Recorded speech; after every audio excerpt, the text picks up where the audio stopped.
Hello everyone, welcome to What If Deku was accused, imprisoned, tortured, and became Ronin the Vigilante Hero Part 2.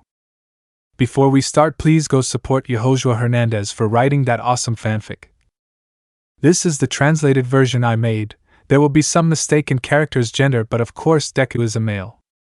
Chapter 11, Stealth and Intelligence, The Skills of a Ninja. The green-haired man was on Principal Niza's desk. His wounds had stopped bleeding, but the great damage he had could still be seen.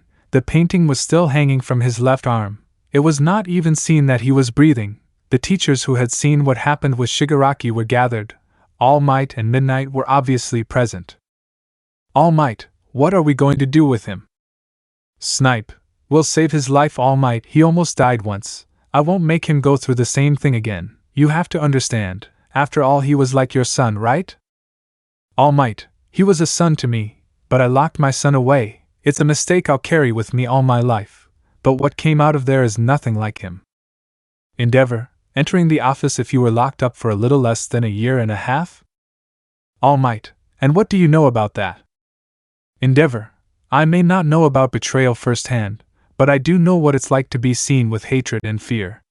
People didn't approve of my methods. They hated me for that, but they were afraid that I would do something to them. My family was afraid of me because of what I did to them. I took my children away. I lost one of them.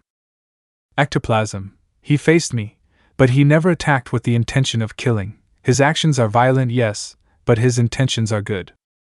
Cementos. He would never turn his back on us, but we did turn our back on him. I think starting to help him would be a good start to gain his trust again. Midnight. Toshi taking her hand. I know we did wrong. Believe me, I still feel horrible for what we did to Inko, but I think this would be a good start to help him. Snipe. Ignoring Almight, we have a problem. People found out he was out and they didn't take it very well. No hospital would accept him. Ectoplasm. Recovery girl doesn't either. She doesn't know, and a few days ago she reported that he was in the room for those admitted by recommendation. According to the young Yaoyorozu, he took care of her, but recovery didn't believe her. I don't think she'd let him be in a conventional room. Everyone was thinking what to do. The desk was full of blood, the wounds did not heal, the sword was kept by Niza and put in a corner. Apparently the small rodent was the only one with which the sword did not put up any resistance. Endeavor. Put him in the recommended room. Almight, what do we do? Ectoplasm. We can't, only a student who came in by recommendation can be there. Endeavor. No student who entered through the exam will be able to enter the room. Specialized rooms will be distributed by group with capacity limited to 2 people, as they would be the only ones who would enter by recommendation. That is the rule as I remember. Nizu. Yeah, what does that have to do with anything? Endeavor. The small loophole. No student who has entered through the exam. But as long as the family of the student admitted by recommendation or the director approves it, this rule can be ignored. Nizu. That's true. Almight. Enji, are you talking about? Endeavor. I, Enji Todoroki, the No. Pro Hero, hereby approve that Izuku Midoriya be admitted and treated in the special hospitalization ward. Nizu. Okay, that's enough. Ectoplasm, take him please. In a few minutes I'll give the order to recovery girl to let him rest. At that moment the freckled man gave the first signs of life. He opened his eyes and his chest moved slowly. Ronin. I heard something about me being hospitalized. Could it be quick? It really hurts. Nizu. Glad to see you're alive, son. Ronin. Me too, to be honest, but we could go to a hospital or somewhere more comfortable. It's okay that he slept hanging like a bat, but it's not that bad. Endeavor. How are your wounds? Ronin. Healing, but it's harder with blood. Ectoplasm. Come on, I'll take you. Good fight, by the way. Ronin. I lost to you. Ectoplasm. Yes, but that was something very intense. No one had achieved something with my clones that quickly. It was incredible. Nizu. Can we get him out of here? I don't mean to sound rude, but you're getting blood all over my desk. Ronin. Well, it's comforting to know that he cares about me in his own way. Ectoplasm. Come on, kid. Once I get you like this will be easy. Ronin. That was when I was unconscious. Midnight. I can take it if you prefer. The warrior's sword shot to his hand with speed still in its sheath. Ronin. In training I attracted her with my telekinesis. I hoped I could do it again. Ectoplasm. Young Bakugo tried to lift her but couldn't. Ronin. That's good news, I think. Anyway, it's better that he's by my side. The professional hero took the freckled man away as Midnight watched him. A tear appeared in the woman's eye. She was sorry. She had appreciated the freckled man shortly before he was with All Might. She always saw him trying hard and earning her respect. But the fact that he now treated her with displeasure depressed her, although she knew it was valid. Meanwhile, a brunette was worried about the freckled man. The way his legs waved when he jumped meant that they were broken. She was also worried about the fact that he looked when he was carried by ectoplasm.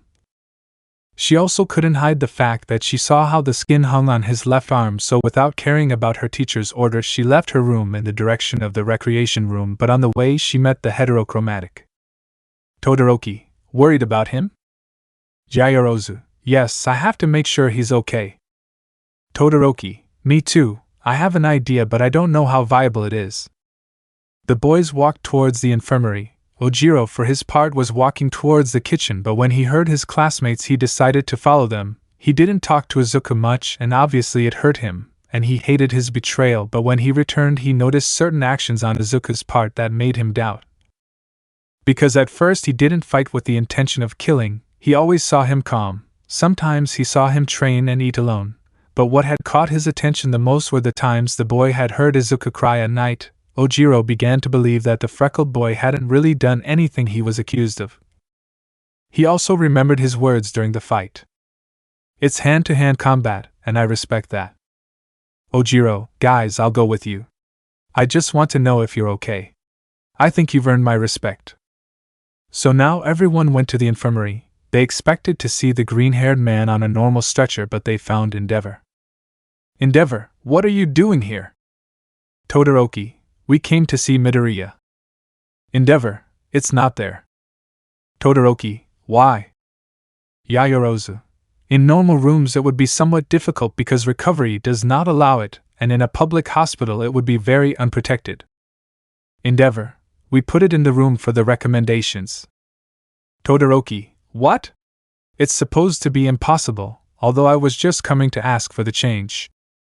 Endeavor, it is possible as long as the family of the recommended student agrees or the director of the school, and failing that, the student. Yaoyorozu, that's new, I guess it's okay that it's you. My family, well, they wouldn't accept.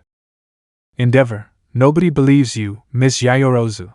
I know that perfectly well. They praise All Might and the rest of his class for what they did, but they know nothing. Todoroki, speaking of which, Father, you said that the proof that he was innocent was conclusive, but you never told me what it was about. Endeavor, that's true, but it's a delicate subject, Shoto. Yaoyorozu, you know about that? Ojiro, wait, are you really saying that Midoriya is innocent? Endeavor, they all had to be here, well, I guess there's nothing left. Yes, he's innocent, guys. Even without knowing or being clear about why and assuming it was due to her respect for the boy, Yaoyorozu felt a great joy. The black-haired girl was excited and happy. She was close to jumping, but she sketched a slight smile. She knew it. The boy was innocent. On the other hand, Ojiro was surprised. If it had been Midoriya himself who had said it, maybe he would not have believed him, but coming from the know.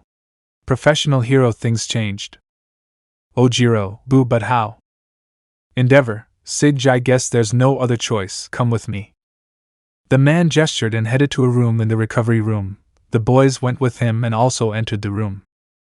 Endeavor, the alleged evidence was overwhelming, there was no doubt about that, but we focused so much on what we had that we didn't realize, or we forgot where it came from. We paid attention to what we saw that we didn't notice its errors. Yaoyorozu, the way they did it, everything looked so real. I can't believe it had no mistakes. I guess I'd have to watch it again to be sure. Endeavor, believe me, seeing it once is not enough. I saw it more than once. I had to find something that could help me, but nothing. They made it so real, so believable. I must admit that I was even doubtful after a moment, but if we have to thank someone, it is Mirio Togata. The boy somehow got all the answers. Todoroki, Mirio? What does this have to do with it? Endeavor, he was also analyzing the videos. He didn't give up. I could bet he made notes of everything, or recreated the scene over and over again. The fact is that he found the evidence, the errors. Ojiro, with all due respect, how do you know they were actually found? How do you know he didn't manipulate you? I don't want to sound aggressive, but how do you know he wasn't colluding?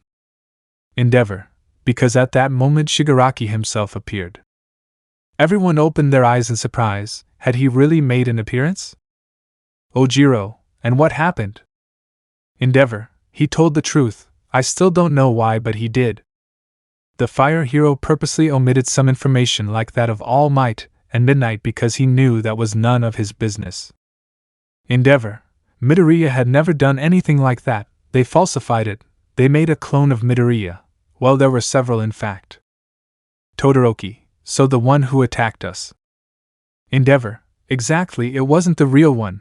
When he disappeared it was because he brought him to the director's office because I had already killed one. He thought if we saw another we would think it was the real one. Nijire attacked him, and the same thing happened, she destroyed him. Ojiro, but his behavior when he came back, it's like he enjoys causing harm. Yaoyorozu, no, it may seem like it but he doesn't like to fight and he would never kill us. Todoroki, how are you so sure? Yaoyorozu, because if he had wanted to he would have killed me when he had the chance. Endeavor, she's right, he has his methods and although they may be considered unorthodox, he still wants to be a hero. The man was sitting in a chair while the boys were on a bed, not knowing that outside the room Ronin heard everything. Ronin, well at least now you know, I feel calmer or I think I'm hungry, it must be the second one, I'm sure there was a frying machine around here. The freckled boy quickly found it, and with his black whips took it without paying. The boy quickly went to his room where he laid down and began to eat happily until he heard footsteps approaching. The green-haired boy instinctively pretended to be asleep and hid his bag of chips. The one who entered was Director Nizu. Nizu, I know you're awake, kid. Ronin, it's not true pretending to snore. Nizu, for some reason you keep forgetting that my senses are better than yours being an animal. Ronin, that's right, I forgot what I said. Nizu, I can smell the remnants of fried food, do you still have any? Ronin, yes, like it? Nizu, haha, thanks. The friendly rodent took a few and began to eat. Shortly after the atmosphere became somewhat more serious. Nizu, son, we have to know what to do so the world knows that you didn't do it. Ronin, I know that, but I'm not sure they'll hear me. Nizu, just a simple question I guess, did you really do it? The freckled boy stared at the rodent in front of him. He knew he was asking completely seriously. The boy just sighed and before Nizu the face of the one who was previously Izuku Deku Midoriya appeared once again. Ronin, I trust and hope, Director, and you asked me if I would betray my principles. I honestly tell you that's not an option. I hope you understand. Nizu, yes, I guess it's believable. Boy, I knew of your innocence, that's why I defended you so much. I hope other people can see that.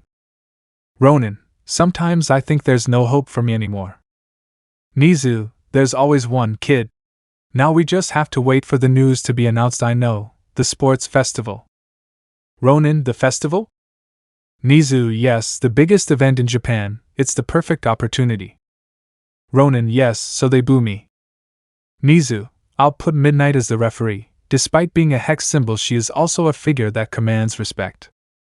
Ronin, Director, with all due respect, knows that Midnight is.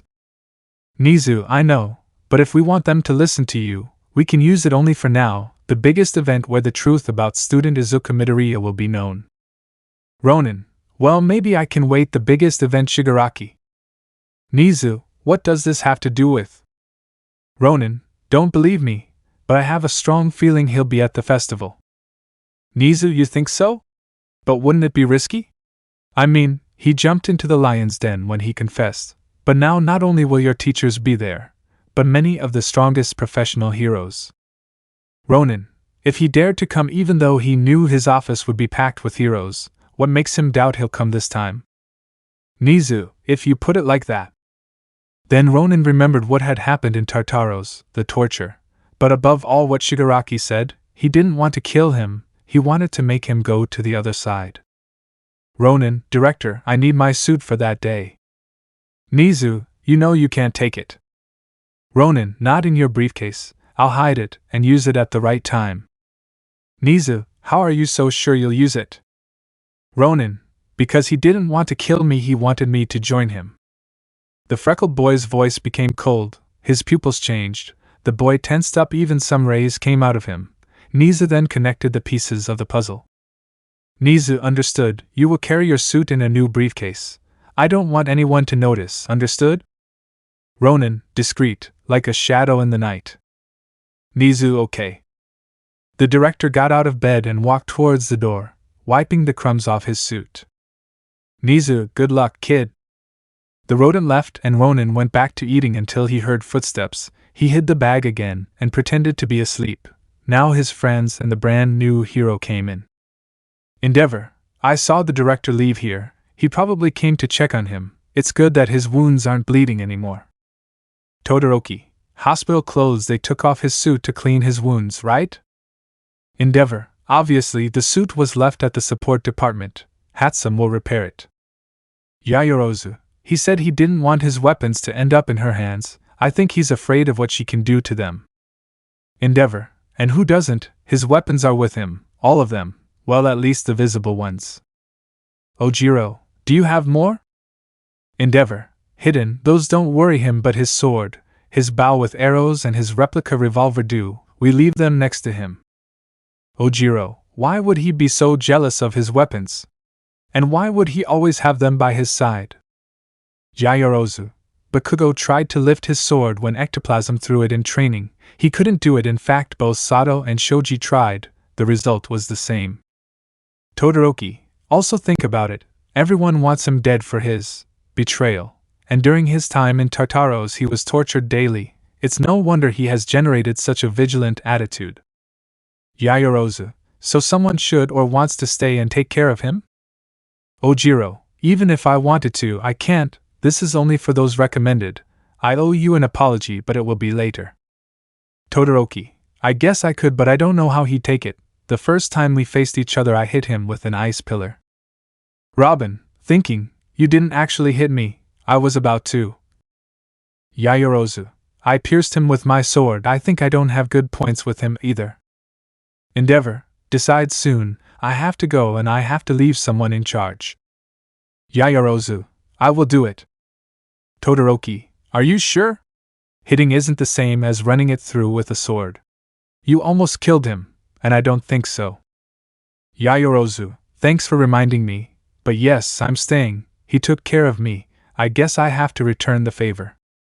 Endeavor, okay, if that's what you want, then I'll tell the old lady so she doesn't start with her things. The others, come with me.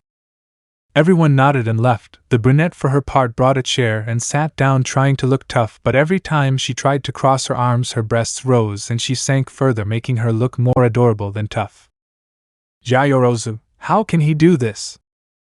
Ronin, I put my weight and relax. The goal is to sleep, but also to be in a pose that allows you to draw your weapon at the slightest provocation. The brunette was surprised to hear her companion. She gave a little jump on the chair. Yaoyorozu, since when? Ronin, since you came in. Thanks for taking care of me, by the way. Yaoyorozu, I'm just returning the favor. Ronin, still thanks. I wouldn't have much to talk about with Ojiro or Todoroki. Yaoyorozu, and because with me it would be different.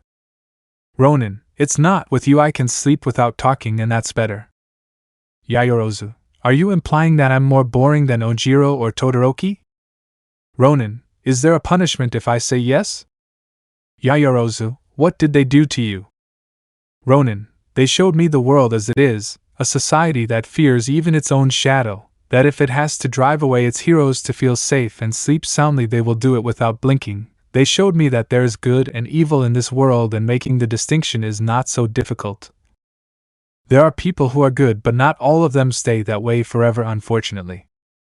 Yaoyorozu, and you? What did they achieve with you? Ronin, I don't know, but now I always have questions in my mind. Who am I? What am I doing here? Am I really a hero?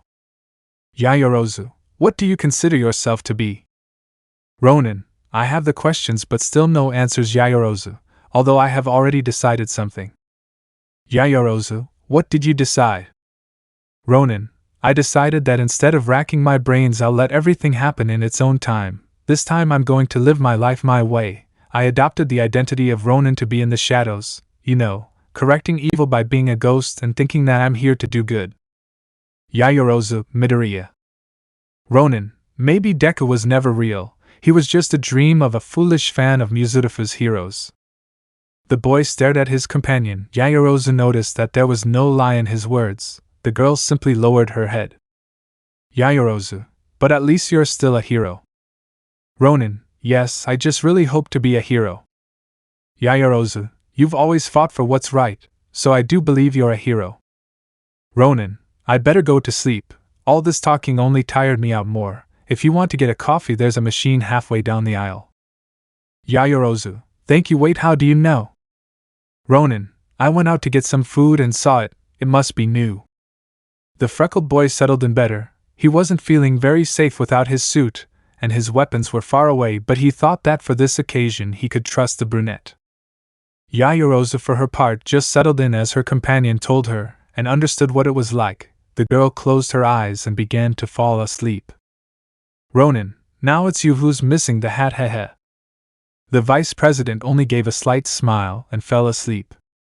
Ronin, on the other hand, couldn't. His wounds were regenerating and each one hurt. He couldn't close his eyes. The boy sat on the bed and began to meditate, trying to relieve his pain a little, and it was at this moment, when he noticed how the girl was trembling slightly. Izuku just shook his head from side to side. Ronin, someday I'll stop being so trusting. The boy got out of bed and covered the brunette with his blanket. The boy left and went to the lost and found where he found an aviator-type jacket. Considering himself well served, he went to the bed again and covered himself with his new acquisition. The next day Momo woke up somewhat restless. She felt like she was wrapped in something.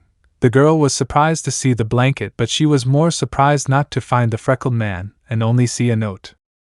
Yaoyorozu, thanks for staying and sorry for my disappearance. I have to train, thanks again. Sincerely, Izuku. The girl put the note away and got ready, leaving the blanket in its place and leaving the infirmary. She was thankful it was Saturday because it was already a bit late. The girl headed to the only place where she knew the freckled boy would be, the gym. The girl got there and opened the doors to find a somewhat strange scene. Izuku versus Ojiro, Todoroki and Shoji. Yaoyorozu, what's going on here? Todoroki, well, we want to know how strong he is. Ojiro, I just want to see his fighting style. Shoji, Midoriya owes me a rematch. Ronin, I just wanted to train. Yaoyorozu, I guess, but are you okay now? Ronin, yes, just a little muscle pain. The freckled boy fought with relative calm. He did not leave spaces for opposing attacks and moved with agility, managing to dodge attacks with Ojiro's tail and Shoji's tentacles. He could also dodge Todoroki's ice/fire, although he was not invincible. The boy was hit on some occasions, but he got up and returned to the charge. Ronin, I'm just warming up. If they can't beat me when I'm weak, they'll be even less so when I'm at percent. Shoji, you seem to read all our attacks. Ojiro, it's like you know what we'll do. We haven't seen each other in a while and you seem to be spying on us. Todoroki, stop talking and attack, maybe. Ronin, if the three of them attack me, it will only give me victory faster. The three ignored the warning and launched into the attack. Ronin only had to dodge this using the one for all on his legs. He quickly got behind each boy. Ronin, I told you so. Todoroki, attack. Ronin, too late. The freckled man carried one for all in his arms and covered them with his black whips. Each boy was hit hard and stamped against the ground, but when this attack ended, Ronin grabbed his chest and dropped to his knees while breathing deeply. Yaoyorozu, Midoriya, what do you have? Ronin, I'm not percent yet. I thought Shoji dislocated one of my ribs and was now trying to puncture my lung. Yaoyorozu, we have to go to the doctor now.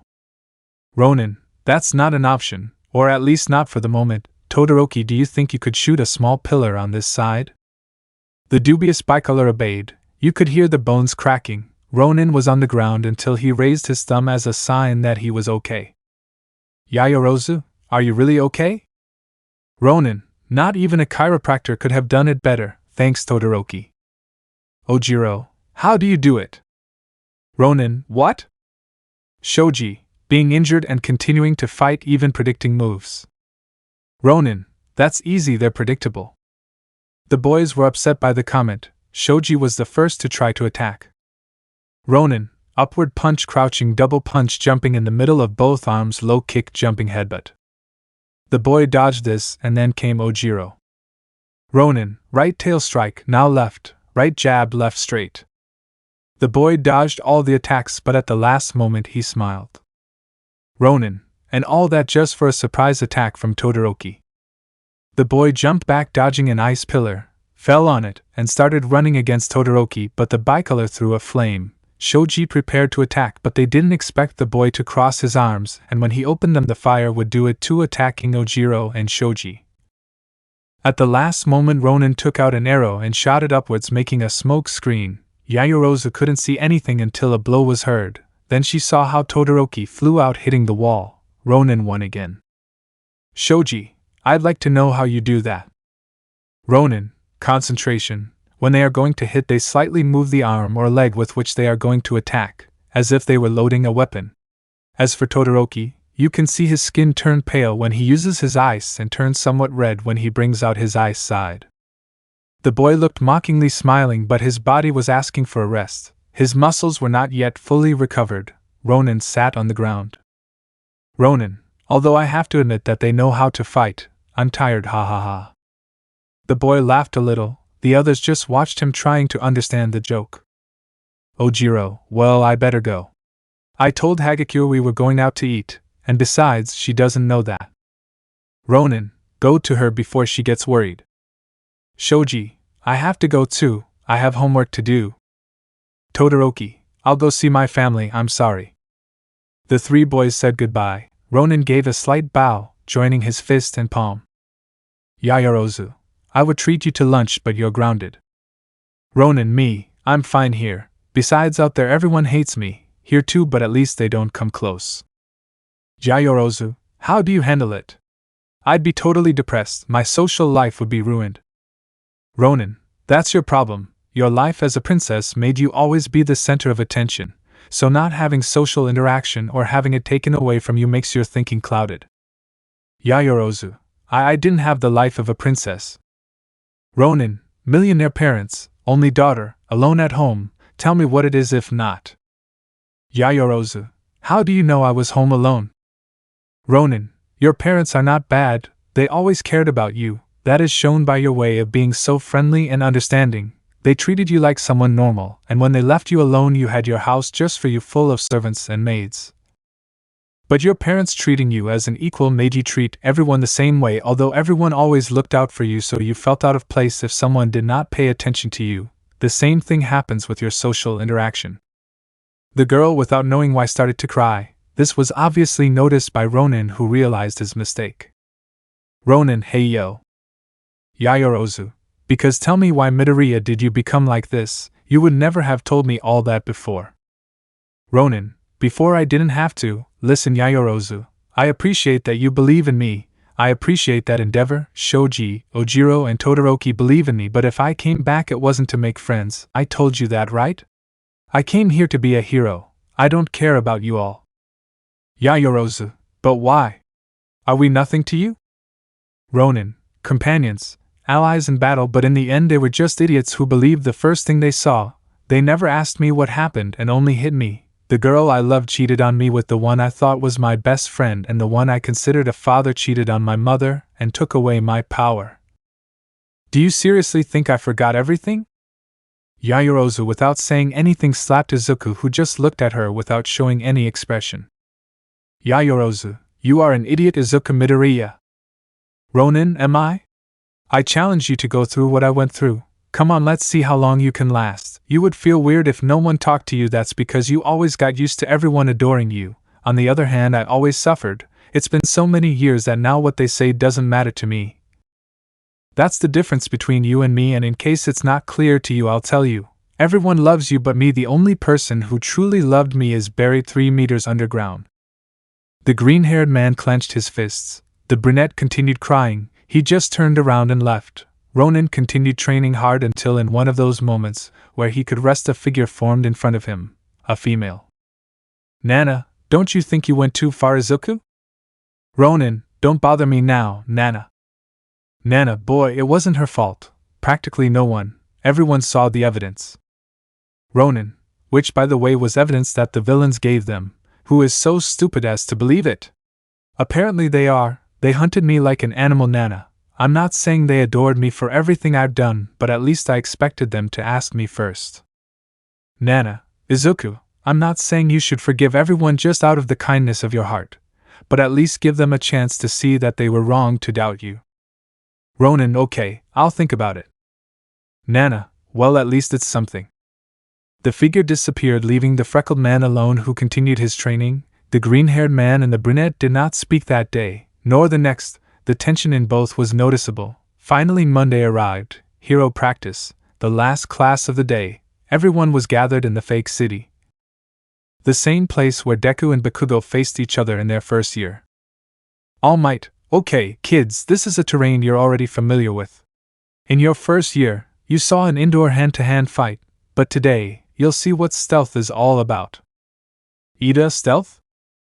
Uraraka, but what good will it do us to be silent if we're going to fight villains in the open?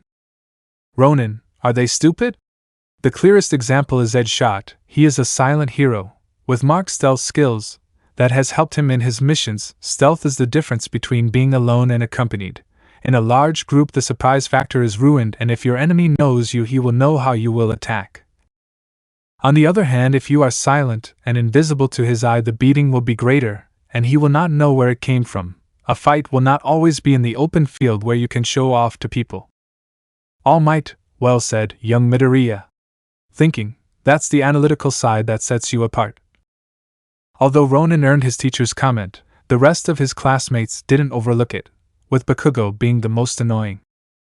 All Might, well, without anything else to say, it's time for this to begin. In first year I made random teams. They knew who they were fighting against, but today, as his partner said, it's a stealth mission. Each one will take a paper from here showing an urn here. Everything is ordered alphabetically. There are 2 types of alphabet. The one that has the letter H for heroes and those that have the V for villains. They will not say their token, they will keep it for themselves. Obviously memorize it. Then I want everyone to close their eyes, and I will say that the villains raise their hands, and only those who know they have the V token will raise their hands. Aizawa will lead them to a room, and depending on their letter they will enter first. The others will open their eyes. They will join their partner and approach the building. They will have minutes to make a plan. Everything is worth it except obviously killing the rival. Ronin, that's good to know. All Might, the heroes will win if they confiscate the bomb, okay. All Ronin, yes, All Might sensei. Everyone passed and began to take their token. They made the teams and began with the exercise. Each team did well. Some could not maintain stealth like Bakugo or Aoyama, but they managed to confiscate the bomb without problems. But now it was the turn of the last team. Heroes, Shoto and Ronin. Villains, Jiro and Mineta. The villains were at the top where they had the bomb. Mineta, who do you think will be up against? Jiro, I don't know, that's what the exercise is about. We can't see or hear anything from the other teams, only the heroes can. Although what scares me a little is that Midoriya isn't with us. Mineta, do you think he'll fight you and me? Scared. Jiro, I hope not. This is all random, but given his fighting style, hearing it won't be difficult. Once you hear it, it will be a piece of cake. Mineta, if you say so. Jiro, at least support come, it's our turn. They both went out and entered the building. Ronin just saw them, now they had minutes. Todoroki, what do you think? Ronin, freeze the whole building, we're out of trouble. Todoroki, it would be the fastest, but we both have to act. Can you think of anything? Ronin, to tell the truth, yes, our rivals are Mineta and Jiro, long-range fighters. Mineta, I can bet that Mineta will avoid fighting head-on against either of them. He will use his bouncing grapes combo. Could you melt them? Todoroki, it needed a lot of heat. If he touched it, it would be a good burn for sure. Ronin, I know, but we'll run the risk. You inside, me outside. I'll confuse Jiro. By the way, as soon as you enter, connect this to any power outlet you see, and my signal will break the rod. Giving it an arrow will make a short circuit strong enough to leave the whole building in darkness. Todoroki, how does that help? Ronin, it will scare them. It won't be a deep terror, but if they can't see us, they can hit us. Todoroki, that really sounds like a good plan. Ronin, come in, put the arrow in. At my signal we will begin. I will use my black whips and go up. With everything in the dark, we will give them the meaning of stealth and fear. The green-haired man put on his mask and pulled up his hood. Ronin was ready. Todoroki, okay, let this begin. Ronin, let's go. The freckled man unfolded his bow, took out a bunch of arrows and threw his black whip and then started running and propelling himself. Todoroki, what are you doing? Ronin, first I get rid of the human radar. The boy pushed himself and started with the plan. He stuck an arrow in each floor until he reached the last one. The boy was able to avoid the looks of his companions. Mineta, so that's the plan? Jiro, do you think you can? Mineta, my resistance has increased. I'll make a trap for whoever wants to enter. The dwarf smiled and left. On the other hand, the girl took out her phone and put on Paranoid by Black Sabbath. On the other side, Ronin was landing on the ground, on the opposite side of the window where Jiro had access. Suddenly Almight's voice was heard starting the training. The green-haired boy just smiled evilly. Todoroki took out the arrow and entered the building through a window. Ronin, Todoroki, can you hear me? Todoroki, you're in my head, how weird is that? Ronin, not so much, just think of me as your conscience. Todoroki, my aggressive side that wants to burn everything down. Ronin, it works anyway, where are you? Todoroki, first floor, where are you? Ronin, climbing. Listen, this will be difficult but not impossible. The freckled man was climbing the walls from the outside but taking out a button from his bow. Each arrow began to glow blue. Ronin, Todoroki, I'm on the first floor. Act as we agreed. Todoroki, understood. On the top floor, Jiro plugged his jack into the wall. He listened when Ronin spoke. His enemy was the one he least wanted. Jiro, damn, it had to be him. Okay, Mineta, time to help. Mineta, I have everything full down there, they won't get through, I'll still go check. Ronin, okay, this is easy, I just have to climb onto the roof of each floor. The violet-haired girl listened to every step the freckled boy took. The girl was happy. Her plan was bearing fruit. On the first floor, Todoroki had already inserted the arrow into the first outlet he found and was moving carefully. He had already had to melt some of Mineta's spheres. The boy wasn't careless at all. Outside on the wall, Ronin was still talking. Ronin, okay, I'm higher now, it's not that complicated, damn. Todoroki, what? Ronin, forget it, it was just Mineta, I already took care of it. Todoroki knew it was obviously a lie, but if his partner said that it was to warn him, but for his part, Jiro just cursed his luck. The fact that they defeated Mineta so easily only made her feel unprotected. The girl connected one of her jacks to the door and the other to the wall, charged up her strength, and set out to attack. Ronin, okay, top floor, I forgot how long these things are. The girl didn't stutter, she attacked with force. Her hard hit ripped the door off without complications. She thought she had even thrown the boy, but nothing, there was no one. She remembered the way the freckled boy predicted the attacks, so she took cover behind the bomb and threw her jacks at the wall. Ronin, ready. Todoroki, I'm in position, just wait a bit. By the way, do you know that it's rude to listen to other people's conversations, Jiro?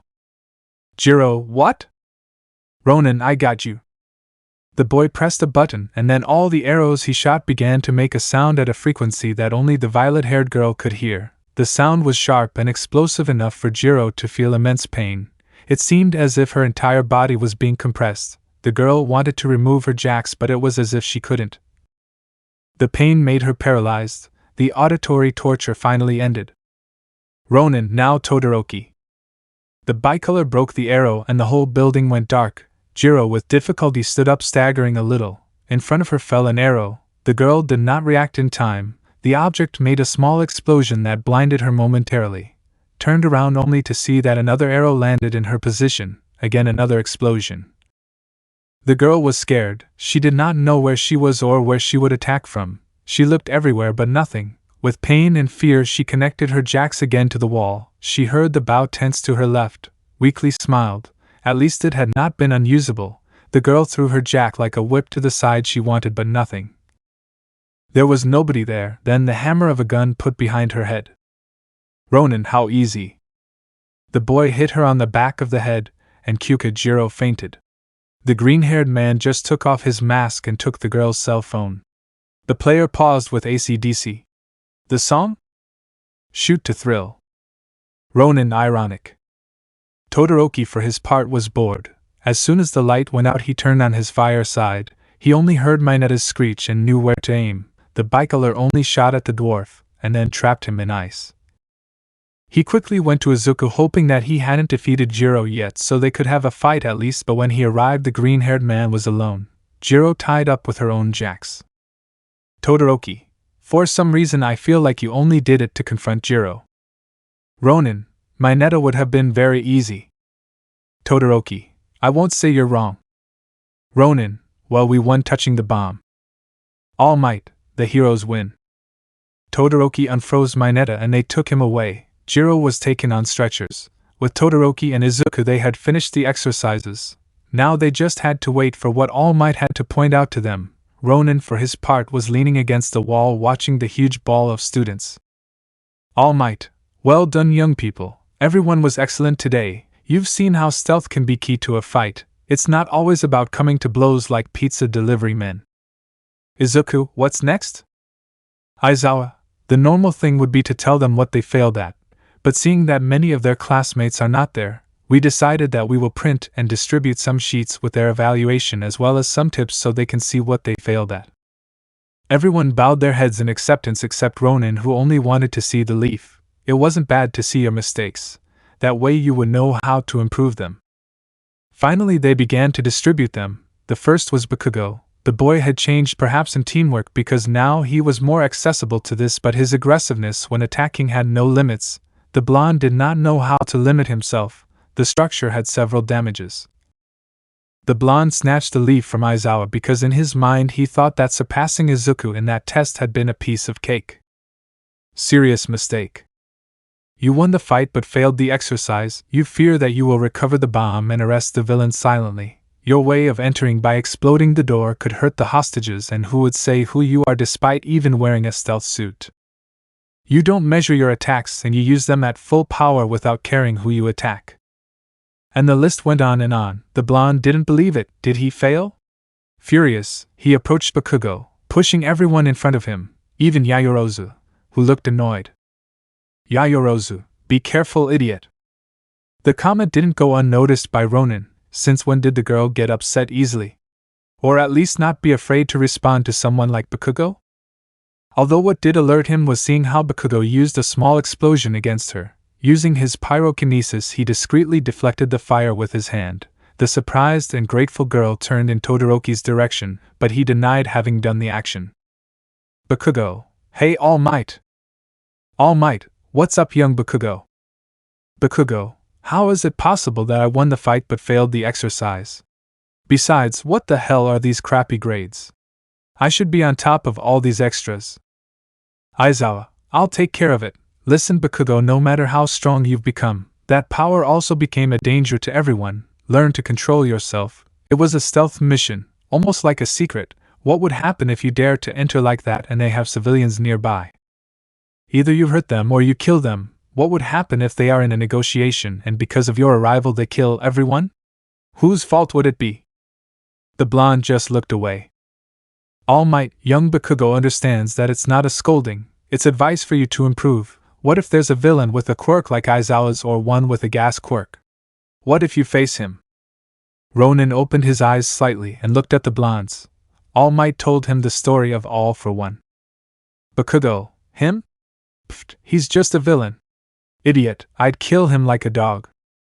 All Might, you think so? Let me tell you something, Bakugo, he'd kill you first. You saw how he left me, he killed my teacher. Do you think you'd be the exception?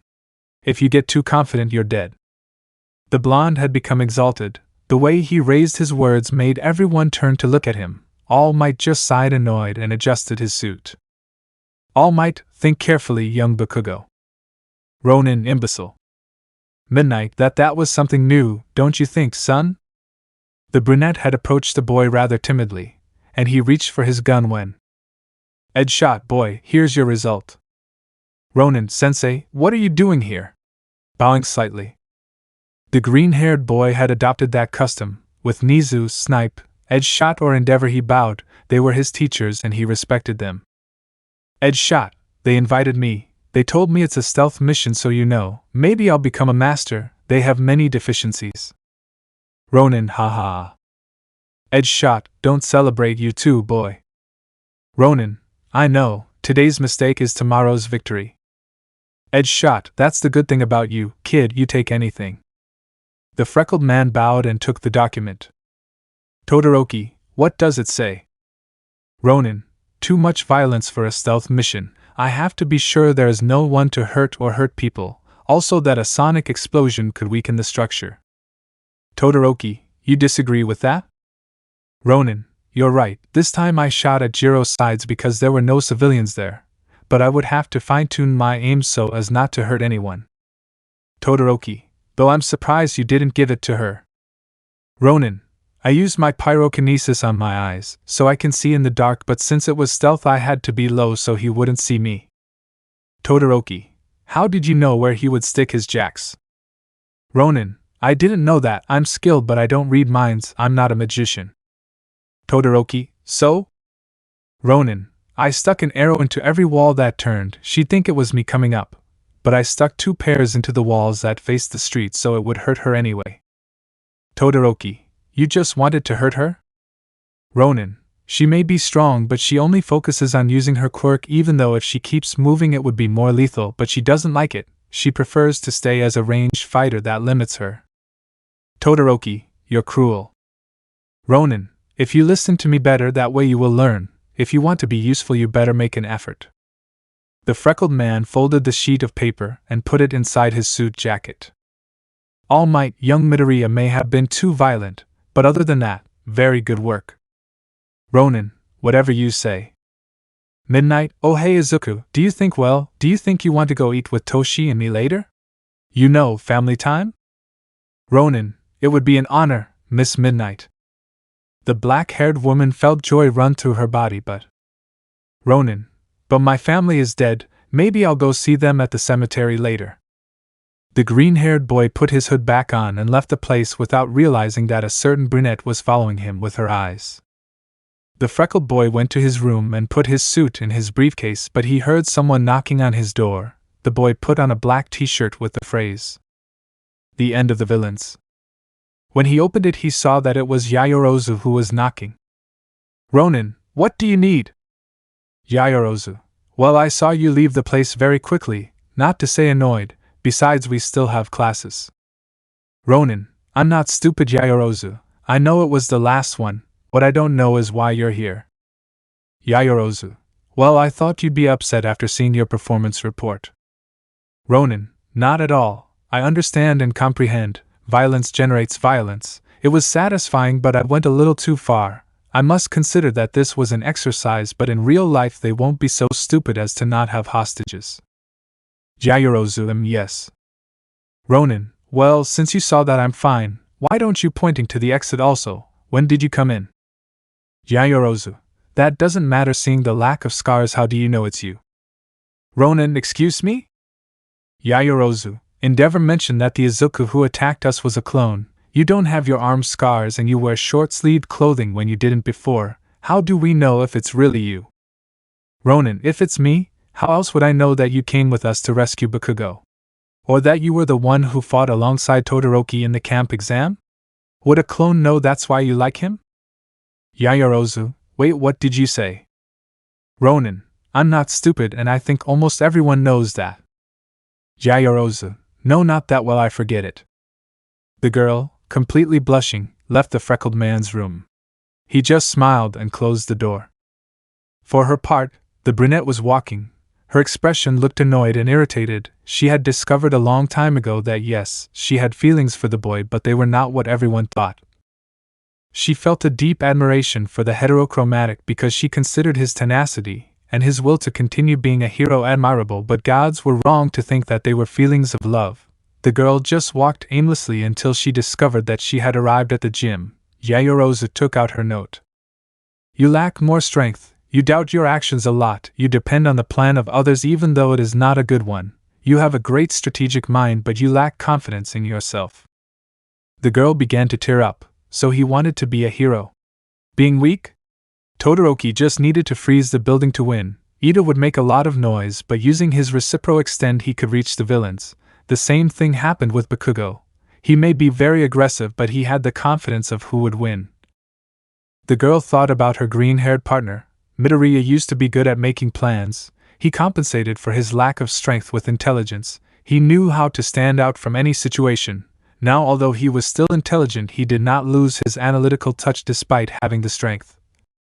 He was able to use a sword masterfully, and although he was violent, his blows really hurt. They fulfilled their objective.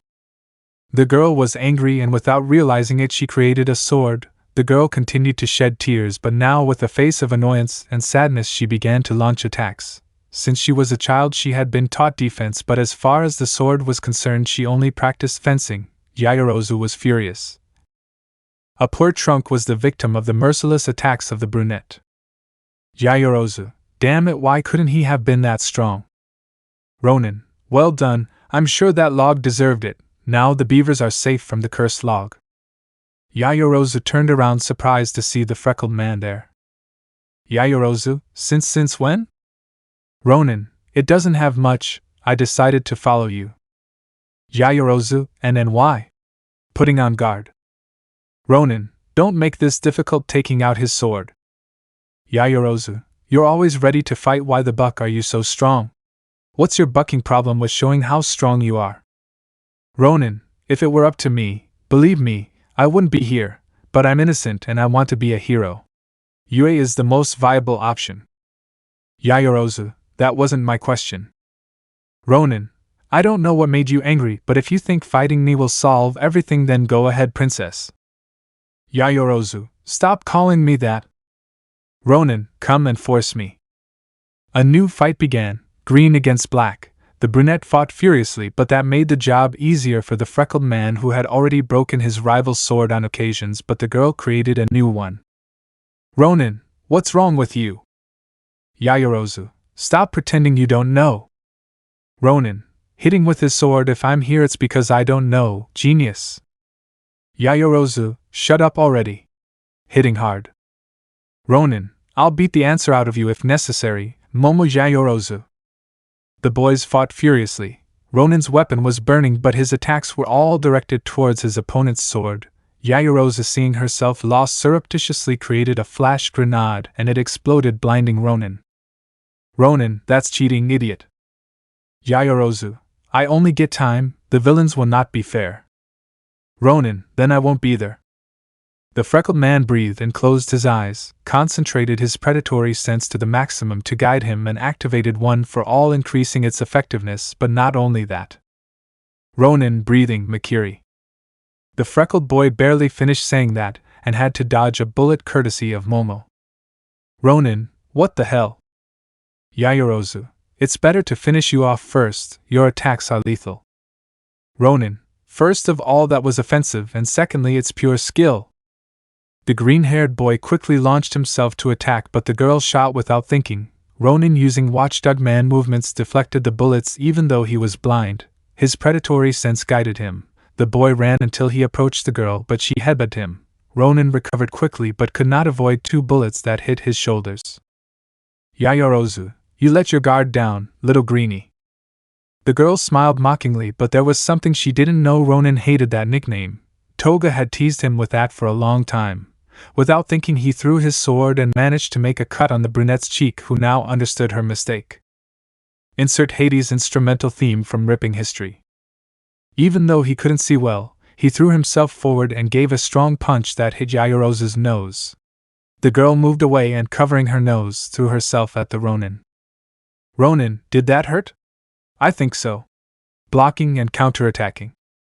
Yaoyorozu, now I'm going to kill you. Ronin, people stronger than you tried. The girl approached and gave a strong blow that Ronin dodged, but on the black-haired girl's forearm a strong shell formed from which 3 sharp spurs emerged, which managed to cut the freckled man. Yaoyorozu, it's my revenge. Ronin, then this will hurt. The freckled man lunged hard, his fingers clawed. Ronin, Gasoshi. The girl was hit in points of the body almost as if they were stings. they hurt a lot. The girl threw a kick that Ronin covered by putting his arms in an X, but from the girl's foot came out an arrowhead which pierced the boy's arms, who gave a roar of pain. The boy made some noises as if he was growling. Ronin, this ends now. Shunshinko. The black-haired girl was hit, but that didn't stop her from furiously continuing to shoot at the freckled man who deflected any bullets he could. Ronin, Senpuri Yuzui Goki Karetsuken. That was the last blow, a destructive power that doubled the brunette. The last was a kick to the stomach, but the girl would not stay like that. Recovering quickly, she created a new sword and attacked Ronin, who took the weapon with his hands, although this cut him. Ronin, you are strong, but your movements are fencing and this is a fight. The freckled man broke the sword and with the sharp end was about to cut the girl, but he stopped at the last moment, letting her fall, but grabbed the girl by the neck of her shirt, pulling her towards him. Ronin, are you going to answer now? Yaoyorozu, I hate you. Ronin, you and half the world. Well, you and % of the world, or is it less? The point is, I don't care. The girl continued with an annoyed look, but tears began to run down her face. Yaoyorozu, why the hell can't I be as strong as you or the others?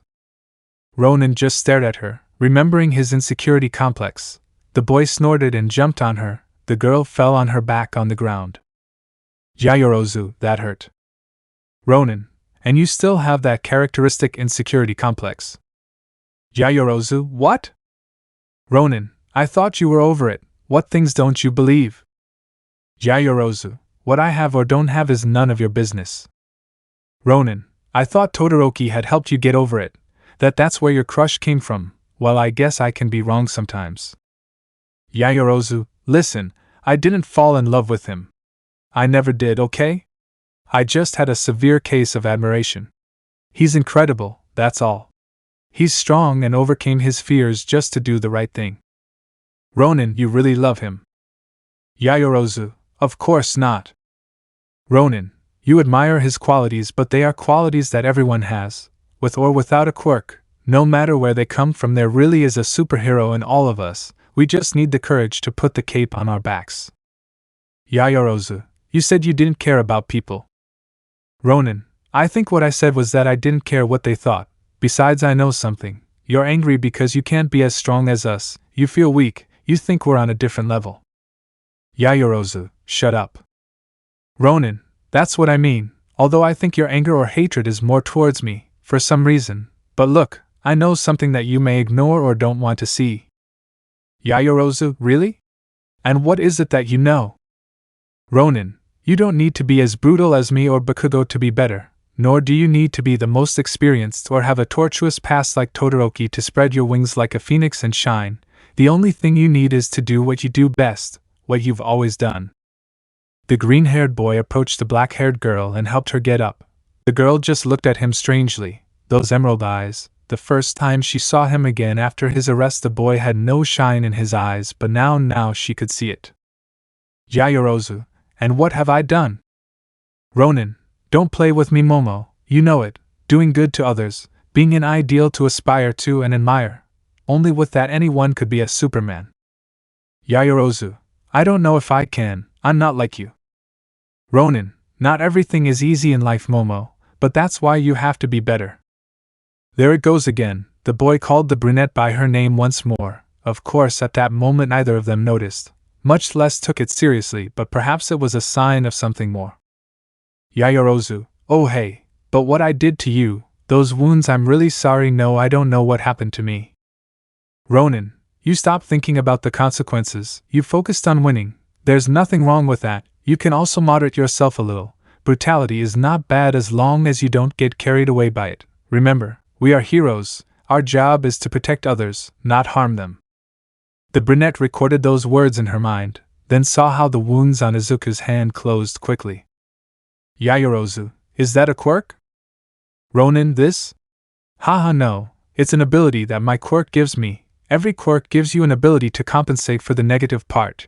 Each side of Todoroki's quirk serves to level his temperature. Kirishima, well, I can't think of anything about it, but my quirk gives me strength, but knowing the consequences, it gives me a healing factor. It relieves my pain and heals my wounds at a moderate speed, you know, to always be ready for the fight. Yaoyorozu, I see. Ronin, During my time in Tartarus, I had to increase this. I couldn't stay with a broken arm while they wanted to kill me. That's why I trained it. Now I can fight while I'm injured, everything heals, and I can continue on the warpath. Yaoyorozu, that's why you don't have scars. Ronin, exactly. The girl looked at the freckled man and then at her arms. The scars were gone, although she knew how painful it had been to have them. Yaoyorozu breathed deeply. Yaoyorozu, do you still feel pain? Ronin, that's obvious. I'm not a robot. Yaoyorozu, I don't mean that. When they heal, does it hurt? Ronin, always. Yaoyorozu, you'd think you'd get used to it.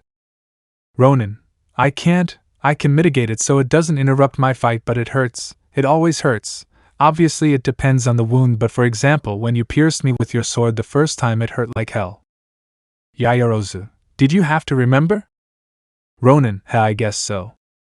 Yaoyorozu, what are you doing here? You just said you followed me, but what really happened? What motivated you? Ronin, it was an instinct, plus I saw your discomfort. I just wanted to make sure you were okay. Yaoyorozu, thank you. Honestly, it's a lot coming from you. Ronin, come on, let's do something to make you more aggressive. Yaoyorozu, didn't you just say it was okay that I wasn't like you guys? Ronin, a little training won't kill you, and it will help you. Let's push your limits. Yaoyorozu, I'll be trained by the Yui trader. I don't know whether to feel relieved or scared. Ronin, they turned me into a weapon. Let's see if I can do something similar with you, ha ha ha. The green-haired man just smiled as he looked at the brunette, who smiled back.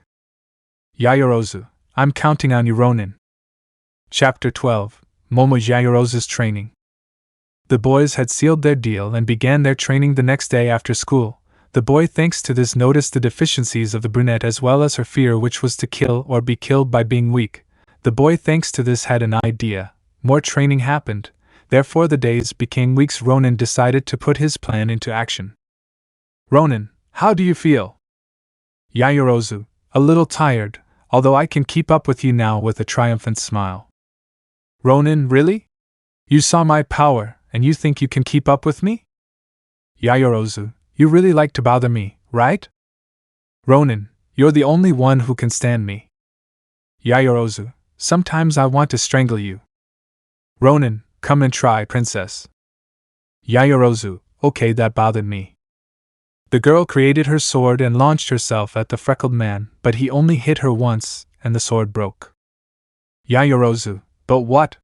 It's weight, I feel dizzy. The girl staggered and fell, but before she hit the ground, Ronin caught her with his black whip and pulled her towards the... Ronin, I knew it. You can't keep creating things. That's why you feel bad too, isn't it? The bigger the object, the more lipids you need. You run out of strength faster, and therefore can't fight. Yaoyorozu, I'm sorry, Ronin. Ronin, come carrying her and taking her to the stands, this will do. The freckled man took a cereal bar out of his jacket. Ronin, it was supposed to be my breakfast, but I think it's more for you. Yaoyorozu, you haven't had a bite to eat all day? Ronin, I don't want to go into the kitchen and have everyone want to kill me. Yaoyorozu, that's very careless of you. Ronin, look who says it, the one who ran out of energy in the middle of the fight. You can't lecture me. Yaoyorozu, technically yeah, the fight was already over, you cheated. Ronin, hey, that's offensive, but you're right. I had to see your shortcomings. You said it, the villains won't be fair. Yaoyorozu, hey, how do you make it so easy? Ronin, what? Yaoyorozu, fight without getting tired. I don't see you exhausted, much less agitated. Ronin, control your breathing, relax your muscles, free your mind, that allows you to fight easier. Yaoyorozu, your Makiri? Ronin, the Makiri is different. It is a technique that frees your body percent, gives you more speed, strength, improves your senses and reflexes, your reaction time increases. Yaoyorozu, like using your hysterical strength? Ronin, more or less, well actually I think so. Yaoyorozu, is that why you're blowing steam out of your body? Ronin, that's different, I still haven't mastered it. My body wastes energy. When I stop using it I feel my muscles burn and scream, my bones tremble, my head hurts, I have trouble breathing, and I resent the blows because when I use it, it doesn't hurt at all, although I lose sensitivity. Obviously, the duration varies depending on how long I use it. Yaoyorozu, that's why you don't stop, you have to finish everything before you run out of time. Ronin, you're getting it. Yaoyorozu, but you still have very dangerous techniques.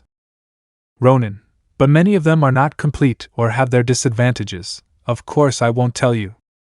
Yaoyorozu, why not if we are friends? Ronin, I'm not stupid, I know what you want to do is get information out of me. Yaoyorozu, well, but I already have the disadvantage of your Mikiri. Ronin, you also forget that I can ignore pain, that's why I can keep fighting even if I stop using it. Yaoyorozu, but not at the same level anymore, it even goes down more when you stop using it. Ronin, and you could still tickle me. Listen, your victory doesn't depend on your opponent being tired, because even then they can pull an ace up their sleeve and defeat you. Victory depends on how you fight, your strength, and how willing you are to fulfill your mission. Yaoyorozu, is that why you don't stop? Ronin, exactly, you are not my enemies but you try hard to fight me. Yaoyorozu, speaking of which, what am I to you? The green-haired boy just looked at her curiously. It was the first time she asked him that. The boy just breathed, looked up and stood up. Ronin, do you know why I followed you that day? Yaoyorozu, to make fun of me? Ronin, aside from that, The boy earned a disapproving look along with a pout from the brunette. Ronin, ha ha ha, I had to say it, but besides that, I wanted to apologize. What I said the other day right here maybe wasn't right. You guys aren't idiots, at least not all of you. Maybe you got carried away by everything that happened, but that doesn't make you % bad. Listen, Yaoyorozu. I know I can be an idiot, and sometimes I think I'm absolutely right, and even though maybe I am, it's not a reason to be a bakugo. If I'm here, it's to be better than them. Your life isn't bad, even with everything you had, you became someone kind. You're better than many people, even me. Yaoyorozu, that's weird coming from you. Ronin, if you tell anyone, I'll put an arrow in your leg. Yaoyorozu, I get it. Hey, I'm starving. I think your punishment is over today, right? Come, I invited you. Ronin, I'm not very good, so to speak. Yaoyorozu, eating? Ronin, socializing. Yaoyorozu, you're being exaggerated. Ronin, half the guys out there want me dead, the other half in prison, do you really think? Very late, the girl took out her phone and dialed a certain rodent's number. Yaoyorozu, good afternoon, Director Nizu. Nizu, young Yaoyorozu, good afternoon, to what do I owe the honor? Yaoyorozu, I was wondering if student Izuku Midoriya's punishment was over yet. Nizu, Midoriya? Yes, in fact it ends today, why the interest? Yaoyorozu, wonderful, I was wondering if I could take him out to eat today. It turns out he didn't have breakfast all day and we had sports practice to prepare, so you can imagine. Nizu, ha ha ha, of course, okay. You can leave, don't worry. Yaoyorozu, excellent, thank you very much and see you later. The girl finished speaking and cut the communication, while Izuku just grumbled. Ronin, Nizu, that treacherous rodent, thanks for nothing. Yaoyorozu, guess what? Ronin, I know, you pay, I guess. Yaoyorozu, don't you have any money? Ronin, the government hates me, they won't give me a cent, I have no job and they haven't returned what Kaminari and Mineta stole from me. Yaoyorozu, how do you have clothes? Ronin, very funny, princess, sarcastically. Yaoyorozu, someday you'll stop calling me that. Ronin, the day you beat me, I'll see you in the arcade. Yaoyorozu, sure? I mean, well, you know. Ronin, yes, and you better accept before I regret it. The boy jumped out of the gym through a window, swung between buildings until he reached his own balcony. Yaoyorozu only saw him. Yaoyorozu, sure, but wait, aren't I supposed to invite him? Presumptuous idiot. The girl turned around and left too. On the way she found a trash can and unfolded the trash from the bar that Ronin had given her. The girl remembered how in his own way the freckled man had supported her in addition to some attentions he had with her. Yaoyorozu, maybe it's something cute, just maybe. The girl threw out the trash and went to her room. After an hour the girl came out wearing jeans, casual tennis shoes and a light blue blouse with a green jacket. Her hair was tied in her classic ponytail. Yayorozu, excuse me, from? Where are you? The recreation room was silent. Of course her classmates were watching a movie, although Mineta and Kaminari discreetly admired the girl's beauty. Jiro, hey girl, where are you so pretty? Yayorozu, ha nowhere Kyuka, I'm just going out to eat. Jiro, and who is the lucky one? Mina, maybe she already dared with Todoroki. Todoroki, hey, I'm here with you, don't forget. Tsuyu, please don't make comments like that, you might cause trouble. Kero. The little frog took Todoroki's hand while resting her head on Todoroki's shoulder. The girl was on the fire side of the bicolor, snuggling up. Mina, I'm sorry, sticking out her tongue childishly. Hagakure, so Yamamo? Who's the lucky one? Ojiro is forbidden, I remind you. Mina, maybe Tokoemi? Jiro, I bet it's Shinso. Hagakure, or Sato? Both quirks complement each other, right? At that moment, one of the leather chairs began to rattle, alerting of someone's presence. Everyone turned around upon hearing a voice. Ronin, who she dates is none of your business. If you're so interested in other people's lives, watch Empty Lady's show. Her social life is public for everyone to see. The freckled boy was sitting on the armchair behind everyone. The boy was wearing the hat that Yayorozu had given him. He raised it to reveal his face. In his hand there was a glass bottle with a brown liquid. Izuku covered the label with his hand. Hagakure, since when are you there? Ronin, an hour. Looking at his watch, a little over an hour. Ida, what are you drinking? Is it alcohol? Ronin, yeah, I stole money from everyone's rooms and bought a whole box for myself. Wait, that's what you guys do. The boy stood up, showing off his clothes better, black jeans, a red t-shirt, and the aviator jacket he had found in the Lost and Found, although the most notable thing was that he had changed his red sneakers for military green ones. His hair was tied back as was customary, giving him more of a traveler's look. Ronin, well, I have to go, there is a mission. The boy headed to the elevator. Ida, wait, you're grounded, you can't? Ronin stopped walking.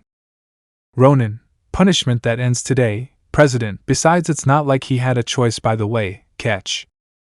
The green-haired boy threw the empty bottle with his left arm at Ida, who could barely react to the speed.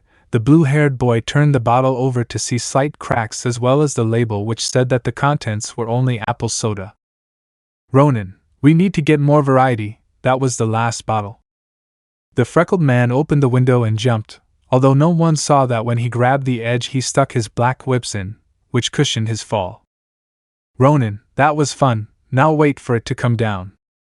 The freckled man waited a few minutes, and the girl finally came down.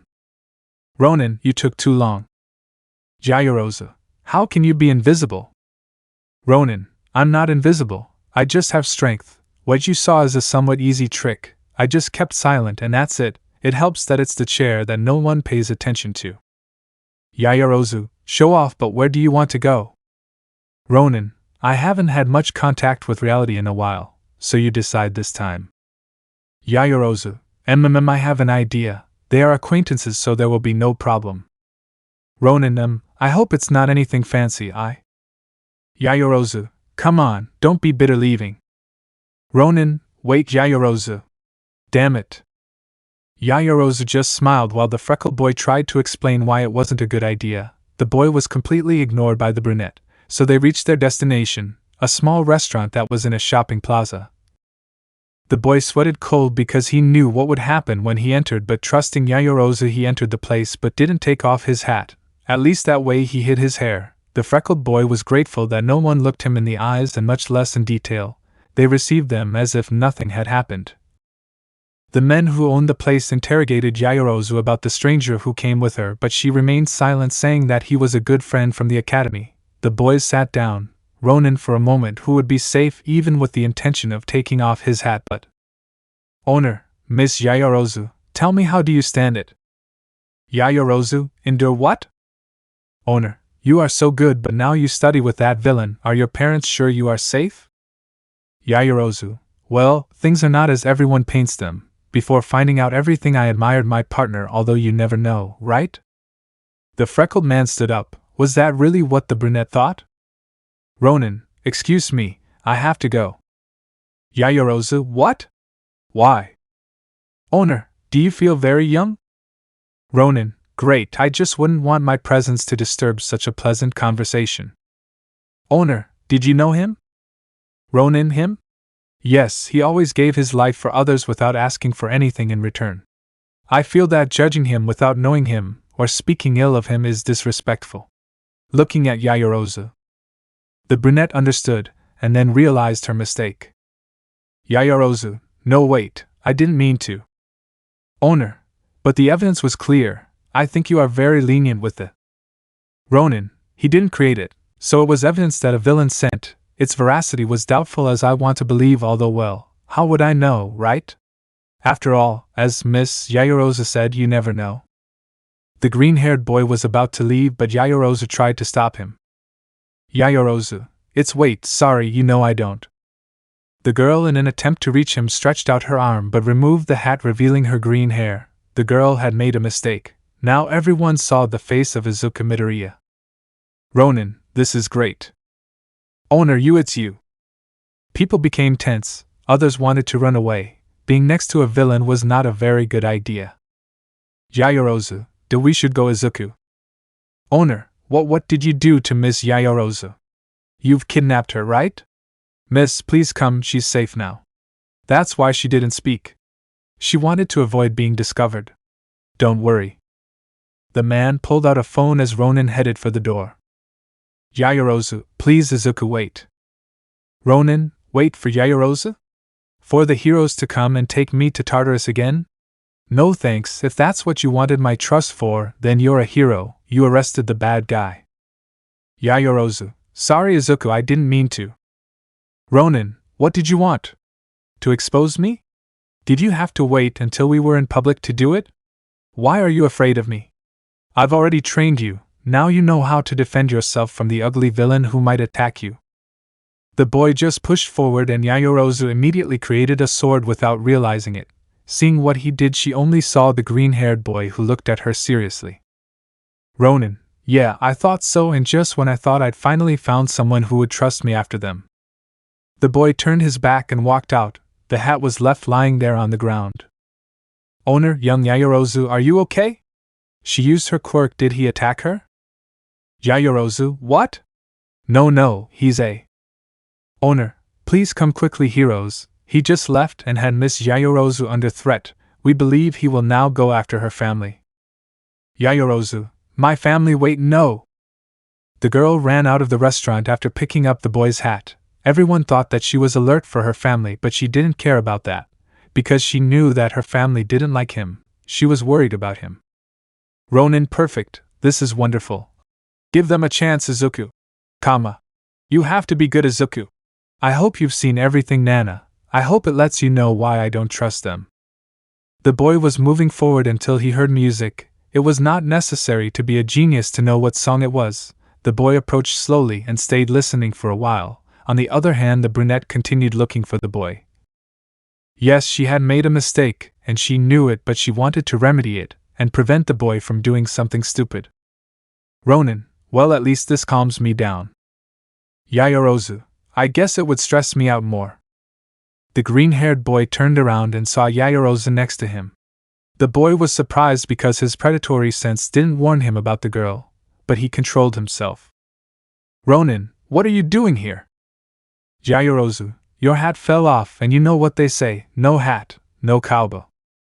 Ronin, that thing must have a tracker, thanks but no. Yaoyorozu, why did you become so distrustful? Ronin, did you forget who hit me? Yaoyorozu, well yes but. Ronin, Yaoyorozu, I appreciate you coming, but I'm fine. I just want to be alone. I've been alone before. This won't make a difference. Yaoyorozu, I'm really sorry, these people are friends of my family, and I thought they would understand. Besides, I only said it so they would stop bothering me. Ronin, sometimes people won't listen to reasons, just fights. I want to avoid fighting always, or at least as much as I can. Yaoyorozu, I know, that's kind of cute on you, I guess. Ronin, never in your life call me sweet again.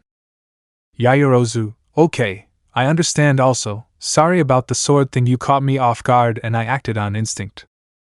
Ronin, at least you're no longer doubting your actions, you're getting better at that. Both boys remained in complete silence between them, letting the song pass for at least a while. Ronin, nice song, huh? Yayorozu, I don't know how twisted your sense of the word cute is. Ronin, I don't know, you're pretty so I don't think it's that twisted, I meant the song was good. Yayorozu, hee hee, I don't know if you just offended me or not, but yes, the song is good, it's called Iron Man by Ronin, Black Sabbath. Ronin just stared at him with a look somewhere between puzzled and serious. Yayorozu, what? Getting together with Jiro has its advantages. Ronin, I don't know what they would be, but I don't care, I guess the little board has its thing. Yayorozu, don't you think you've been too hard on her? Ronin, Momo, she allowed them to steal from my room and in fact she also took some of my things. Yayorozu, now I understand where she got that bass and new records from, but that's not the case, come on, we're not your enemies, don't you think you're being too aggressive with her?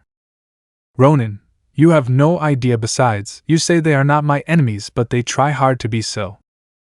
Yayorozu, they don't know what happened, maybe if you told them. Ronin, if I tell them they won't believe me, and if they attack me and I don't defend myself I'll just be easy prey. Yayorozu, well yeah, this is hard, you know? I miss the days when even though you and I didn't talk, we were a family. Ronin, well technically I lost 2 families. The girl had a sad face, they knew that behind that layer of hardness that Izuku showed the boy was sad. The brunette was about to speak when she felt her body paralyzed. After that a light smoke entered her nose, making her feel very sleepy. She felt 3 pairs of hands lift her up. With the little strength she had left she managed to create a stick to get Izuku's attention, but she couldn't touch him. The girl saw the freckled man further and further away and a tear appeared in her eye. Ronin, but well I guess that's over, do you want to go get a burger after this? My dad said they were good in the United States, so we'll have to try it here but at a street vendor to avoid problems, ha ha ha, don't you think, Yayorozu? Yayorozu? Hey, did I offend you? The boy turned around looking for his partner, but now he was the one who couldn't find her. The boy was looking everywhere until he found the stick he had created as well as his hat. The boy picked up the objects and knew that something was not right. Ronin, damn. Jumping with his one for all, he thanked everyone for being attentive to the concert. The boy rose but saw nothing that would help him or give him a clue. Izuku thought a little. It was not time to doubt, it was time to be a hero. The boy concentrated strength, and in a single jump he headed to the largest building he saw. The freckled man began to think. Ronin, there has to be a way to find her. Call the heroes, they'd think I did it. Telling Nizu is a good idea, but find her first. Izuku, come on, think if my predator sense worked on other people it would make it easier. With one for all I can only depend on my strength and speed. That would help when I find them though. Wait a minute, one for all raises physical abilities giving speed and strength as well as a greater reaction, that's it. If I could concentrate the power only in my fists before I can do the same with other parts of my body. Although remembering his broken bones, yes, she is also a danger. I hope my healing factor can fix it. I have to find her now. The boy charged his power to % in his body and then transferred it to his fists, then to his legs. Ronin, if I can create the full cowling I can create a radar sense. The power concentrated in his ears. He immediately began to hear several sounds in the distance, things that no human being with a quirk class like Jiro could hear. Children playing, dogs barking, cars, etc. The boy was being drilled by so many sounds that he had to duck. The boy wanted to stop using his power, but his duty was greater. Ronin, concentrate. Izuku, come on, you have to find her. Ronin, maybe if I pass it to my eyes. No, they'll be in a dark place. I won't see anything. Okay, I'll go up to. The ear managed to capture even more distant sounds, and that was when he heard it. I told you, she's the youngest of the Yayorozu family. But what was she doing alone? Shouldn't she be under surveillance? His companion didn't notice, they were at a concert. Stupid, but are you sure she is the youngest in the family? Yes, boss, why? Look at that tremendous pair, that pair of melons, and that figure should not correspond to a girl of her age. Ronin became enraged. He gained strength and began to advance at full speed without losing the trail. He finally found them. The boy remained in the darkness. So we'll ask for the ransom?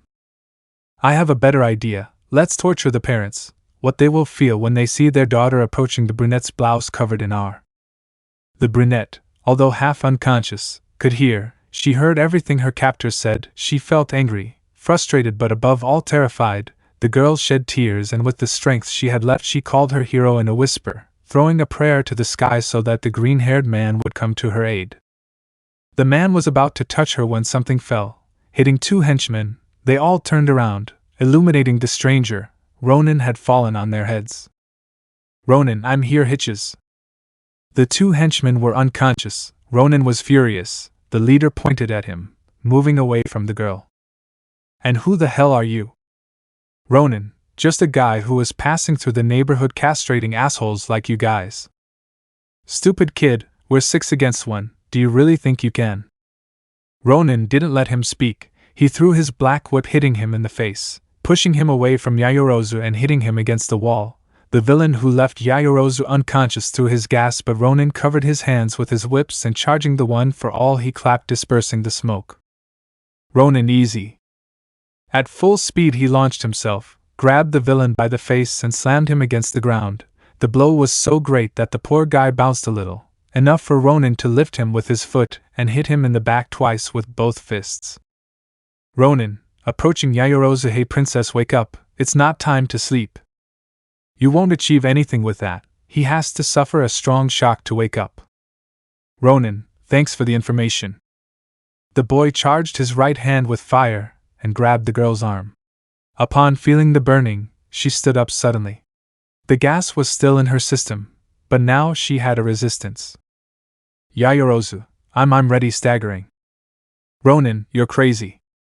The boy wrapped her in his right whip and lifted her through a window to the second floor of a building. The freckled man hoped it was abandoned or there was no one there, and fortunately it was the second. It looked furnished, but no one was there. The girl got up and saw through the window how the freckled man fought hard, but also watched the girl to make sure no one had gone up, which the villains took advantage of to hit him. Ronin, you guys are so annoying. The boy took the lid of a trash can and, using his right arm, threw it. The lid hit some villains and fell to the ground. Ronin, well, that was disappointing. The girl saw how her hero was in trouble. She clenched her fists in fury. She wanted to help, but she was afraid. The brunette began to cry when. Control your breathing, relax your muscles, free your mind, that allows you to fight easier. Your victory doesn't depend on your opponent being tired, because even then they can pull an ace up their sleeve and defeat you. Victory depends on how you fight, your strength, and how willing you are to fulfill your mission. Brutality is not bad as long as you don't get carried away by it. Remember, we are heroes. Our job is to protect others, not harm them. The brunette was furious. She used that and began to use her creation. The girl took out a rifle that looked somewhat strange but had a silencer. The girl took it out and pointed it at the villain right between his legs. The girl breathed and shot. A few minutes before. You're an idiot to come here. Ronin, there's something you don't know, my friend. You're facing the monster who returned from Tartaros. Don't you know who I am? I'm the UA traitor. The freckled boy activated his one for all at % suddenly. The boy raised a curtain of dust. The rays began to come out from bottom to top with intensity. The hair stood on end. Ronin's eyes began to shine, giving off their characteristic green glow. He lit his fists, and the black whips came out like tentacles. The boy smiled madly. He was scary. He was intimidating. The guys only felt a chill, but the boss, in an act of bravery, did something very stupid. Listen carefully, stupid, I don't give a shit who you are. We'll kill you, and then that huge hitch. The shot hit the criminal's crotch. The bullet was apparently made of buckshot that, although it did not go through like a real one, it dispersed into needles that were stuck. The guy only let out a cry of pain while the others turned to see the girl who, illuminated by Ronin's fire, looked scary. Her eyes even resembled those of the freckled man when he fought. Everyone prepared to attack. The girl only reloaded, pulled the lever and aimed again. Yayorozu, okay, who wants to be next? Ma damn super developed hitch, I'm going to. He couldn't continue. Ronin kicked him hard in the jaw, breaking it. Ronin, I told you, hey Yayorozu, you learned something, that's good. The girl jumped and fell onto the huge trash container that served as an operating table before Ronin arrived. A slight crack was heard, but Yaoyorozu got off and stood next to Izuku. Yaoyorozu, don't take away the fun. Ronin, okay, the adrenaline is driving you crazy, calm down. Yaoyorozu, shut up and take it. The girl created a sword starting with the handle. Ronin took it, and the girl just nodded for him to take it. The boy listened and pulled it. The sword looked like his, with the difference that this one didn't light up or have the colors of the other one. The boy took it and activated his pyrokinesis on that arm, although he was surprised that the edge also caught fire. Yaoyorozu, an adaptable material, if you light up the sword too. The freckled man just smiled maliciously and brandished his sword. Ronin, oh yeah. The freckled man launched himself at one of the criminals and gave a cut that he was able to dodge because he turned his arm into a spear. On the other hand, the girl shot at the guy who was throwing gas, but the guy dodged some bullets and tried to take the gun away from the girl. Give me that, darling, you'll hurt yourself. Yaoyorozu, in your dreams. The girl pointed the gun down and shot at the criminal's feet, who screamed in pain. The brunette snatched his gun and shot him in the stomach, then turned it around and hit him in the face with the butt. Finally, she took it like a baseball bat and hit him in the head. The villain fell defeated. The girl only adjusted her hair. Yaoyorozu, I'd rather hurt you. Ronin, well done to continue being drugged, ha ha ha. Yaoyorozu, stare straight ahead shooting. Ronin, what? Because of that carelessness, the freckled man received a cut on his cheek. Yaoyorozu was alarmed for her partner but immediately relieved, remembering her ability. Who was scared was the villain when he saw how the freckled man returned his gaze against him. A look of few friends. The scare took him when he saw how the cut closed quickly. Izuku raised the sword and the criminal covered himself with his arm, but he did not count on that the fire on Ronin's arm would turn blue, therefore also the one with the sword. The boy made the cut, and the spear was cut. The villain did not have time for anything because before it touched the ground, Ronin took it and hit him. Ronin, you've bored me. Let's get this over with. Yaoyorozu behind me now. The freckled boy's eyes lit up. He made some movements. The girl, knowing what he would do, listened and stood behind the green-haired boy. The boy made his classic movements and shouted furiously. Ronin, Ryujin no Ken Wakuri. The boy pointed at the rest of the villains, who shit themselves when they saw how a large dragon came out of the sword, which had a light green color, surprising the freckled man, along with the fact that the dragon had the first signs of having the rays of One for All. It was even more difficult to control. The dragon hit the villains. The dragon rose and plummeted, disappearing before touching the ground. The green-haired man closed his fist, making the fire disappear. The brunette saw the freckled man's back. The fire made him look more incredible. The girl sighed until she heard a moan. When she looked down, she saw with disgust the villain leader crawling like a worm. Who the buck are you guys? Yaoyorozu. I'm Momo Yaoyorozu. Remember that in case you want to do something stupid again, because next time a bullet will be the least of your worries aiming at her. Ronin, okay, cowgirl, calm down. The adrenaline keeps you like this. It's time to go. My technique caught too much attention. The freckled man turned around only to receive a blow to the face from a villain. Ronin, that's what I get for being confident. The freckled man wrapped his fist in his whips and unleashed a blow that hit the criminal squarely in the chest, throwing him far away. Ronin, to that I say, put the trash in its place. Yaoyorozu, hey, are you okay? Ronin, stop worrying about me, it's time to go. Yaoyorozu, yes. The girl staggered, and as she took a step she fell hard on the ground. Her companion would worry about her and help her. Ronin, what's wrong? Yaoyorozu, I felt like my ankle was gone. The boy would see the ankle, and when he lifted it he would ring, indicating something bad. Ronin, well, there is two news, you know, one good and one bad. Yaoyorozu, tell me the bad one. Ronin, you broke your ankle, most likely when you jumped out of that window. Yaoyorozu, and why don't I feel it? Ronin, well, here's the good news, you still have the remains of that shit in your system. I want to think that's why you even had the courage to create such a weapon, and since that smoke is some kind of sleeping pill, I assume that you still have no notion of some things, among them pain. Yaoyorozu, good to know. Ronin, come, it's time to go. The freckled man took the girl and carried her bridal style. He secured her better with his black whips and loading strength. He jumped in the direction of the academy. The girl saw him, and even in the darkness she could see how the rays coming out of him illuminated his face, making him look even more incredible. Yaoyorozu, thinking, you really are a hero. Izuku, you are someone incredible. It's wait, incredible? It's wait, Momo, stop. What are you thinking? He's just a good friend. I thank him for many things, but this is too much. The girl inadvertently began to turn red. This was of course noticed by the green-haired boy. Ronin, wait, are you okay? You're turning red. Don't tell me you're going to get sick.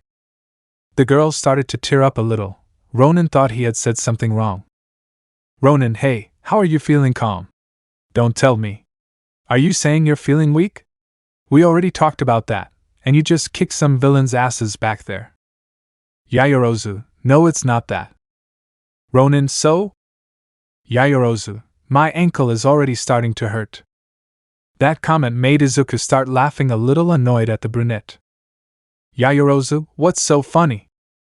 Ronin, nothing, it's just that I thought you felt weak and I was wrong, ha ha ha, I think I haven't seen it this long, but you've really become stronger than I thought. Yaoyorozu, really? Ronin, I mean it may not seem like it, but you are stronger than before. It has been a relatively short time, but you have advanced a lot. Yaoyorozu, could I have a fight with you now? Ronin, if I didn't use my quirks maybe, ha ha ha, but it's a good thing. Nobody fights me, so consider yourself lucky, Momo. Yaoyorozu, who gave you permission to call me that? Izuku? Ronin, the same person who just called me by my name. The brunette smiled but didn't know that Ronin lied. He knew that without her quirk Yaoyorozu could be easy prey at a certain point, but if she used her quirk she would definitely make him sweat. She would force him to use his black whips to dodge or block sharp objects, and to block her bullets. The girl was someone dangerous, and today she had shown it to him. After a while the girl slept in Izuku's arms, who didn't care. The boy landed on the outskirts of the academy, and in one jump the boy entered without making a noise. He went to the infirmary and slowly broke the plate with his finger. He entered and left Yaoyorozu on a stretcher. Ronin, it's easier for recovery girl to find and treat her here. Rest easy, Momo, good work. The boy arranged the brunette's hair and almost on impulse gave her a kiss on the forehead. He quickly stopped, stood up and held his forehead. Ronin, damn, I think that stupid gas did manage to have some effect on me. Good thing it caught me now and not in the middle of the jump. The boy turned around and left, but not before covering the brunette and closing the door. Chapter 13, Adult Problems. Ronin couldn't sleep.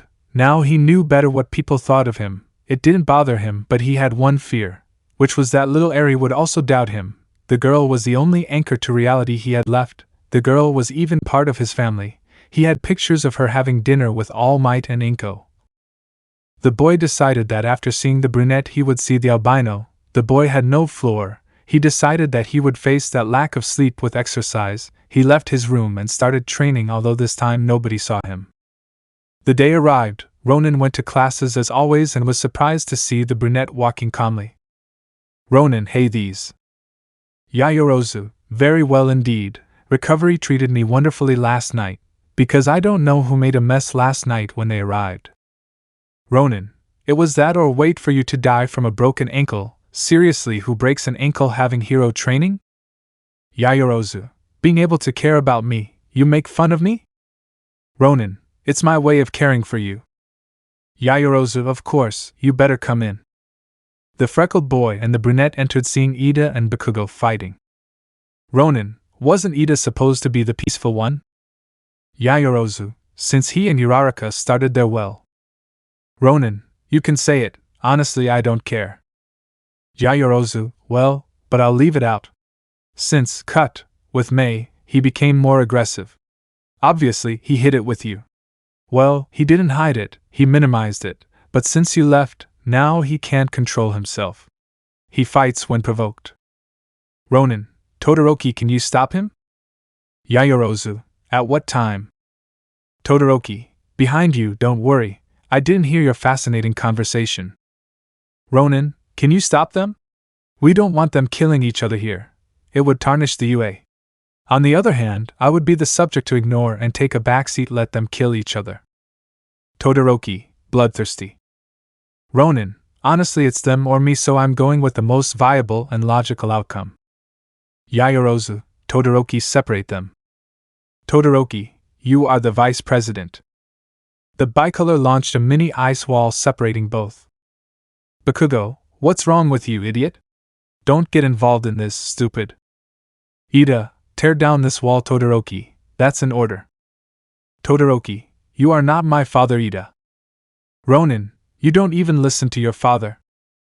Todoroki, you're not helping, you have the strength, it's time for you to intervene. Ronin, you want me to intervene? I'll intervene.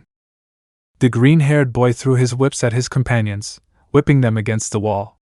Ida put all his power into his legs but achieved nothing. The boy only blackened the wall. Ronin, I wouldn't do it if I were you, and if you kick, you'll only break the wall. Bakugo just made increasingly powerful explosions with the whip. Ronin, that will only burn your embers faster. Bakugo, what do you mean? Ronin, easy and fast, you don't have my power, you only have the embers, and if you do that, what happened to All Might will happen to you. Bakugo, you're a bastard.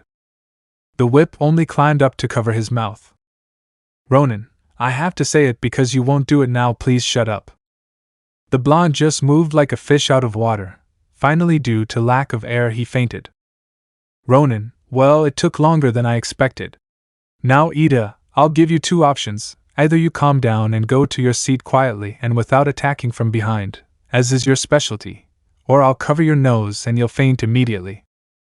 The little-haired boy looked at the green-haired boy with hatred, but after a while he lowered his head and shook it, accepting the release. The green-haired boy let him go, and the boy went to his respective place. Ronin, I wish everything was that easy.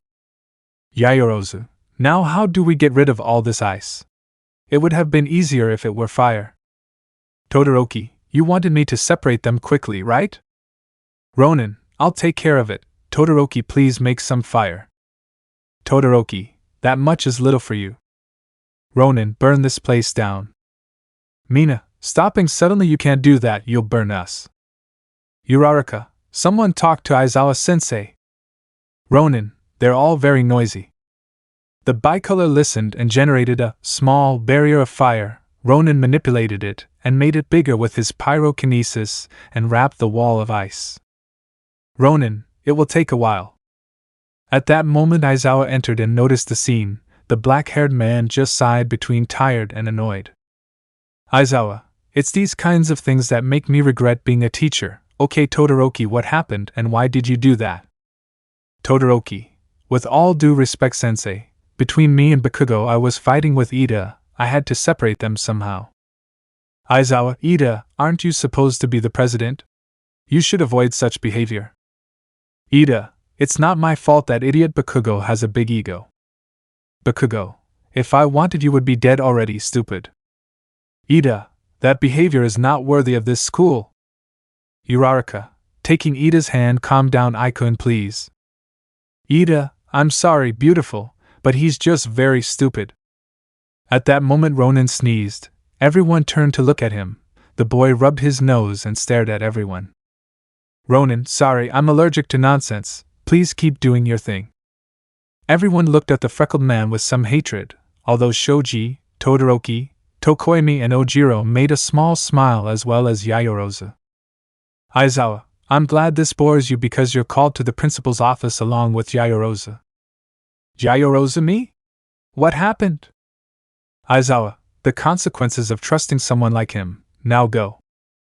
The two boys left. Ronin was behind the brunette. He managed to notice how her body tensed. He knew that she had never gone to the office. If it was now, it was for something bad. Ronin somehow felt that it was his fault. They both arrived at the office. Nizu was outside waiting for them. The first one to let in was the brunette. The boy could see two figures waiting at the desk. He could hear how there were some exchanges of words. The boy wanted to use his radar, but out of respect for his partner he preferred not to. Although he had to enter suddenly when he heard two words. We'll get you out of the UA. Ronin, wait, what? Forcing in. The green-haired boy saw how everyone was watching him. There were two people as he saw, a woman and a man. Yaoyorozu had some signs of starting to cry. Even a tear appeared in her eye. The freckled boy saw Nizu, who had a sad face. Izuku got upset with the two men, and with his whip he grabbed the man by the neck, alarming Yaoyorozu. Ronin, I don't know who you are or what you want, but if you want to take Yaoyorozu away from her dream, it will be under my dead body. Yaoyorozu, Midoriya, calm down. So that's your true face. Ronin, I don't want games. Yaoyorozu, Izuku, Midoriya, let it out, can't you see who it is? The green-haired man looked closely at the stranger. Jet black hair with perfectly marked gray on the sides, thin-framed glasses, tall. He didn't look very strong, but he had an intimidating appearance. The woman next to him had beautiful black hair, beautiful features, thin and tall. Her attributes corresponded to those of now, he understood. Ronin, you are Momo's father, right? The boy removed the whip. Immediately the man lunged at him, grabbing him by the shirt. Mr. Yaoyorozu, so that's how you are? You think you can come and attack us? Ronin, in my defense, you didn't introduce yourself earlier. Nizu, you didn't ask either. Ronin, thanks for the help. Mr. Yaoyorozu, Principal Nizu, this is negligence on your part. Allowing a villain to join this school is a serious offense that will take away the school's prestige. Nizu, being honest, I feel that having young Midoriya join once again would increase the prestige of UA as an educational entity. Here we train heroes, and one of the virtues we have is redemption, forgiveness, and the humility of knowing that it doesn't matter what we did in the past but what we will do in the present. Mr. Yaoyorozu, he's a villain. He'll always be a villain. There's no redemption for him. Besides, he doesn't even know what he did. For God's sake, it's in every newspaper. Nizu, I don't know the information. The man took out a newspaper and threw it against the desk. The headline was huge with words that sentenced. Always a villain. The traitor of UA. Izuku Midoriya is seen attempting to kidnap student Momo Yaoyorozu. No legal action from the family or Hero Academy is known. Ronin closed his eyes, annoyed. Was there really no one who trusted him? Mr. Yaoyorozu. And not only that, Recovery Girl contacted us. She told us that she found our daughter with a broken ankle. Understand that this guy being here only makes us distrust UA more as a safe academy. Yaoyorozu, Dad, but he had nothing to do with my ankle. Mr. Yaoyorozu, he tried to kidnap you, Momo. Yaoyorozu, that's not true, you weren't there, they misinterpreted it. The discussion was getting somewhat heated, Izuku thought, and chose his words carefully. Mr. Yaoyorozu, are you seeing this, Nizu? This type of behavior in my daughter is what I hope to avoid. Momo is a polite girl. She would never speak to me or raise her voice to me like this, so I'm sorry. Even if you don't agree, I will take my daughter out of this school. I know UA is the best, but there are others like Shiketsu or Ketsubutsu that are not far behind. Momo, don't think you're going to get me out that easily, it's not his fault. Mr. Yaoyorozu, don't argue. Something that no one had noticed was that the eldest Yaoyorozu would occasionally stare at the freckled boy. Something about him intrigued her. After all, it was a mother's instinct. The woman saw no threat in the boy. Ronin, well, you've talked a lot, right? Now I'll go. Mr. Yaoyorozu, who do you think you are? Ronin, honestly nobody. I'm just a person who doesn't like others to fight alone. Okay, yes, they have a point. The newspapers say one thing, I have to admit, if it looks well done, even I would doubt myself if it weren't because I know the truth. Second, yes, I admit it. Her daughter had a broken ankle, but I didn't cause it. She got it fighting because if you don't know, which obviously you don't know, her daughter was almost kidnapped, but not by me but by a group of men whose intentions weren't so good, let's say. Mr. Yaoyorozu, do you really think I'm stupid enough to believe that a villain saved her from other villains? Ronin, I didn't save her if that's what you mean. Your daughter and I were at a public concert when these guys took her. I couldn't see it, and I realized it until too late, but by the time I found her she was already fighting these idiots with force. Mr. Yaoyorozu, I know you think this is the right thing to do, but think about your daughter. She'll lose a year just because of your prejudices. Believe me when I tell you that your daughter is someone strong. I've seen her in combat. She's fought against me and she's managed to do significant damage. The brunette's mother analyzed these words carefully. She didn't want to leave any room for doubt. After all, it was her daughter they were talking about. Mr. Yaoyorozu, I don't know what your evil intentions are or what game you're playing, but as long as you're here, my daughter will not set foot on UA's soil. The boy saw and analyzed this carefully, determined. He just put a hand on his brow. Ronin, I can't believe he's going to do this. Okay, I'll make him a deal. Mr. Yaoyorozu, why do you think I would make a deal with a villain like you? Ronin, because believe me, it suits you. Mr. Yaoyorozu, you're crazy if you think. Mrs. Yaoyorozu, honey, let him talk. Mr. Yaoyorozu, what? But you don't. Mrs. Yaoyorozu, listen to me. The man knew that the face his wife made was when she was sure of something. Without hesitation, she just sighed. Mr. Yaoyorozu, okay kid, talk. Ronin, you say you want to take Yaoyorozu out of UA, but at the same time you don't want to because you know she would lose the year. The only reason for her to leave is, and I quote your words, while you are here my daughter will not step on UA's soil. So I propose this, you leave Yaoyorozu in UA and I return to Tartaros. The comment made the brunette open her eyes in surprise. Would the boy really sacrifice his dream? All I want is to be a hero. I don't care about you guys. Mr. Yaoyorozu, and what would you gain from that? A favor? Do you want money? Ronin, none of that. I just want Yaoyorozu to fulfill her goal. I'm sure I could achieve it in any other academy. I don't discredit Shiketsu or Ketsubutsu since I know how strong their students can be, but the bonds she formed at UA, I highly doubt she'll make them again so quickly. Understand that your daughter is not just a classmate.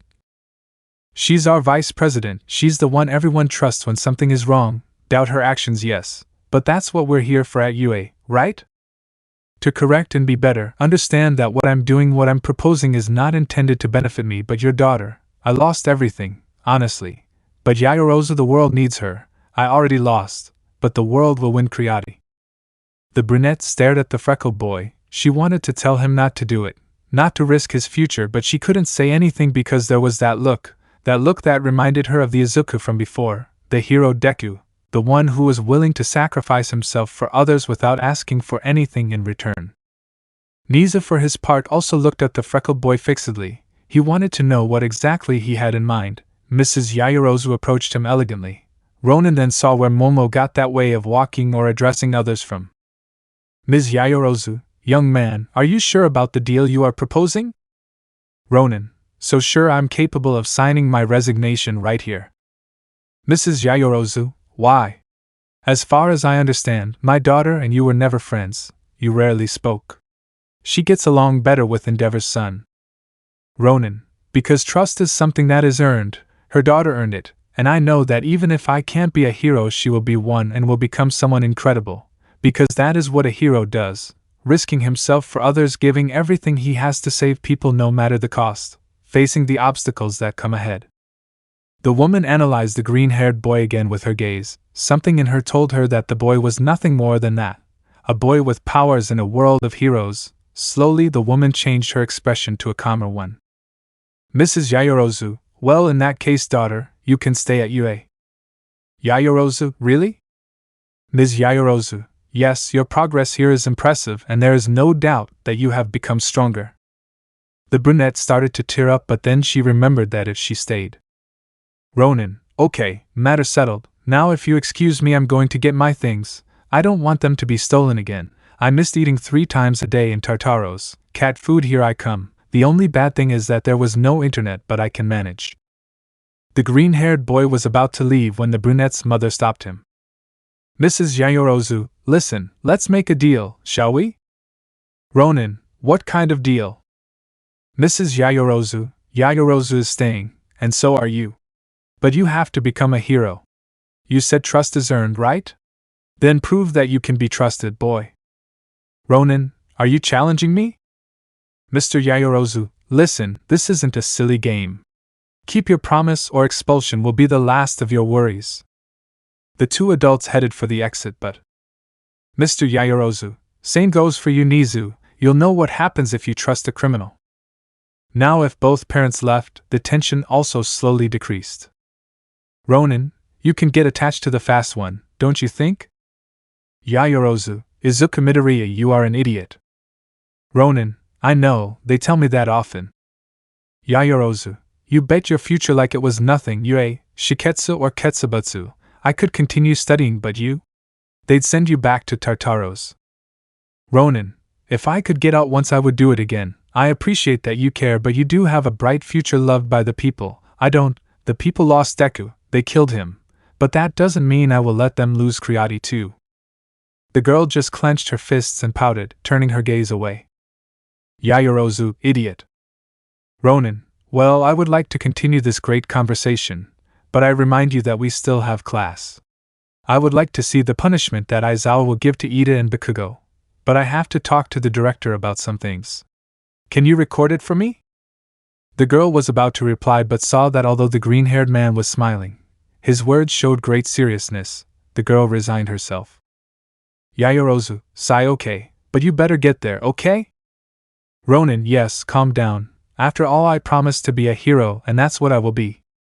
The girl gave a small bow to Nizu and left. Ronin, well, it was tense.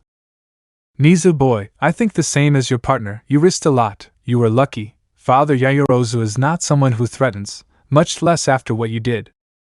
Ronin, I know, maybe I was a little lucky. I applied the behavior of a primate or mammal. If it sees a member of its family or its environment in danger, it will show its fangs. The only way to calm this is to show that you are not a potential threat. Only then would it stop its attitude. It's like when gorillas beat their chest. With that, they scare other gorillas or other animals, whether they are bigger or smaller. They have to see that they can win the fight to control themselves. Nizu, using techniques based on wild behavior may not always be a good idea. Ronin, I know, but it worked. That's why I said I was lucky. Nizu, now I'll see what you said about the kidnapping attempt. Ronin, it was by the Cultural Plaza. There was a free rock concert. That's why nobody saw anything. Nizu, and I don't judge them. You should have called boy. Ronin, I know, and I was going to do it, but there was no time. I had to act quickly, and when I saw he was already involved in everything, I said that she fought because she wanted to be seen as someone strong. Her father still has the concept of her as a weak or fragile girl, his girl after all. But the truth is that I helped in the fight long before. Nizu, I imagined it. Well, I guess I can't say anything. Go to class, boy. Ronin, you are in charge. The boy left and headed to his classroom. He passed by the one in Class B where he heard Vlad King talking about the sports festival. The boy remembered the rodent's plan. He thought that he also had to train. His Ryujin no Ken Wakuri needed improvements soon because using it meant a great waste of energy. In addition to the fact that last night's version was more powerful but also more difficult to control, Ronin thought of an exercise plan to improve, although his mind also split into two females, one younger than the other, one with white hair, and the other with jet black hair. Crossed his mind. He had to be strong, but not because he already was. He wanted to protect them. He knew that both could protect themselves, but last night's accident with Momo was proof that we always need a hand to win. The boy continued walking until he reached his classroom. Upon entering, he could see everyone's disappointed faces. Ronin, I'm like a bedbug. You won't get rid of me that easily. The freckled man sat down and the classes continued. Math, history, literature, and English. The subjects passed without pain or glory. There was not much to write down until they heard loud footsteps approaching. Ronin knew who it was, covered his arms, and prepared to sleep. Almight, I'm coming in like a normal person. The freckled man just made a face of annoyance when he saw how he couldn't sleep like he wanted. Midnight, and I'm with him. Ronin, thinking, they must be coming to Buck. Aizawa, is it today? Damn, I forgot. Yaoyorozu, how's your ankle? Yaoyorozu, ready for anything. Midnight, that sounds good, cracking her whip because today they'll be putting on their hero suits. Everyone izuku, what? Almight, ha ha ha ha, you heard it, young people. Ida, are we going to do strength tests? Standing up from his seat. Almight, no, young Ida, this time will be different. Today we will go out to the streets. Kurishima, to the streets? That sounds exciting, bumping his fists with his quirk. Mina, everyone will see my Super Queen outfit. Tsuyu, tell me you didn't change your name to Alien Queen Karo. Mina, maybe? Todoroki, how many heroes will go with us? All Might, the necessary ones, Aizawa, Midnight, and me. Ronin, I still think we'll need more. Everyone listened to the blonde American and went to change. On the women's side, they all left in order, while on the men's side, only one was missing: Ronin. Almight, does anyone know where their partner is? Bakugo, probably crying like a little girl just like always, it doesn't matter now. But without saying, water goes an arrow stuck in the ground. When they turned around, they saw how Ronin was leaning against a tree playing with another. Ronin, talking about others like that isn't right, Bakugo. Ida, when? Ronin, none of you pay attention to me, that makes it faster for me. The green-haired boy hit the tree hard and threw an apple. With the arrow he had in his hand, he broke it to start eating. Ronin, bless gravity, you're very useful sometimes. A certain brunette knew where the comment was going. The girl lifted the viscera of her helmet, annoyed. Almight, well, how nice that you're all here. Now how about I explain this? Everyone paid attention to the blonde. Almight, people know you, have seen your movements. But you have done more in this time, you have evolved perfectly. Now what we will do is go out all so that people can identify you with your new suits and appearances. Remember that in just one more year you will be heroes. Everyone started to shout with joy except for Izuku, Todoroki and Bakugo. The doors of UA opened and everyone came out. Midnight was hanging on All Might's arm, who smiled and greeted everyone. Aizawa walked neutrally, drinking an apple juice. The rest of Class A was walking normally. Aoyama made diva poses. Kirishima activated his quirk while showing his muscles. Mina posed for photos. Ida made military salutes. Uraraka was also hanging on her boyfriend's arm and greeted everyone. Bakugo scared the children with his explosions. Suyu was on top of Shoji, who was carrying some children playing. In the back were Todoroki and Izuku, both walking normally. People did not recognize the hero with that strange suit. He looked like a ninja but more technological. Not seeing his face, they could not tell what his mood was, although he did denote a very intimidating aura, which is why people avoided him, only greeting the son of Endeavor. Todoroki, wow, that's weird. Ronin, what? Todoroki, in other times you would go to the front with Uraraka and Ida in your cute and silly green suit greeting all the children. The Hero Deku was loved by everyone, for his heroic acts and for his kind appearance. You were an All Might, only shorter and less muscular. Ronin, will you shut up, son of Endeavor? Todoroki, don't you miss him? Ronin, to them? No, honestly I feel better this way. Todoroki, I didn't mean that, but well, in part, yes, but don't you miss being the Hero Deku? The one who gave hope and happiness? Ronin, the one who was tricked by his best friend and whose mother died because the symbol of peace didn't do its job. Todoroki noticed the seriousness in the freckled man's words. Ronin, if they had told me what was going on, I would have understood, you know? If Uraraka hadn't told me that on that mission, things wouldn't have changed, because above all, her happiness mattered to me. If she was happy with him, it was fine with me, but why deceive me? Why make me live a lie? Things like that always reveal themselves, no matter how good you think you are. Todoroki didn't know anything, but Ronin for a few brief moments could see himself with his Deku suit right in front of him in the middle of Uraraka and Ida. All Might congratulated him. The boy looked happy, but it was just an illusion. Izuku returned to reality. His face, hidden by the mask, showed a touch of sadness. The heterochromatic saw his friend for a few seconds. He knew it bothered him to say it, but it also still made him sad. The boy just put his hand on his shoulder, making Ronin act and return to his normal face and countenance. Todoroki, what the hell happened to you, friend? Ronin, don't feel sorry for me. I'm not the one with the scar on my face. Todoroki, sometimes I want to hit you, you know that? Ronin, almost everyone, don't worry about that, by the way then. Todoroki, so what? Ronin, you and Suyu? Todoroki, don't start. Ronin, ha ha ha, I have to admit that it caught me by surprise. I always think that you and Yaoyorozu were the ones for, well, you know, ha ha ha.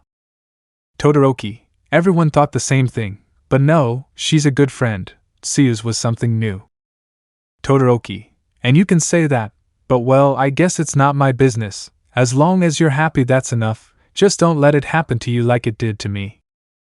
Todoroki, thanks for the good cheer. Ronin, it's advice and I mean it. Todoroki, thank you.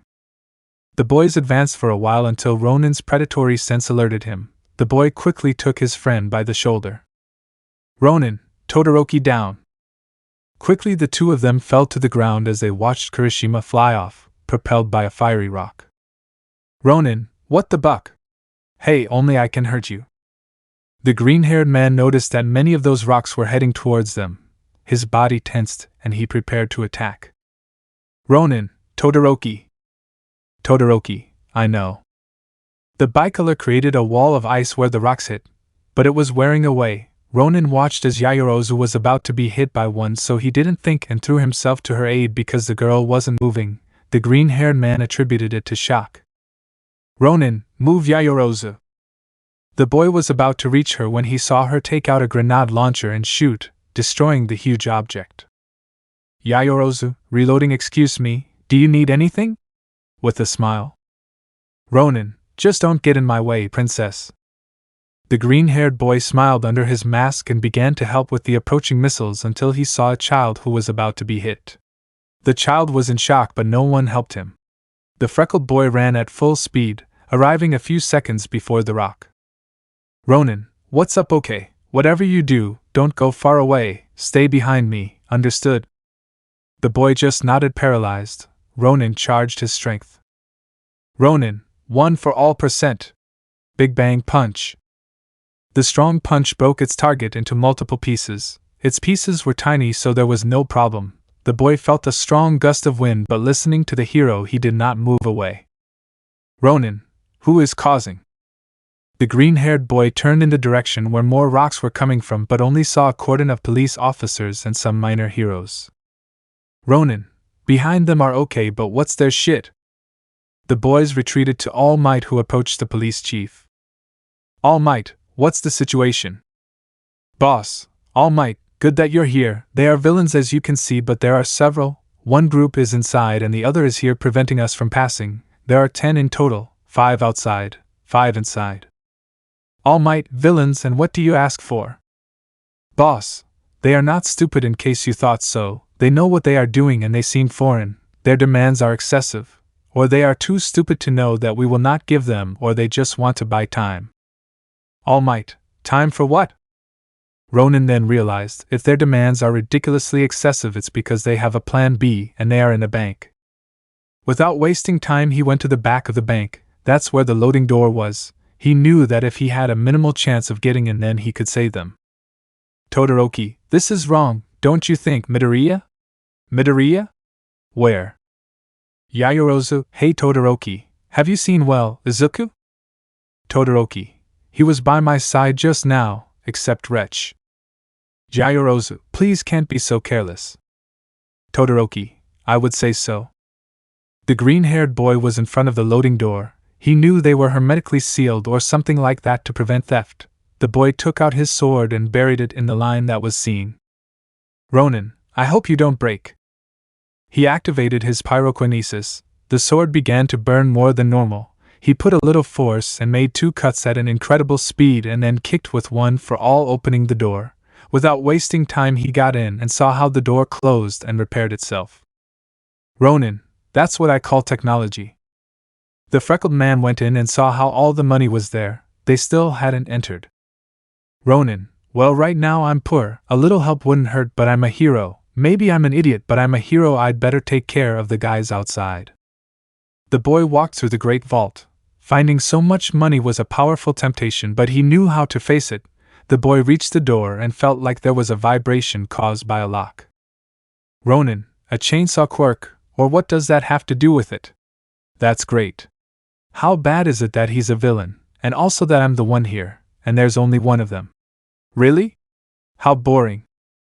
The freckled boy took out his sword and activated his pyrokinesis, but stopped. It was obvious that the door had to be thicker, otherwise the other guys would have already entered. Izuku put away his sword and took a step back. He retracted his left arm. It was a good opportunity to find out. Ronin, 1 for all. Lightning began to flow throughout the boy's body but stopped at his left arm. Ronin, come on, it works, please. The green lines that the metallic arm had began to shine, even visible through the paint, although this was unknown to Ronin since his suit did not allow him to see it. Ronin, it works, you have to work. The lines began to heat up, they released steam, the arm began to sound, some light rays began to filter through, soon those rays began to be seen outside the suit to the joy of the freckled man. Ronin, yes. Okay, let's try the percent. The boy charged energy and threw a punch. If the prosthesis was already strong, augmented with one for all and made it a weapon, the thick door was torn off as if it were paper, taking the villain with it. Ronin, well, that was exciting. Now how do I get on? This is my first time doing this. Suddenly he heard how on the floor above they began to threaten people. Izuku knew it was dangerous, so he wanted to end it all quickly, but now he knew that stealth was also on the board. The boy jumped to the roof, nailing himself with the help of his whips, and moved slowly, covering himself with the dark parts and in the corners. The boy managed to reach the first floor without anyone detecting him. A child managed to see him, but because of fear he kept silent. The boy reached the place where all the villains were concentrated. He took out a gas arrow and dropped it. The object, as soon as it touched the ground, it released a large amount of smoke. The villains and civilians were quickly covered by the thick smoke without being able to do anything. They aimed their weapons or prepared to use their quirks, but they did not know what to attack. Suddenly one of them was knocked down and dragged while screaming. Some blows were heard and then nothing. The villains thought about grabbing the civilians, but they saw nothing beyond their noses. Boss, what do we do? Villain boss, let's kill the bastard. But we don't see anything, and they took. Villain boss, I know, but whoever is here must not know how many of us there are or our quirks. As soon as we see him, it will be easy to finish him off. Ronin, from the roof, maybe I don't know your quirks, but I know how many there are, and according to my calculations, only the 3 of you remain. Villain boss, who's there? Ronin, oh friend, your luck must be the worst in the world. The boss then activated his quirk, transforming his body into a rhinoceros. Although he could walk on 2 legs, he was as clumsy as one. The other seconded him. One had cannons on his fingers and the other turned his arms into diamonds. Ronin, an animal, a shooter and a villain worth millions. Hey, can you help me? I'm short on cash, and since I didn't want to steal anything? Villain, wretch. Ronin, I have to live off something, right? You understand, besides, the saying goes, a thief steals from a thief. Villain boss, show yourself, damn it. Ronin, landing next to him, were you looking for me? The villain was startled, but when he was about to attack, Ronin hit him in the snout and kicked him in the stomach, knocking the air out of the animal. His predatory sense warned him of gunshots. He took out an arrow and shot the villain's fingers before he could shoot. The arrow broke, making a net which made the bullets hurt him. The diamond villain transformed his hand into a spear and hit Ronin, but he received it without any problem. The stab hit his chest, but the freckled man didn't seem impressed, or even show any sign of suffering any damage. He took what he thought was the stump and hit with his left arm, breaking the strong structure. The villain screamed, and Ronin finished him off by hitting him in the chest with enough force to faint him. The boy saw that the smoke was dissipating. He took the broken part, broke it again, and put it in his jacket. Ronin, with this I'll be fine for a while. I'll give it to Nisa when we get to the academy. The freckled man turned around and saw the rhino standing up. Ronin, I wouldn't do anything stupid if I were you. I've already knocked out 3 of your henchmen. The other one can't do anything, what's more. The freckled man took out his gun and shot at the villain. Ronin, that's good aim. Villain boss, damn, and you call yourself a hero? Ronin, I'm a hero. That was just a powerful sleeping pill based on midnight smoke. At least it's good for something. The rhino charged at the freckled boy, but he was waiting for it, and used his left whip to tie the boy's neck, jump over him and be behind him. The boy used his one for all and pulled the villain, forcing him to turn around only to receive a blow from Ronin in the face. The boy had covered his fist with his arm, making it more powerful. The animal went through the structure, leaving the bank. Everyone looked at the freckled boy with fear, but he only breathed. Ronin, they don't make them like they used to. Employee, you sir, are you? Ronin, I'm a quiet hero. I just came to help. My name is Ronin. Employee, thank you. Ronin, whispering, maybe if he saw my face he wouldn't say the same thing. Employee, did he say anything? Ronin, I've already taken care of all the villains. Sorry, but I had to go in through the back. The path in front is blocked. Whoever is inside, come out immediately or we will kill these damn children. Ronin, that's my signal. Now tell everyone to stay calm. I'll take care of it. There are still villains outside, so you'll have to wait here, okay? Employee, are you sure you can handle them alone? Ronin, well, maybe I'm not alone, but thanks for the concern. Even if I'm careless, a hero always risks himself to save others. The boy peeked through the door and then let his whole body out. Ronin, okay, now who wants to be next? A fiery rock headed towards him, but he only drew his sword and with a single slash it was destroyed. The villain watched and threw various metal objects at him, but with his sword he deflected them with force, although he couldn't avoid a blow that came from nowhere. How stupid are you to come here without a plan? Ronin, they are villains, they are ruled by greed, their desire to be recognized, the recognition they never received as children, and if they are murderers they surely suffered from some disorder like the McDonald triad. In short, they are easy to read, even worse, easy to defeat. Maybe you're right, but you know what? You're still stupid because no matter how smart or calculating you are, kid, you're alone. Ronin, well, now everyone is calling me stupid, it must be a new record, okay? I admit it if I'm smart, but you're wrong about something. The rock villain threw one with force, but it was quickly stopped by a thick wall of ice. Ronin, I'm not alone. Yaoyorozu, Todoroki, Ojiro, Shoji and Tokoemi stood at his side. Ronin, okay, I must admit it's a surprise to see you, Tokoemi. Tokoemi, Shoji told me what happened, I'm sorry, Midoriya.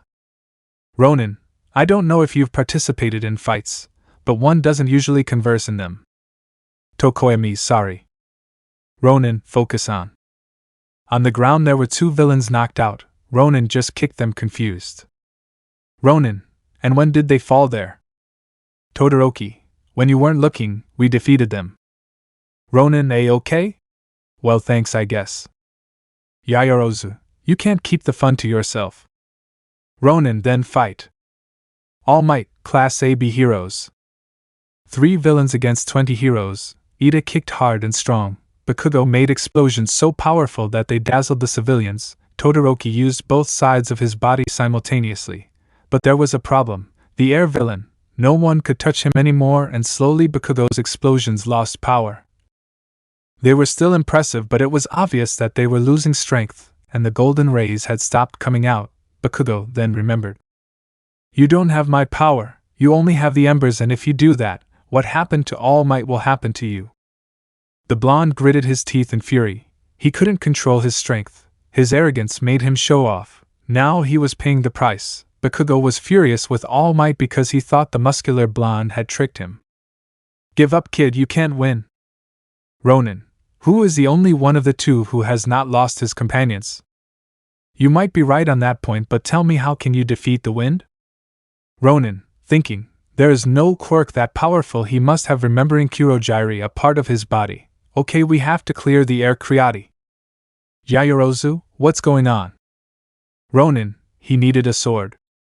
Yaoyorozu, you already have one. Ronin, no avoiding being hit like last night. Yaoyorozu, what did you do to him? Ronin, it melted in the heat. I need something more durable. Yaoyorozu, I'm working on it. The green-haired man used his whips to try to find that part of his body, but he was unsuccessful.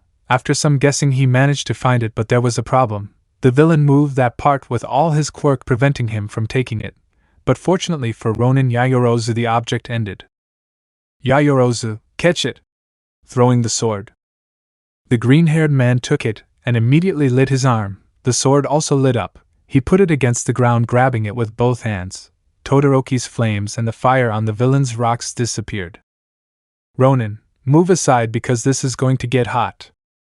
The boy looked up, revealing that his eyes now had flames around them. Suddenly, his pupils lit up in a green tone. He activated One for All, and the rays also passed to the weapon. Ronin, come here, you damn bastard! You will die, hero! Ronin, maybe, but you won't be the one to kill me, Emperor's Hammer. The freckled man waited for his rival to approach, and then raised his sword, raising with it a torrent of fire that made everyone move away because of the heat. The villain was trapped. He didn't know how to get out. Ronin, the popular one will win, the hated one will lose. of course it's a tragedy. The villain roared in pain. The boy stopped his attack when his sword melted again. He took out his sword and with his pyrokinesis he cut the fire. Ronin, but that's life. Fine then, I won't lose to anyone. I'll become the strongest monster and change this scenario. The boy said this and put away his sword. His companions had already defeated the others. They only saw their companion standing, although only a certain brunette knew something, and that is that although she was not sure, she could swear that her companion was tired. Ronin was about to fall to his knees. His body was releasing steam, even filtering through the suit. Then when he was about to overcome it was when someone intercepted him. Almight, are you really crazy? Ronin, and then I thought you were going to ask me about my health. Almight, this is not the time to make stupid comments. Do you have any idea what you did? Ronin, I broke into a bank, saved everyone, and defeated villains. Almight, you caused destruction. You didn't wait for me to give an order. You disobeyed my command. Do you really think you won't have consequences this time? Ronin, in your own words, a hero doesn't have time to decide if something is right or not. If people's lives are at stake, his body will automatically move to save everyone. Well, my body didn't move automatically, but my actions were for the good of the people. I didn't let them out because I knew how everything would be out here, and I defeated the villains fighting with my companions. Is that supposed to be right? Or what did you want me to do? Stay here watching them suffer while you showed off your nice suit doing nothing? No thanks. I know there is a high risk of dying, but if I have to die, I will die fighting. The freckled boy stared at Almight, and although the symbol of peace didn't see him, he knew that in the boy's eyes there was an uncontrollable fury. Ronin turned around ready to leave, but the blonde wanted to be strong and took a more upright position, sticking out his chest, trying to intimidate the boy. Almight, what's wrong, kid? I remind you that you're a student, and I'm a professional, and your teacher. I think you should be more respectful. Ronin stopped dead in his tracks. Yaoyorozu knew something was wrong. The green-haired man turned around slowly. Ronin, what's wrong with me? Did I do something wrong? Considering your stance, am I supposed to be scared? Also respectful? Seriously respectful, you despicable, ugly buffoon. You locked me in Tartarus, let my mother die, cheated on her with Midnight, and now you're standing there like nothing ever happened in a monkey suit, strutting as you walk while laughing and asking for respect? The boy approached Almight and tapped Almight on the nose. Ronin, there's your respect. I just hope you had shown that same respect to my mother instead of sleeping with Midnight, or better yet, that if you had answered the phone that day, maybe she would still be alive. The blonde couldn't resist it. As a reflex, he hit Ronin hard. The boy managed to put his arms in an X, and thanks to the coating on his suit, the impact wasn't that hard, but it did drag him. The boy got annoyed, stood up and took out his sword. The blade burned in its bright color. Everyone felt that something would go wrong. Ronin tried to be good. The blonde man was on guard. It was too late to apologize. The green-haired man would finally show his true face to everyone. Todoroki was about to talk to him on his communicator, but Yaoyorozu snatched it away. Yaoyorozu, stop! Ronin, I told you, no one believes me, no one will help me, I'm fed up. Yaoyorozu, I believed in you. Listen, I defended you from my parents precisely because I know you're innocent. Plus you said you wanted to show them you want to be a hero, right? So don't ruin your image. You did a good job. You fought and won. You saved civilians and worked as a team. Ronin, listen, it's not worth fighting now. The freckled man wanted to use his Ryujin no Kenwakuri, but the brunette was right. He wanted to be a hero. All Might couldn't maintain that transformation for long. If he wins, he'll look bad, but if the hero loses his muscular form, he'll look worse. Izuku breathed. His thirst for revenge lowered. His sword stopped burning. He made a simple movement and put it away in its sheath. Ronin, it's not worth it. One day everyone will know what you did. A few days later. After that discussion, things have changed. The new Ronin squad was made up of Shoji, Tokoemi, Ojiro, Todoroki, and Yaoyorozu. Yaoyorozu's training flowed wonderfully. Yaoyorozu was advancing perfectly. She did not doubt her actions and she was stronger. But there was also something, a feeling. The brunette, faithful to her analytical behavior, tried to associate it with the admiration she felt for the boy. On the other hand, Ronin always said no internally. The same thing would not happen again. But now we are located in the recreation room. Nobody could enter. there were only 3 people. Ronin, you can do it, Arie, you can do it. Arie, do you really think I can? Ronin, you control your quirk, not percent, but this is the best test we can do. Mirio, Arie, you are my hero. Ronin, I trust you, I'll be here with you until the end. Arie, you promise? Ronin, I would never lie to you, little one. The albino just breathed. She felt safe being with her 2 heroes. She charged her quirk and activated it. Her little horn grew bigger. Ronin saw this with a smile. Mirio felt his strength return, but after a while Arie stopped, but the blonde still hadn't recovered his quirk. Ronin, what happened? Mirio, I don't know, I feel stronger but I can't use my quirk. Arie, I'm sorry, crying, it's my fault, I'm an idiot. Mirio wanted to hug her but Ronin stopped him. Ronin, maybe you're just tired, I have a good idea, why don't you go to the kitchen and get a caramel apple? Mirio, do you have?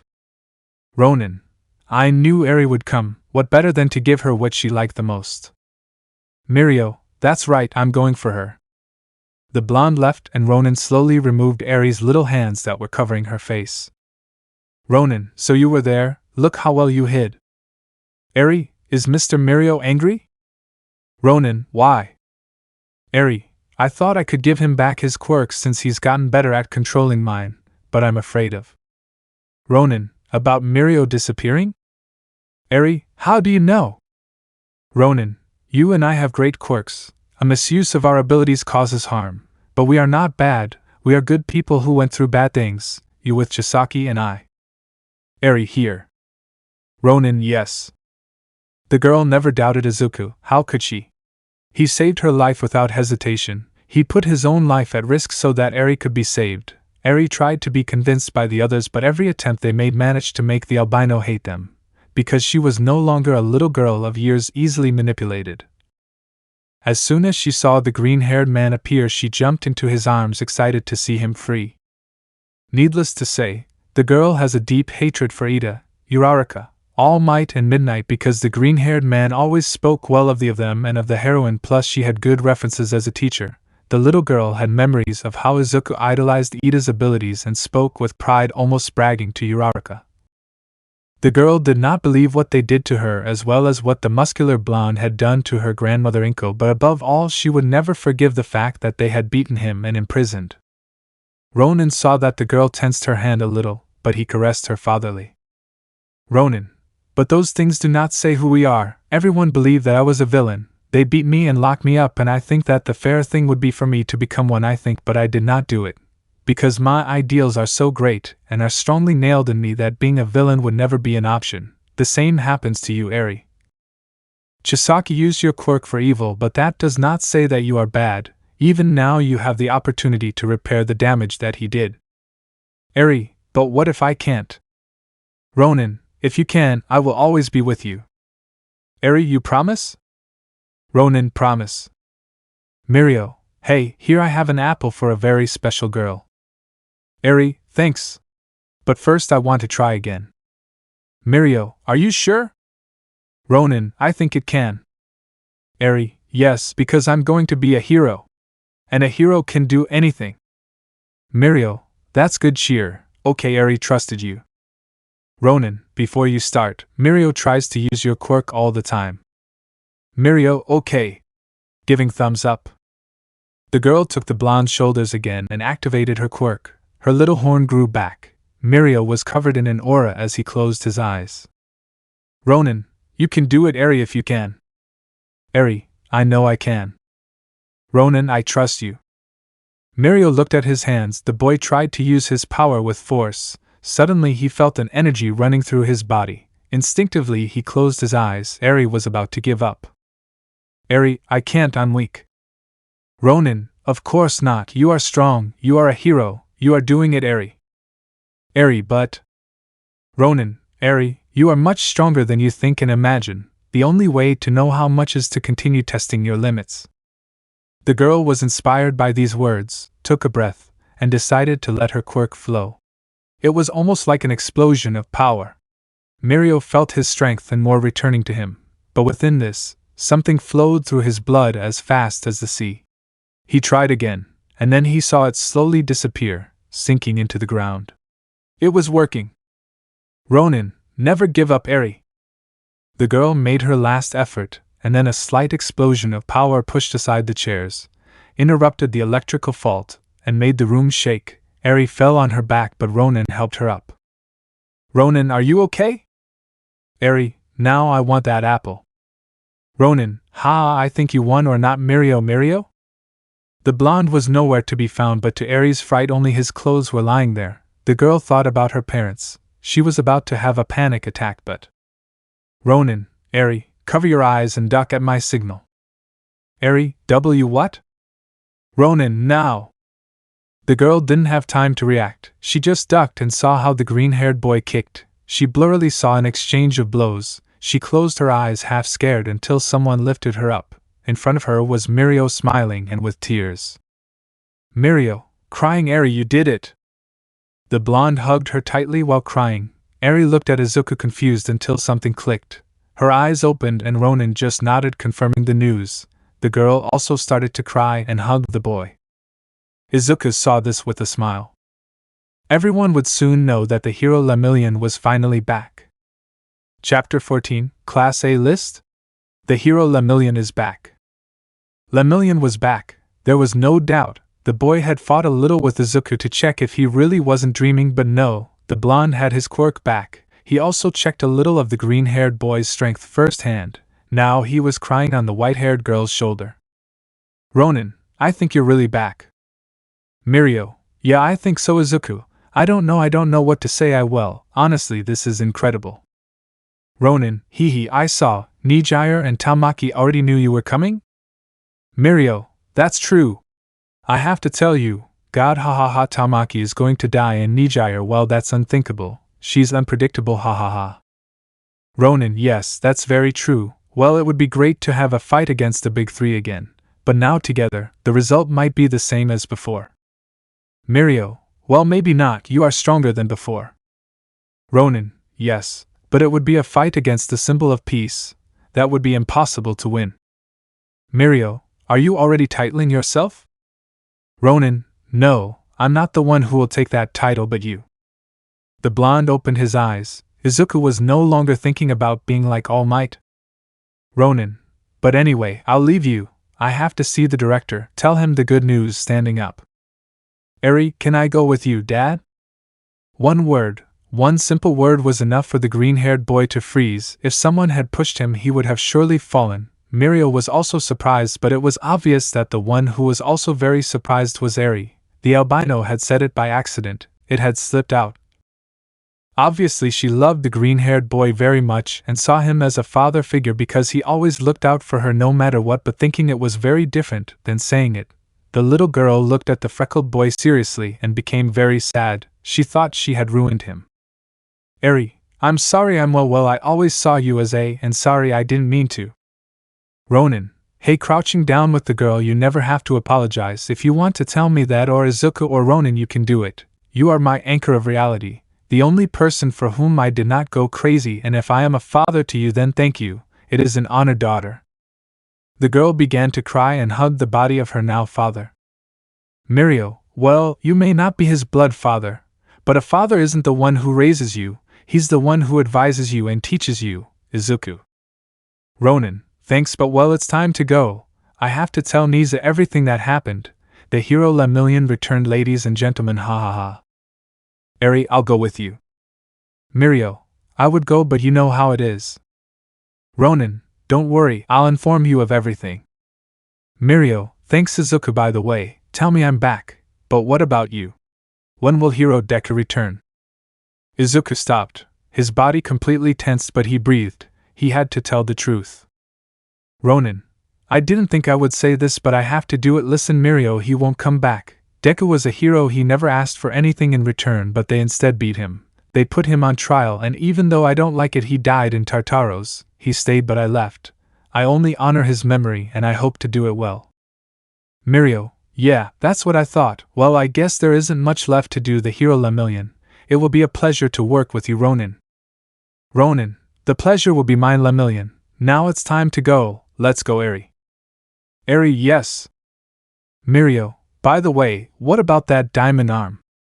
Ronin, I changed it. Well, Nizu changed it. In exchange for that he kept a part. Trader Rat, in fact, he also kept the rest. He said that he would avoid being robbed if he opened a bank account with another name. That way he would be safe, and since it is in the name of the UA they cannot investigate it.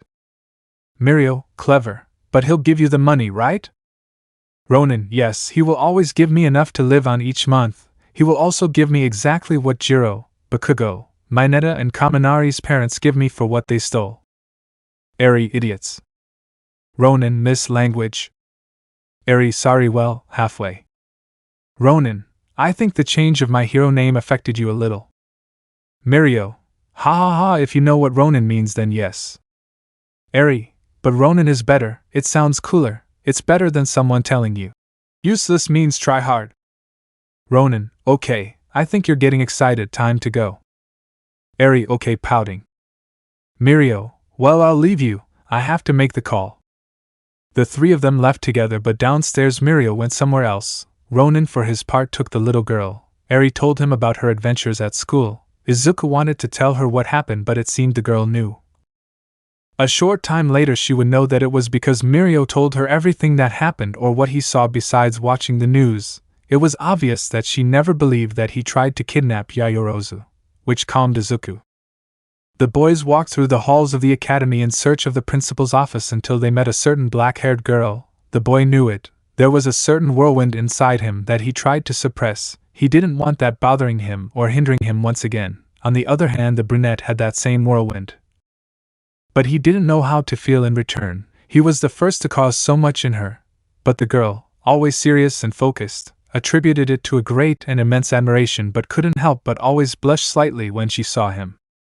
Yaoyorozu, ho hello. Ronin missed, slightly bowing his head. Yaoyorozu, you really like to tease me.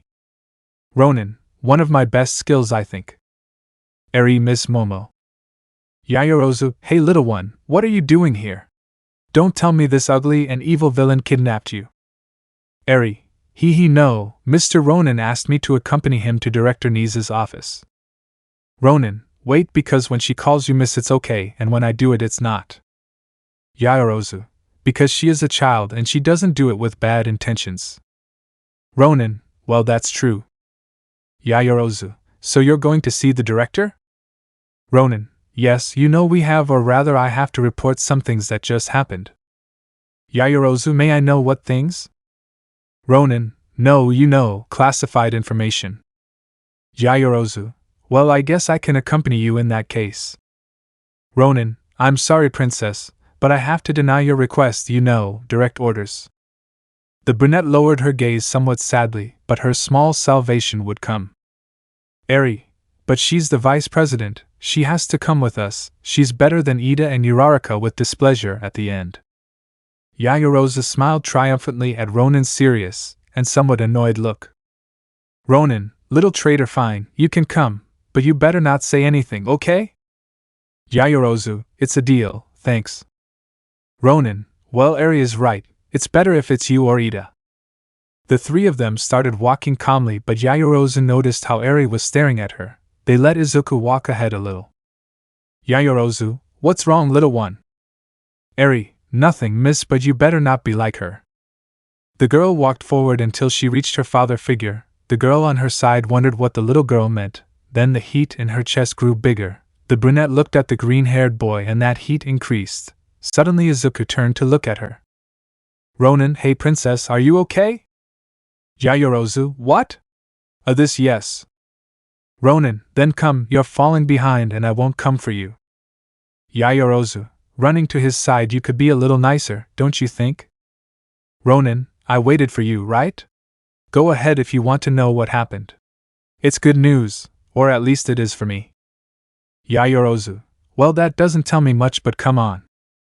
Finally, after a while, they arrived with Nizu, who was drinking tea. Ronin, am I interrupting? Nizu, not at all, young Midoriya. It's a pleasure to see you the same as always, and I see you're accompanied, ha ha ha. Ronin, what do I owe my laughter to? Nizu, so fast, and you already have a family? The freckled boy turned around to realize that he was referring to the fact that Arie and Yaoyorozu were accompanying him. Ronin, it's not funny. Nizu, for me it is, but tell me what can I offer you? Ronin, not much. I came to inform you of what happened today with Mirio Togata. Nizu, that's right, it was today, changing to a serious expression. What happened?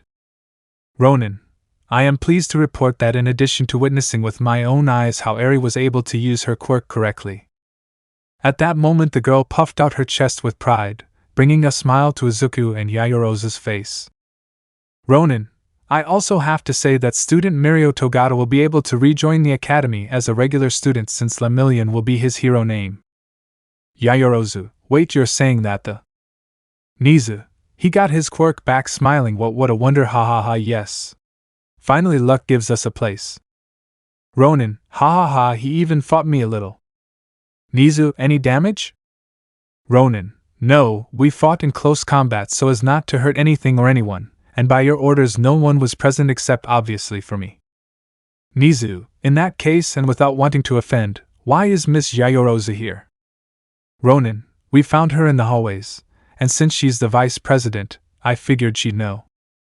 Nizu also? Ronin, besides, it's better for her than for Ida.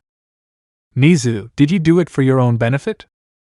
Ronin, it's not my fault. Nizu, so? Ronin, it was her fault, pointing at Arie. Arie Mia? Pointing to herself. Nizu, ha ha ha, well, regardless of who is to blame, it's fine. Miss Yayorozu also begged you to maintain total discretion. This is a delicate matter, and even though Mirio may return to the academy, it is not entirely certain since it is his decision, so I would prefer total silence in order to avoid gossip, okay? Yayorozu, I trust my director. I swear to maintain total silence on the subject. Thank you for your trust. Nizu, don't look at me but at young Midoriya. Ronin, me. He is the only person in all of UA that the students trust except for Todoroki, but he is not. Yayorozu, you say you like me? Ronin, I tolerate you, it's different. The freckled man let his instincts guide him, and reaching into a drawer, he pulled out a hamburger. Ronin, look what I found, I'll have to confiscate this. Nizu, how did you know? Ronin, it seems you forgot that my power increases my physical abilities and senses. In short, you are no longer the only one who can steal my food taking a bite. Yayorozu, isn't that considered theft? Arie, you'd get used to it over time. Nizu, either way is fine. By the way, I'll call you next week so we can see about the money. Ronin understood with his mouth full. The word would not have bothered the brunette if it weren't for the fact that she said it with her mouth full. The brunette's fine and demure attitude made her let out a small sound of annoyance, and she elbowed Ronin. Ronin, what? Yayorozu, don't drown. Ronin, I don't think so. Besides taking another bite, what's the worst that can happen to me? Yayorozu, okay, you're alone. The brunette turned around and after bowing to the director left his office. Ronin, now what did I do? Nizu, I would advise you to go after her. An angry woman is dangerous, he. Ronin, taking another bite, okay. Nizu, but swallow before you talk to her. Arie, Miss Yayorozu is something special. Ronin, never be like her at her age, daughter sigh, that's why they say women are like mathematics. Arie, why? Ronin, when you're older I'll explain it to you, now let's go. They both left quickly while the director just smiled. Nizu, looks like someone made you a little soft, as I said. Luck is finally on our side. The green-haired girl and the white-haired girl ran until they found the brunette who was buying juice from a vending machine. Ronin, who would have thought, so refined and buying from a vending machine. Yayorozu, at what point? Ronin, you're not that hard to lose, are you, Arie? Arie, yes. Appearing behind Yayorozu. Yayorozu, I think Midoriya gave you the taste for annoying me, right? Ronin, Midoriya? Hey, you were calling me Izuku before. Yayorozu, really? Sorry, I don't remember. Ronin, if that's the best you could come up with to annoy me, then I have to tell you it's not very effective, let's say. Yayorozu, here, it wasn't for me, but I figured after that burger you'd be thirsty, throwing the soda at him. Ronin, catching him, thank you, princess. The green-haired boy just gave a sly smile and opened the can. The black-haired girl just shook her head. Yaoyorozu, you really try hard to be hateful, don't you? Ronin, it's my natural talent.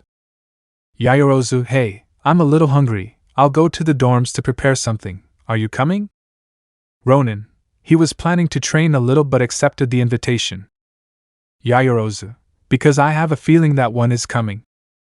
Ronin, first time someone rich cooks for me. I feel special, ha ha ha. Yaoyorozu, yes, that was coming. I hate you. Ronin, you and almost the entire academy, don't sit too much. Arie, I don't hate you. Ronin, that's why I said almost. Besides, you're adorable. Now come on, Yaoyorozu will make us food and I don't want her to regret it. Yaoyorozu, hey, I told you Izuku, you can call me Momo if you want. Ronin, it's not an obligation, or is it? They all went to the dorms, so a few days passed. The green-haired boy trained very hard, either alone or with Yaoyorozu or his companions. Izuku did not trust them 100% yet, but he knew that at least for now they did not have bad intentions. The boy practiced his techniques separately. He already had a name for his fire sphere. He needed to use it because he had not had the opportunity. His relationship with Yaoyorozu also progressed slowly. The boy did not lie. He trusted the brunette almost as much as he trusted Todoroki. This allowed Yaoyorozu to see some of his techniques and martial skills. The girl also improved by leaps and bounds. Although the big challenge she would have would be during a training where Ronin would try to fix a problem with the girl's suit. Ronin, so you don't want it to be so revealing anymore? Yaoyorozu, yes, I feel like I'm doing wrong by showing too much of my body. Well, I needed it for my creation, but at the same time I feel like it's something improper. Ronin, I see, and why don't you try going from small to big? Yaoyorozu, how? Ronin, from small to large, it's not difficult, or so I want to believe. Your quirk is based on the construction of objects from your lipids, isn't it? Yaoyorozu, yes, but... Ronin, you're basically a D printer. Yaoyorozu, hey. Ronin, what? Yaoyorozu, I don't know whether to feel flattered or offended. Ronin, and I won't tell you, but I'll give you some advice. Why don't you compress and take from smallest to largest? Yaoyorozu, could I do that?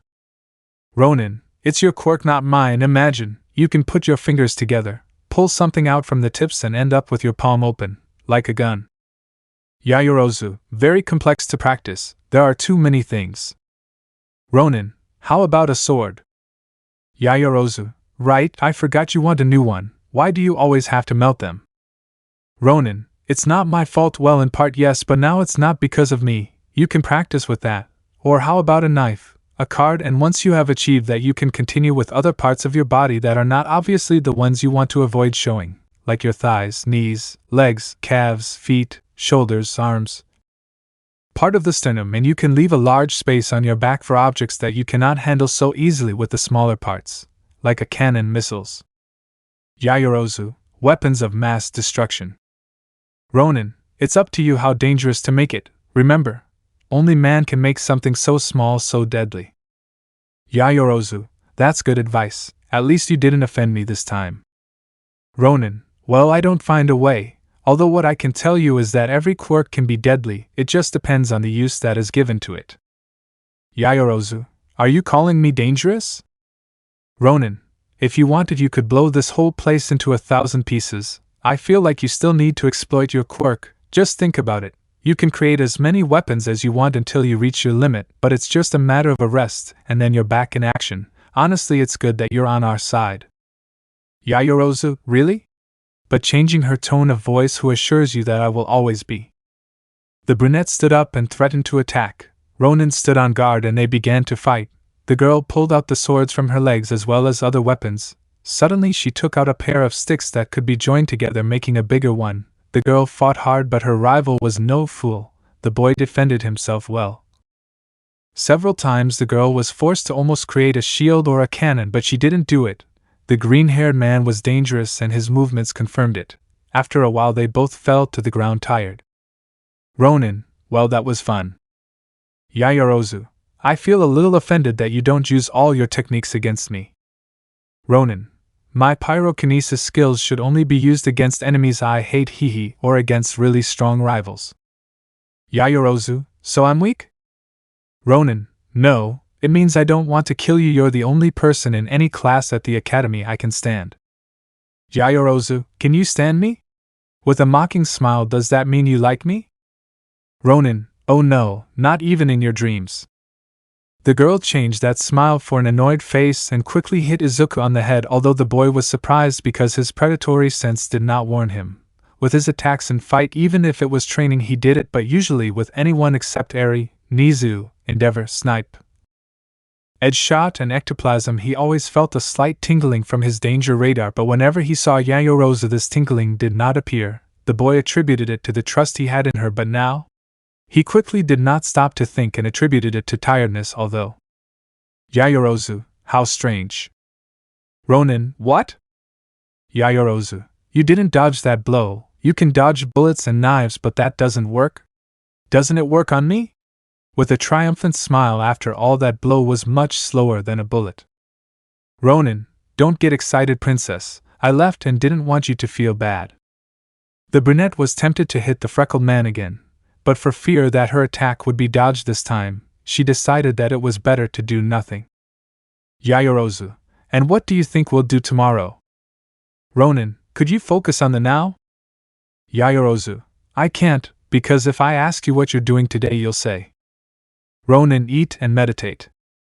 Yaoyorozu, I already know that. That's why I'm asking about tomorrow. Ronin, good point, I really don't know. Yaoyorozu, I thought so, with the director looking like your father. Ronin, first of all, that sounded strange, and secondly, just because I have a good friendship with the director doesn't make me the expert on everything that happens at the academy. Yaoyorozu, how boring you are. Ronin, they tell me this often, but what do you think we'll do? After all, you have more power than I do. Yaoyorozu, maybe they'll tell us about the sports festival. Ronin, but we already know that if it is going to be done, also when and where. I don't know what other information we would have.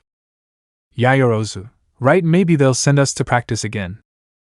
Ronin, maybe I don't like training in a team, I leave my skills visible. Yaoyorozu, you do it with me and you don't complain. Ronin, because I see yours too, so I know how to beat you faster. Yaoyorozu, well, the same thing happens when you train with everyone, see it as a win-win. Also, you don't have to practice your techniques necessarily, you can create new ones. The only bad thing is that they don't allow the use of the hero suit, otherwise everyone would see your fire dragon. Ronin, well, maybe you're in for a surprise, but you're right. I can see everyone's techniques. It'll be difficult, but it might work. Yaoyorozu, Chogakushu Norioku. Ronin, super adaptability. Yaoyorozu, I've seen that in you. You heal your wounds quickly, your quirk gives you increased strength and reflexes, and you use that increase to enhance your senses to their fullest potential. Maybe your quirk isn't an increase but rather adapts to the situation as you progress. Ronin, well, maybe one day I'll tell you. Besides, my super adaptability is something natural. Before I only used it to make my hero notes, and some training, but enough. For now, be content with knowing that I'm better than the others. Yaoyorozu, ha ha ha, you're the best at what you do. Ronin, although what I do isn't very good. Yaoyorozu, we all have hidden talents, maybe you found yours. Ronin, fighting brutally, I like it. Yaoyorozu, haven't you considered being, more human? Don't beat the living hell out of people, don't dislocate arms, things like that. Ronin, maybe the day they stop trying to kill me. Yaoyorozu, good point, what about Almight? Ronin, since the day of the bank he has stopped bothering me, also midnight, I hope it stays that way. Yaoyorozu, okay, enough talking, do you want to go eat? Ronin, sure, I'll cook, what do you fancy? Yaoyorozu, I'll see, why don't you always fight with your sword? Ronin, I don't want the fight to end so quickly. They both went towards the dorms. Upon arrival they were greeted by Todoroki. Todoroki, where were you? Ronin, training, the sports festival is coming up and I want to be prepared, she was just nosy. The black-haired girl was annoyed by the comment, but before she could do or say anything Todoroki interrupted them. Todoroki, well, inside everyone is nervous and I think they'll want to hit you. Yaoyorozu, now what did you do? Ronin, nothing that I remember or at least am aware of, maybe I'm sleepwalking. Todoroki, well, you better get in. Ronin, time to fight yet? Great, here I come. Upon entering, he almost received an explosion from Bakugo, which he covered with a shield he made with his black whips. Bakugo, you wanna fight, you damn weird eyes? Well, let's do it now. I'm not bucking scared of you. Izuku formed his whip and choked Bakugo by lifting him up. Ronin, please Bakugo, if you want to fight just say so, but weird eyes? That's new. Bakugo, you what the hell are you doing here? Ronin, I think it's been clear since the day we came back after saving your explosive, Muslim ass, for better or worse, whether you like it or not, I live here. Yaoyorozu, Izuku put it down, what did we say about being more human? Ronin, does this thing even look human to you? Pointing at Bakugo. Yaoyorozu, let it go, creating an atomizer. Ronin, first of all, I'm not a pet, secondly, use that thing and I'll throw Bakugo as far as I can. Yaoyorozu, we don't want any trouble, but why the aggressive attitude? Tsuyu Mirio came, he said he wanted to fight all of us but that he wouldn't come alone, that Nijire and Tamaki would come too. Ronin, no wonder I found it strange that you called me weird eyes so out of the blue. Okay Bakugo, I'll let you go, but if you attack me you'll get into a fight that you won't win, okay?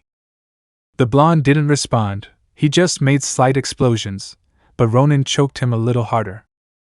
Ronin, understood? The blonde was running out of oxygen, so with no way out he just nodded. Izuku kept his word and let him go, and then went in the direction of the kitchen. Ronin, whether they accepted or not was their decision, all they can do is endure and fight, as you would say, Kirishima? Oh yes, like men. But Bakugo had a big mouth and he showed it once again. Bakugo, no matter when you hate us or hate me, we will always be better than you. I will always be better than your damn stone. Ronin just stopped walking. Yaoyorozu and Todoroki knew that was something very stupid. Ronin just returned and faced Bakugo, who despite noticing the height difference smiled because he knew that the green-haired man would fight. But Ronin, hate them? No, you're my friends, aren't you? I could never hurt you. The green-haired boy smiled, the same smile he showed before, but there was something dark in it now, something diabolical. Then without warning with his metallic arm he hit Bakugo hard in the pit of his stomach. The blonde couldn't notice the blow. His eyes turned white. He knelt down and desperately looked for air. Ronin just stood there with his arm flexed. Ronin, what's up Bakugo? Did you find a gold coin? Besides, why would I feel hatred towards someone so much weaker than me? Their attempts to make me angry and fight are pathetic. Of course, I don't hate them, they just make me feel sorry for them. The comment made the whole class angry. Ida, emboldened, approached. Ida, you do have pride and a very big mouth. Ronin, but it's justified because unlike you, I wouldn't end up on the ground after a battle. Uraraka, get out now. Ronin, I already said it, for better or worse I live here. Want to get rid of me? Prove you can beat me. The green-haired boy passed through the couple, pushing his way through, bumping their shoulders. Kirishima wanted to help Bakugo, but the blonde just grumbled and cursed under his breath. Yaoyorozu went to see the green-haired boy along with some of her classmates. Shoji, don't you think you went a little too far? Tokoimi, the best fights aren't the ones fought with fists. Ronin, so you haven't been in many fights. Ojiro, you understand the risks, right? Ronin, nothing can be gained with peace but everything can be lost with war, I understand. Yaoyorozu, and if you already understood why you had to leave Bakugo like a deflated balloon? Ronin, first of all, he asked for it, he threw the first blow. Yaoyorozu, but you had two options, dodge and ignore or attack, and you took the second without hesitation. Despite saying that you don't like to fight, your attitude showed the opposite. Ronin, I don't like fighting, but I won't be that idiot's punching bag, but hey, it's okay, I won't fight as long as there's no good reason involved, okay? Yaoyorozu, that's temporary insurance, okay, sounds like a good idea. Todoroki, at the sports festival they will most likely fight again. Yaoyorozu, well, but it's an exception, there it's win or win. Ronin, It's good to know I have that loophole, ha ha ha. Now they just came to scold me or want to eat something. Shoji, I'll go train. If a fight against the strongest is really coming, then we have a lot to train. At least we've seen Mirio's quirk in action. I have an idea for a fight. Tokoemi, I'll go with you. I'm creating a variation of my fallen angel that could be useful to us. I just need to know your idea. Todoroki, I'll go study. Besides fights, we also have school. I think there's homework. Ojiro, I'll go with Hagakure. The boys left, leaving the brunette and the green-haired boy together. Ronin, a plan against Mirio, it might work. Yaoyorozu, it has to work. Ronin, not necessarily, or rather yes, it works against him but only against him, but he won't come alone, also Nijier and Tamaki. Yaoyorozu, we would just have to expand the attack range. Ronin, no, have you ever seen Nijier or Tamaki exploit their quirks to the maximum? Yaoyorozu, well no. Ronin, you see my point? Nijier's and Tamaki's quirks are in my notebook. They're strong, and now with Mirio I don't know what they plan to do. If I can train, it would be my resistance and my pyrokinesis. But first I'll eat. Yaoyorozu, do you have a plan? Ronin, I have a plan against everyone, but for this one I need your help. Yaoyorozu, my help? Ronin, we need to practice your creation. Yaoyorozu, okay, count me in, raising thumb. The boy made a slight smile and continued cooking. A seafood ramen was the girl's reward for her hard training.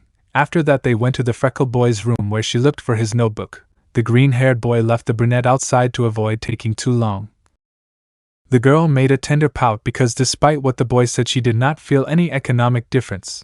In the green-haired boy's room, Yaoyorozu felt very peaceful, but since she could not enter she only had to wait. Although it was not long since the freckled boy did not take almost any time, the boy left with his notes, without problem. Ronin, it took me less time than I thought. Yaoyorozu, and why did you leave me out? Ronin, because if we had done it, it would have taken twice as long, and I can't delay this. Yaoyorozu, is it that important? Ronin, everyone is going to train their quirks, but we are also going to make a plan, one that will give us victory. Yaoyorozu, that look is when you really know you're going to win. Should I tell the others? Ronin, no. Unlike the others, they will also make a plan. Shoji and Tokoemi will polish that. We will use that to our advantage. Yaoyorozu, will you use them as bait? Ronin, no, we'll use their plan to our advantage, basically complementing both things. Yaoyorozu, I don't understand, it sounds like something bad. Ronin, none of that, I want to see how good they are. With that we will do something together, something that will give us victory. Yaoyorozu, I see you're starting to work more as a team. Ronin, they don't get in the way, just like you. Yaoyorozu, I was about to complain to you. Ronin, that's why I clarified it. Yaoyorozu, but if you say that this will be in secret, then where will we train? The gym is very showy and it would be busy. Ronin, we aim higher than they do. The freckled man pointed towards the ceiling. The brunette understood. It wasn't that he was pointing to an exclusive place. The boy was literally talking about going higher. Yaoyorozu, the ceiling? Ronin, exactly, it's such an obvious place that they won't think about it. We'll practice some attacks and movements. No use of quirks that draw attention. Yaoyorozu, I mean yours. Ronin, look who's talking, miss. I can create a bomb, grenade, missile, etc. Yaoyorozu, well, I understand. The boys moved forward quickly. Momo saw how the green-haired boy made mental plans. She could even swear that she saw how strategies and movements came out of her friend's mind. The girl couldn't help but think, he's cute, but she quickly discarded this idea. Yaoyorozu, thinking, what are you thinking? How can I even think that? He's a companion. He's my friend, well, he's my hero, and even if he hides it, he's someone who wouldn't hesitate to save others, but that doesn't make him cute. Wait, a while ago I thought he was cute, and now he's cute. God, am I crazy? Ronin, hey, are you okay? Yaoyorozu, what? Ronin, you're red, you almost had smoke coming out of your ears, ha ha ha, you think too much. Yaoyorozu, I should tell you that, I could swear I saw words coming out of your head. Ronin, I think about everything, this will not be the same as a year ago. I will go with all my strength and we will win. Yaoyorozu, it's good to see you in a good mood and motivated. It makes me a little happy. Do you want me to support you in something with your plan? Ronin, it would be a great help if you knew his quirks. Yaoyorozu, we just need to go up the stairs. You can tell me when we get there. We'll think of something together. 2 heads are better than 1. Ronin, okay, I hope you don't get dizzy. Yaoyorozu, you even believe it, it's not for nothing that I'm the smartest in the class, puffing out her chest with pride. Ronin, okay, let's start with the shyest one, Tamaki Amajiki. Hero name, Sun Eater, quirk, reanimation, Sagan. Using his body, he can manifest the characteristics of the things he eats. Yaoyorozu, really? It's something like my creation? Ronin, no, it's a little more complicated than that. You see, you create inanimate objects from the lipids in your body, but instead he can transform his body or parts of his body into the characteristics of his food.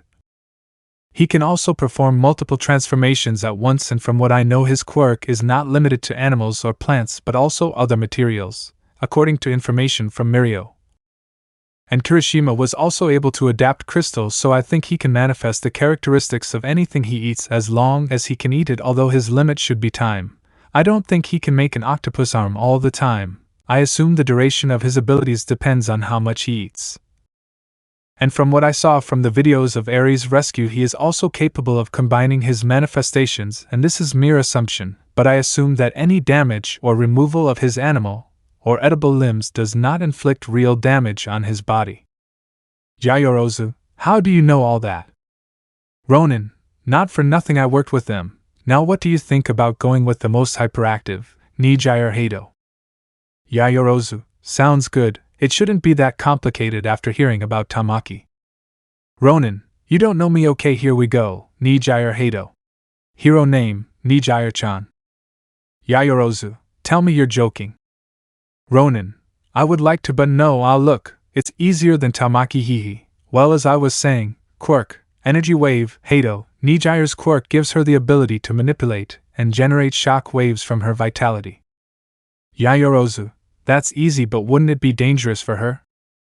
Ronin, for something he is strong, he knew how to handle his quirk. He has a short movement pattern, the most powerful and also known as the Giringu Wave. This attack hits his enemies with a powerful shock wave, strong enough to knock down even 2 villains with a gigantification or transformation type quirk. Yaoyorozu, you're right, it's much easier. Something else to aim for? Ronin, for some reason his attacks come out in waves. I don't know if it's a useful piece of information, but it's what I know. Yaoyorozu, something just occurred to me about that. Ronin, then time to practice. The training has already begun. A few days passed, everyone prepared and trained until they could not stand anymore. Izuku and Yaoyorozu had a fixed plan and would not stray from it, as well as Shoji and Tokoyami. Todoroki had also thought of some techniques. So we arrived at the day of the fight. Nothing extravagant, the gym would be the witness along with some teachers. Aizawa was there obviously because he was the head teacher. Almight wanted to see the growth of the new owner of One for All Katsuki Bakugo. The blonde did not know the truth. He thought that Izuku only had the embers and that was why they were easier to control. The director was also there with Arie. Suddenly the class arrived. They stood firm, although some were a little trembling because they remembered how the first one managed to put them in check. They did not want to know what would happen if the 3 of them were there. Ronin also made an appearance.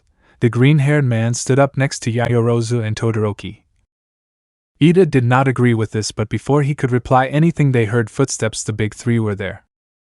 Mirio, ha ha ha, it feels so good to be wearing my suit again. I thought it wouldn't fit me anymore. Nijier, everyone grew up. Hello Tsuyu, hello Ochako. Tamaki, to have overcome my problem a little, this is uncomfortable.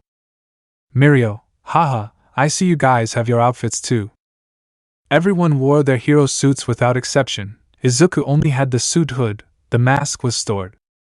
Nijier, look who's there, hello Izuku's suite at the end. Without knowing why, Yaoyorozu felt a little annoyed at seeing this. The girl turned to look at the green-haired man. She expected to see him completely red, but Ronin missed, dropping his head slightly. Nijier, you're not fun anymore. Ronin, this isn't a game. Mirio, Okay, let's start with the basics, the rules, Tamaki. Tamaki. It is forbidden to kill the opponent as well as to harm someone from the same team. If a fighter cannot continue, he leaves the field. The fight will end when everyone is on the ground. Izuku, 3 against 21, a bit unfair to you, don't you think? Mirio, we want them to have some advantage. Ronin, okay, I just hope you don't regret it. They both stared at each other, the tension began to build. Insert Ultimate Battle / Ultra Instinct Epic Rock cover. Suddenly black whips began to emerge from the freckled man's back. His fists slowly became engulfed in fire, but the surprise was as one for all increased from to suddenly. His rays came out from the bottom up, his muscles tensed. The wave of energy was so much that it lifted the freckled man's hood, taking it off, revealing his bristly hair as well as a light layer of dust. Mirio wasn't scared, the blonde was excited. Mirio, start! Ronin launched himself like a spring propelled by his power. The boy collided arms with Mirio. Mirio, you're not going to tell me that this is all your power. Ronin, you're not even close to knowing him, we're in a pitched battle. Mirio became intangible, causing the freckled boy to go through him, but he was counting on it and let himself be carried away. But when he hit the ground, he pushed himself back with his arms, kicking Mirio, who had deactivated his quirk. The freckled boy got up and ran to throw a punch, but stopped when he saw Bakugo throw a strong explosion. Bakugo, fall bastards!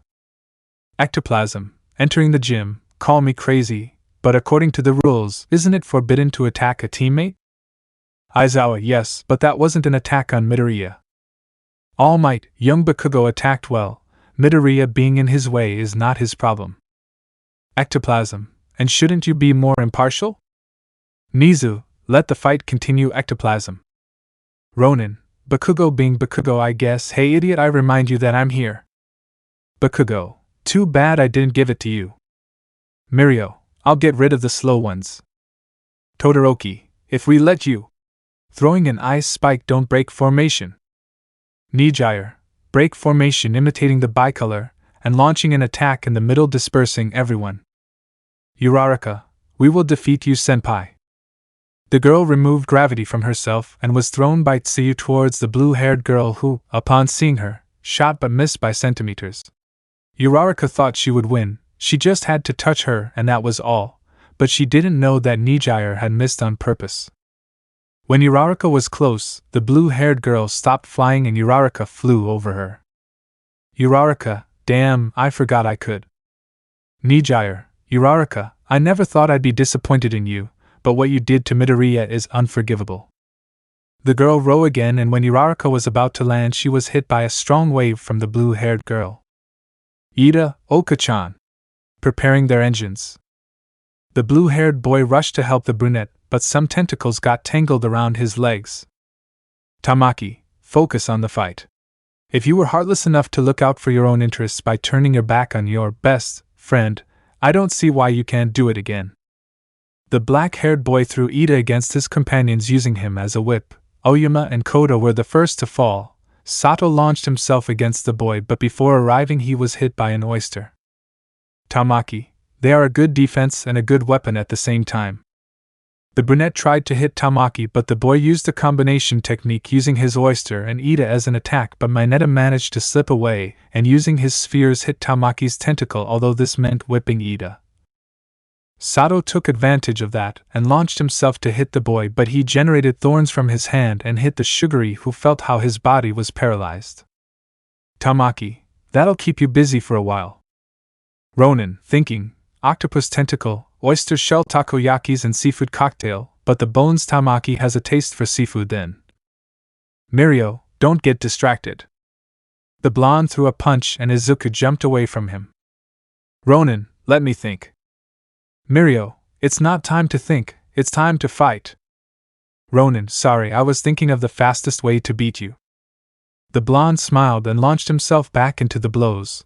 Both fighters were giving their best, but Mirio relied on his quirk. Izuku for his part only used his fighting technique and his predatory sense. The freckled man managed to dodge and counterattack with force. But they also had to dodge their teammates, and especially Bakugo, who seemed excited about the idea of annihilating both of them. He had even thought about proposing a truce just to defeat Bakugo, but they would disqualify him, so he discarded this idea. The boy fought hard, kicking and hitting, managing to generate air currents. The boy cornered Mirio near where Tamaki was and gave a strong blow which generated an air current which took part of the wall where Tamaki was stuck. The octopus tentacle was destroyed, but this meant that now he was free. The boy formed it again. Ronin, I knew it. Mirio, you brought me here just to free Tamaki? Isn't that considered a fault? Ronin, he was behind and you dodged my attack. Technically you freed him. The blonde just smiled but had to dodge Dark Shadow's attack. Tokoemi, we'll take care of it, Midoriya. Ronin, you're in charge, good luck. The freckled man walked towards Tamaki while thinking. Ronin, thinking, everyone has become stronger, otherwise they would have lost quickly. The freckled one went towards Sais, who formed some wings and took flight. Ronin, birds too? How can you eat so much and not get diarrhea? Tamaki, very funny, but now it's my turn, Chimera. The black-haired man transformed his body, wings, pincers in his right hand, an oyster in his left hand, and from this came tentacles, chicken legs with sharp claws. His body generated an armor with the shell of something crustacean and was covered with thorns. Ronin, that's new, I should have thought of that before. Okay, you don't scare me. In fact, I have a better name for your Sun-Eater technique. Tamaki, landing which one? Ronin, abomination. The boy threw himself with force but received a blow from the oyster. The tentacles tangled around his legs and threw him up. Ronin could see how Sais defeated Mineta, Jiro, and Kaminari. Sato was also defeated again and definitively, although the final surprise was seeing how he removed the clamp to take out the nose of a swordfish. Ronin, thinking, I knew it, through his intercom, Momo, I need that. Yayorozu, I work there, where are you? Ronin, exactly above you, but I already know how to land. The freckled man managed to see that Nijire was heading towards him. Nijire, sorry Izuku, but I have to win. The girl fired and Izuku did nothing to dodge it. He took the full impact, but there was something the girl didn't know, and that was that upon receiving the attack he would fall next to the brunette. Shortly before touching the ground, the girl threw an exact replica of her sword at him. The freckled boy managed to grab it, and kicking it in the air, he headed at full speed towards Tamaki. Yayorozu, sure, leave Nijire with me, no problem, idiot. Nijire, the creation girl put up a good fight. I want to find out as much as I can about your quirk. Yayorozu, I say the same, senpai. The sky blue-haired girl launched herself into the air and released a wave of energy. Yayorozu created a shield and managed to cover herself from the attack, thus beginning their fight. On the other hand was Tamaki, who had already defeated Kirishima. At that moment he was fighting against Shinso, but the boy realized Izuku's attack and brandishing his weapon he received the attack from the green-haired boy. With this, Shinso went towards Mirio because his old rival and his partner started a small fight. Tamaki, it's weird. Ronin, what? Tamaki, your sword doesn't look like what I saw in the videos. Ronin, you spied on us? Tamaki, I would call it finding out about you. I assume you did the same thing too. Ronin, I just thought of a plan based on your quirk. Tamaki, and it works. Ronin, everyone keeps Mirio at bay. Yayorozu can take care of Nijire since she knows her quirk, and well, what can I say? I watched you to know your abilities and think of a counterattack. Tamaki, and that's it? Ronin, make a seafood soup. The freckled man lit his sword on fire, and with a single cut he finished off the black-haired man's tentacles. The man tried to hit him with the oyster, but Izuku destroyed it with a punch. Ronin, I calculated the strength of your limbs, so I would know how hard to attack so I wouldn't run out of energy before then. Tamaki, clever boy, but did you forget that I can create more? By creating more tentacles. Ronin, I keep that in mind, Senpu Ryujui Goki Kuretsuken.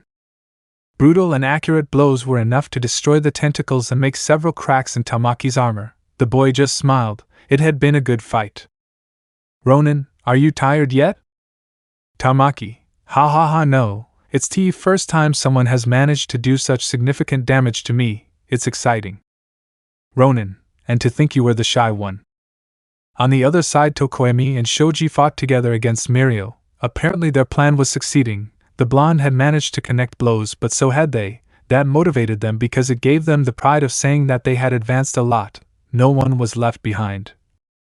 Even the demonic Bakugo had managed to hit him or throw him with an explosion. The ground was cracked by Jiro, who before losing used his heartbeat fuzz to force Mirio out. Finally Nijire and Yayorozu were still fighting. The female character had already defeated Uraraka, Tsuyu and Hagakure. The fight they were having was quite intense. Both smiled despite the blows they made. Nijire, it's good to know that you've already improved in the use of your quirk and your abilities. Yayorozu, improving wasn't difficult, you just had to have the courage to do it. Nijire, that and a good teacher, hahaha. The brunette only blushed but continued fighting. She moved her hand back and began to slowly create a metal bar. She closed her fist and hit Nijire's face, who dodged it, but the bar came out completely the moment the girl moved her head to dodge. When she retracted her arm, she made the bar hit the back of her neck. Nijire, great attack, girl. Yayorozu, you said it, a good teacher was also needed. The girl skillfully moved her rod, took it with both hands and broke it in half. Then from the ends of the rod sparks of electricity began to be seen. Nijire, I should be scared maybe, but I'm excited. Yayorozu, me too. I hope you don't resent me when I win. Nijire, come and find out. Both of them threw themselves at each other while the girl thought about a certain green-haired man. Flashback. Shortly before his fight, a few days ago. Yayorozu, wait, really I'm really tired. Ronin, you've improved your skill quite a bit with that staff. Look at splitting it in two, ha ha ha, it's a really good idea. Yayorozu, I can split it and join it again, it gives me attack and defense. Ronin, yes, but remember that there will be enemies who can easily break it. Yayorozu, I know, I'm working on a coating that can withstand impacts, ideas are welcome. Ronin, I can't name a technique of my own and you want me to help you? You're alone in this.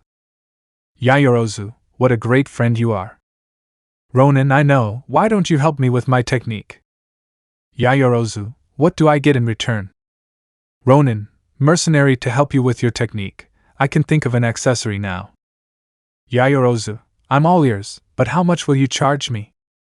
Ronin, just because I don't have money to throw around like you doesn't mean I'm going to charge you well. I would charge you, but not because I'm poor. Yayorozu, ha ha ha, okay, how much do I owe you? Ronin, just this once, I won't charge you. Yayorozu, how generous. Ronin, add something to the ends. When you separate the staff, it has to have something so you can fight and do damage, even if it's in defense. Remember, the best defense is. Yayorozu, it's the offense. Ronin, exactly, now it's up to you, but as long as we keep training. Yayorozu, yes. Flashback end. Yayorozu, thinking, thanks for the advice, Izuku. The girl joined her sticks and hit hard. The light blue-haired girl used her energy waves, being careful not to overdo it, and hurt herself, but she soon saw that it would be useless. If she wanted to end the fight, she had to go all out. Nijire, I'm sorry, but I want to win. The sky blue-haired girl charged energy and rose. The girl would use a weaker version so as not to do much damage, but it would still be a strong attack. Nijire, Giringa Wavil. The attack was directed towards the brunette. Ronin just smiled, as did Yayorozu. The girl brought her arms together and quickly created a huge, round shield, but it had a spiral opening. The object received the impact and spun around. Yayorozu activated a button and the shield replicated the attack towards the light blue-haired girl, who did not expect this. The girl was hit and fell to the ground. Yayorozu, would that count as a don't hit me? I think Izuku's bad sense of humor is rubbing off on me. Roy, I can hear you through his intercom. Yayorozu, that's right, hey wait, what did we say the day I broke my ankle? Ronin, eyes on the fight, I know, believe me, I'm a multitasker. Tamaki wanted to take advantage of the distraction to hit Izuku, but he gave a strong punch that destroyed the oyster and the armor of the black-haired man, who sat down. Tamaki, God, I lost, I can't use my quirk anymore. I took it to the last consequences, you owe me a rematch. Ronin, whenever you want, you know where to find me. Now I'll take care of Mirio. Tamaki, hey kid, don't be too confident. Mirio never stopped training even if he didn't have a quirk. He's stronger than you remember, and now with his quirk back, he's become more dangerous. Ronin, I'm counting on it. After all, it wouldn't be a good fight if he hadn't improved, or would it? The green-haired boy smiled as he left. Tamaki watched him walk away. The boy smiled. Tamaki, and to think he doesn't want to be number anymore. His fighting style is very brutal, but he's good. Ronin, 1 up, 2 missing. Yaoyorozu, approaching Izuku. You mean 1 is missing? Ronin, if you could? Yaoyorozu, hey, who do you take me for? Ronin, I know you're strong, but beating one of the big 3 was a difficult task. Yaoyorozu, you could with Tamaki. Ronin, with trouble, he hits hard, rubbing his hand. He is strong, more than he looks. Yaoyorozu, well, 1 is missing, let's hope we can. Ronin, no, let's not wait, let's be able. Yaoyorozu, well, you're the one with the plan. The boy threw himself while nodding. He was quickly where the blonde, but Mirio, upon realizing it, only became intangible. Ronin passed through, but upon landing he quickly took out his pistol and with incredible aim shot at the body of the blonde, but again the bullets passed through him. The boy went into the ground and came out behind the freckled boy, who turned around, but it was too late. Mirio hit him in the stomach, which threw him far away. Without the green-haired boy, the boy believed he had the battle won. Mirio, you were a challenge, but okay, it's time to end this. Ronin, are you sure? The boy activated a button on his glove and the blonde looked down to see how there was an arrow. His reaction time was not the best. The arrow exploded and took him right to where Yaoyorozu was, who with a rocket launcher shot a net towards Mirio, which got tangled in him. Mirio, smart, but I don't know if you forget but my quirk. Ronin, believe me, don't forget. The freckled man shot a fireball which collided with Mirio. The net quickly adapted to his body, immobilizing him. Mirio, what is it? Yaoyorozu, a smart fabric net, it shrinks with heat. Aizawa, that's it. Ronin, the same attack I used against Aizawa, only adapted towards you. Mirio, very clever, you created a plan to neutralize me. Ronin, you flatter me, but either I'm very smart or you're very gullible. You thought I was the dangerous one, but you didn't imagine that I teamed up with the smartest student. It was her idea. Nijire, it just takes the courage to do it. Mirio, and yet I can wait, not even a quirk, because I can't. Ronin, I shouldn't be the one to say this, but sometimes your hair falls out. Mirio, what? Ronin, I found one of your hairs when we finished our friendly combat. They knew it would be useful considering the composition of your suit, so I asked Hatsum for help. She managed to make a material that attaches to anything. She adhered your hair, managing to emulate the formula, and I gave it to Yaoyorozu for the rocket, basically. Mirio, they used my suit style against me. Ronin, I knew it would be useful, although I wish I had more. Mirio, but I can still disappear. Ronin, and the net with you, meaning you're trapped. Mirio just smiled as he nodded, accepting defeat. Ronin, I told you, we'll be able to, you just have to believe in yourself more. Yaoyorozu, okay, know it all. Ronin, now let me sit down, that was really tiring. Shoji, Ojiro, Todoroki and Tokoemi approached. Shoji, great plan, guys. Todoroki, it was unexpected that you did the network thing. Tokoemi, our plan wasn't that big. Ronin, are you kidding? Our plan worked thanks to yours. Going straight for Mirio was a good strategy. You improved your moves, Ojiro. Ojiro, I couldn't stay behind. Todoroki, what's wrong with you? Ronin, they really hit hard. I received several hits from them and one in the stomach from Mirio, thinking, even my healing factor is taking a while to heal, there's a reason they're the big 3. Yaoyorozu, do you need to go to the doctor? Ronin, no, just give me a few minutes and I'll be as good as new. Tokoemi, you're bleeding from your nose. Ronin, look, it's true. Yaoyorozu, idiot. I'll go to the stands. I left my bag with water and some medicine. I'm going to get something. Don't move from here. Ronin, why yes, you're the boss, I'm really tired. The girl went for her briefcase, leaving the freckled man with his classmates. Todoroki, I've seen you recover from injuries faster. Ronin, I know, that's why they called them the Big Three, I guess. Mirio, speaking of which, can you untie me? This is making me numb.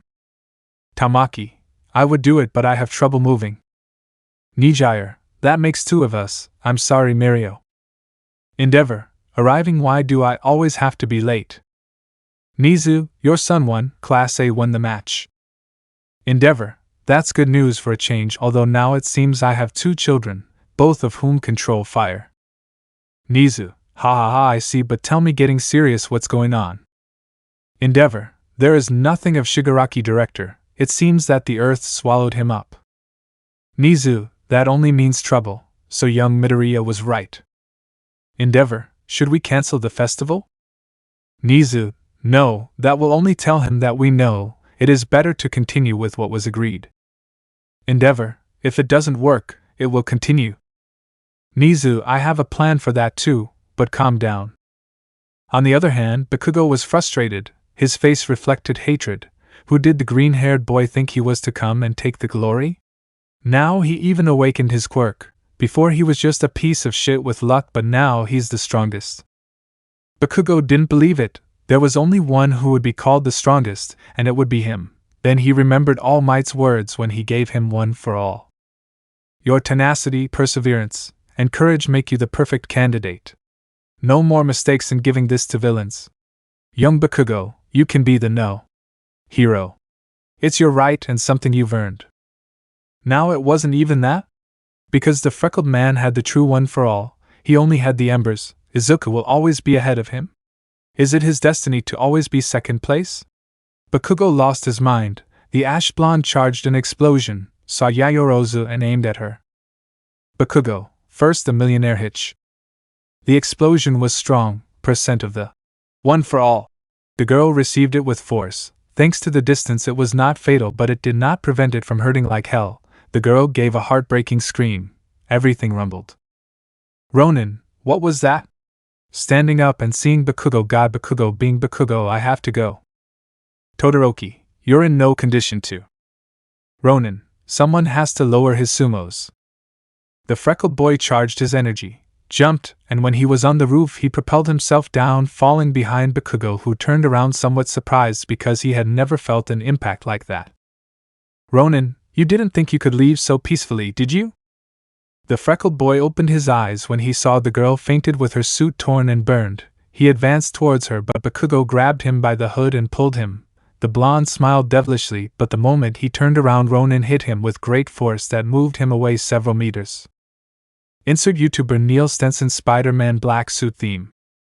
Ronin couldn't hold back, so he didn't stop, and in the air he hit him again, but Bakugo managed to stop using his explosions, but Ronin pushed him strongly to run, and hit the blonde, who also hit him. He moved him away from an explosion, and then fired others.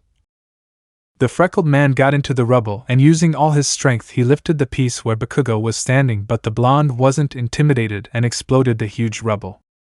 Mirio, we should stop them. Todoroki, I'll set you free.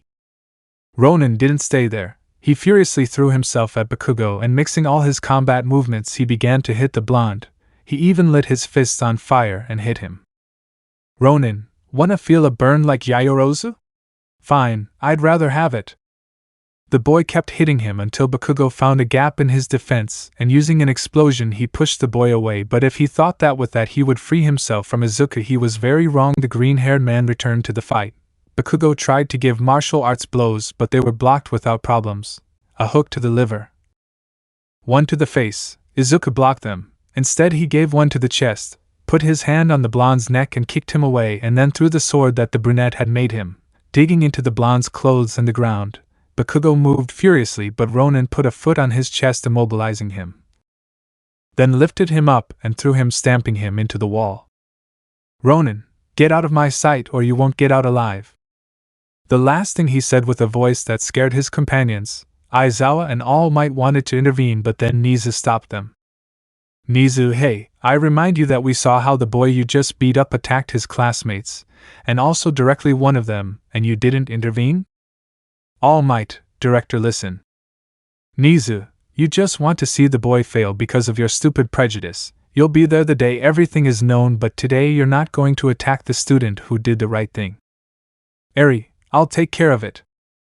The freckled man stood next to Yaoyorozu and knelt down beside her. Arie, I can do it. Ronin, Arie, no, I couldn't.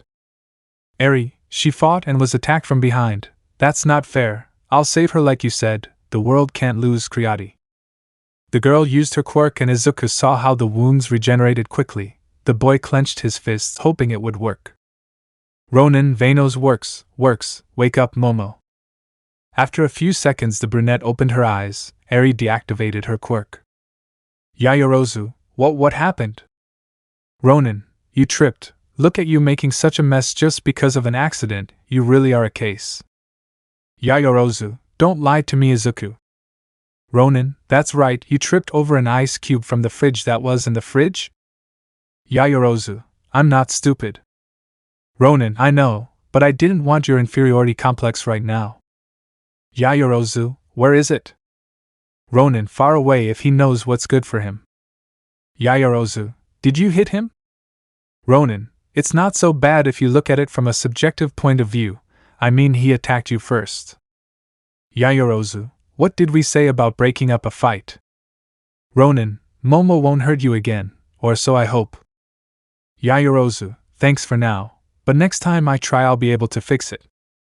Ronin, well, you're welcome, hee. Arie, Miss Yaoyorozu, how are you feeling? Yaoyorozu, very well, Arie, thank you. I just needed a sip of wait. What about my briefcase? Ronin, you're standing in the middle of a crater, and you're still wondering? Yaoyorozu, right, it was kind of silly, hee, how are you feeling? I thought you were exhausted. Ronin, well, I had to save you because I didn't see anyone else doing it. I overcame the pain and I think I recovered sooner, or at least it didn't hurt that much. Yaoyorozu, thanks Izuku, you too, Arie. Ronin, never be too confident, Momo, the battle is not over until the other can continue. I don't know how or even saw that coming. Yaoyorozu, because you thought everyone would stick to the rules and play fair. Ronin, right. Yaoyorozu, by the way, I've already thought of something for your technique. Ronin, really? How much will it cost me? Yaoyorozu, how about you make some food and we're even? Ronin, I was joking but it's okay. Yaoyorozu, hee, I had to take advantage of the opportunity. You're saying it's a technique that should only be used as a last resort, right? A technique that won't be seen much. Ronin, yes. Yaoyorozu, there are things we can only see rarely, like comets. Ronin, where are you going with that? Yaoyorozu, Aya no Suisei. Ronin, Hero's comet. Yaoyorozu, I want to think that not all your techniques will have to have animal or destructive names, hee. Ronin, you're right, it sounds good too, well, that's what it's called. Yaoyorozu, someday I'll have to see her. Ronin, yeah, maybe it won't take long, but come on, a deal's a deal, let's go to the kitchen, I'll think of something to cook. Yaoyorozu, thank you.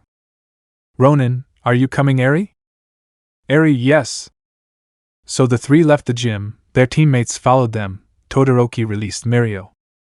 Ojiro, so Midoriya and Yaoyorozu? Todoroki, what?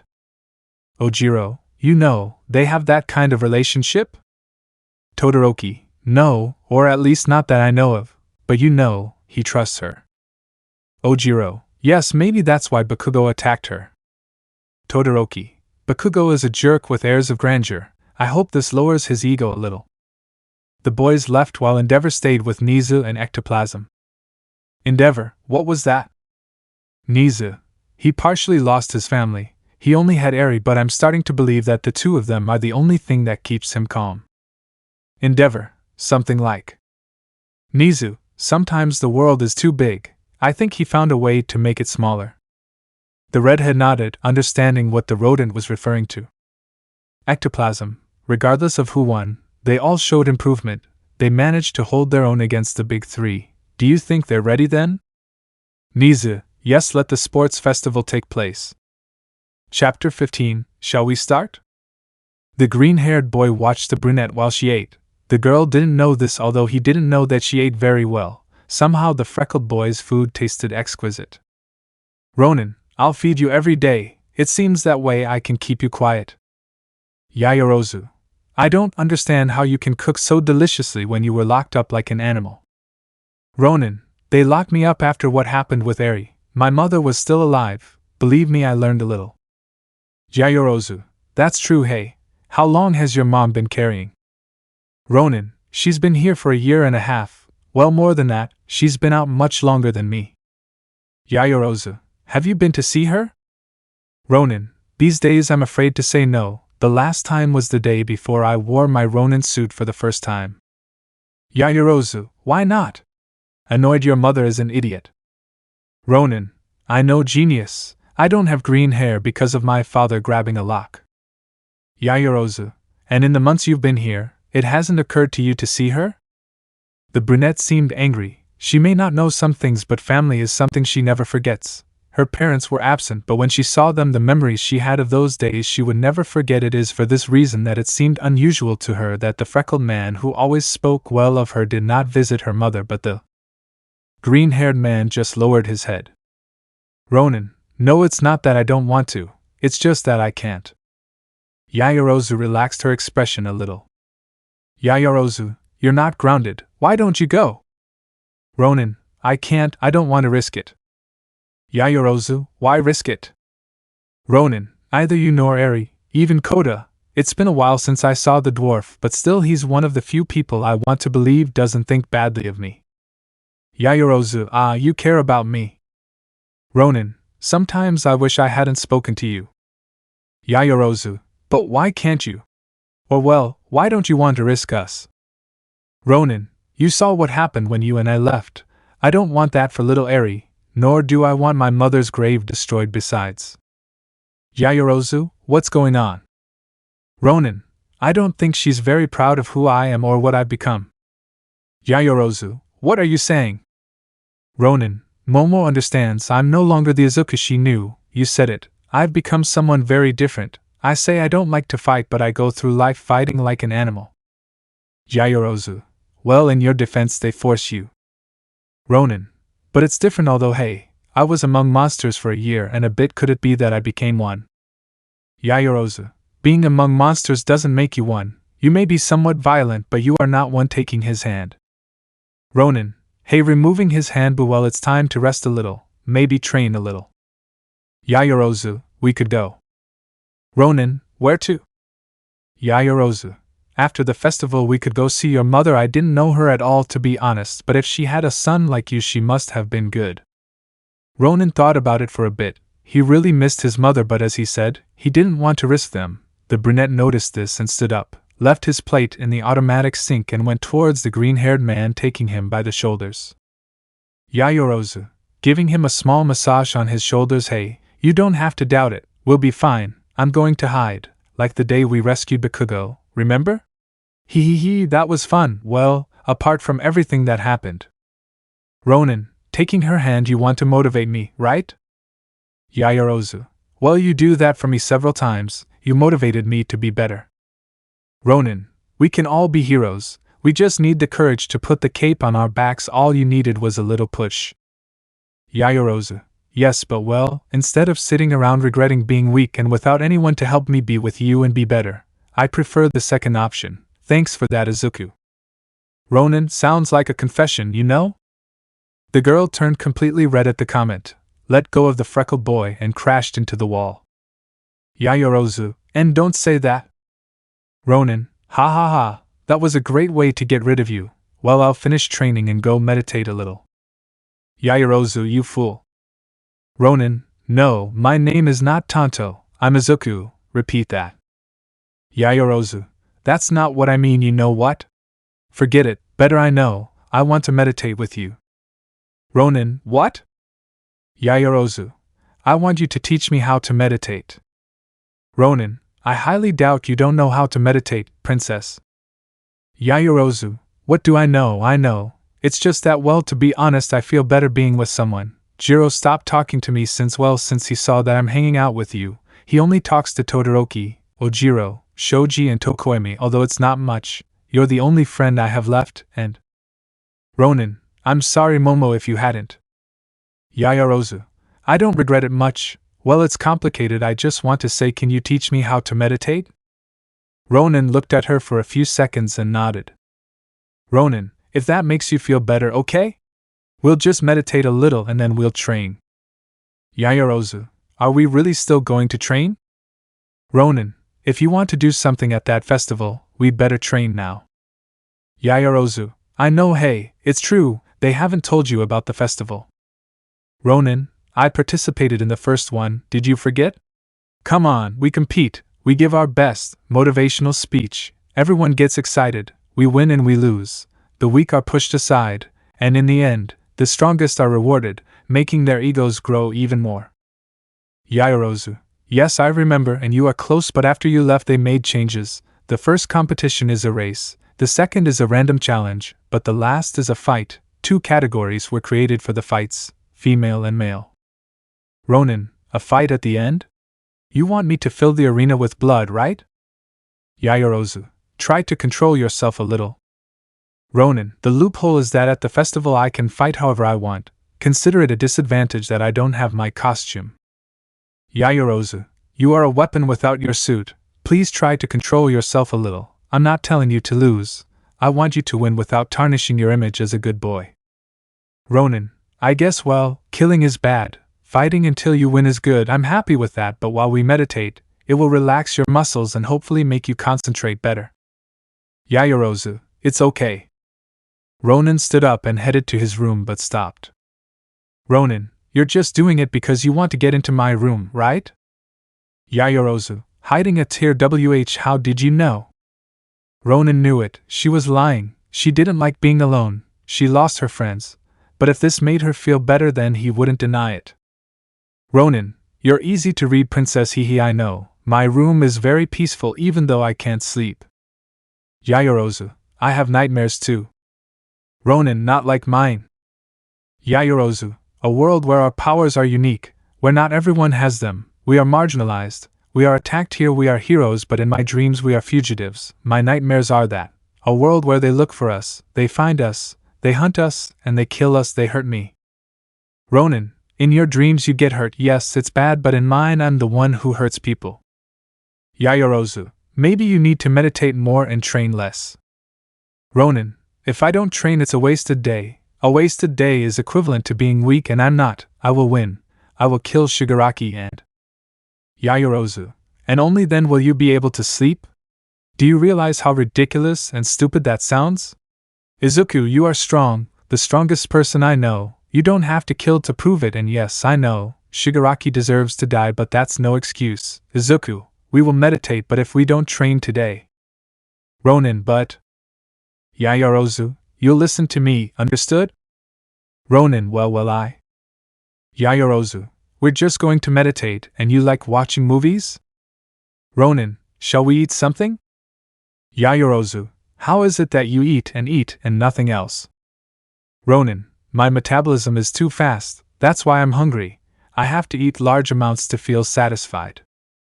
Yaoyorozu, but I don't see you eat much, rarely in fact.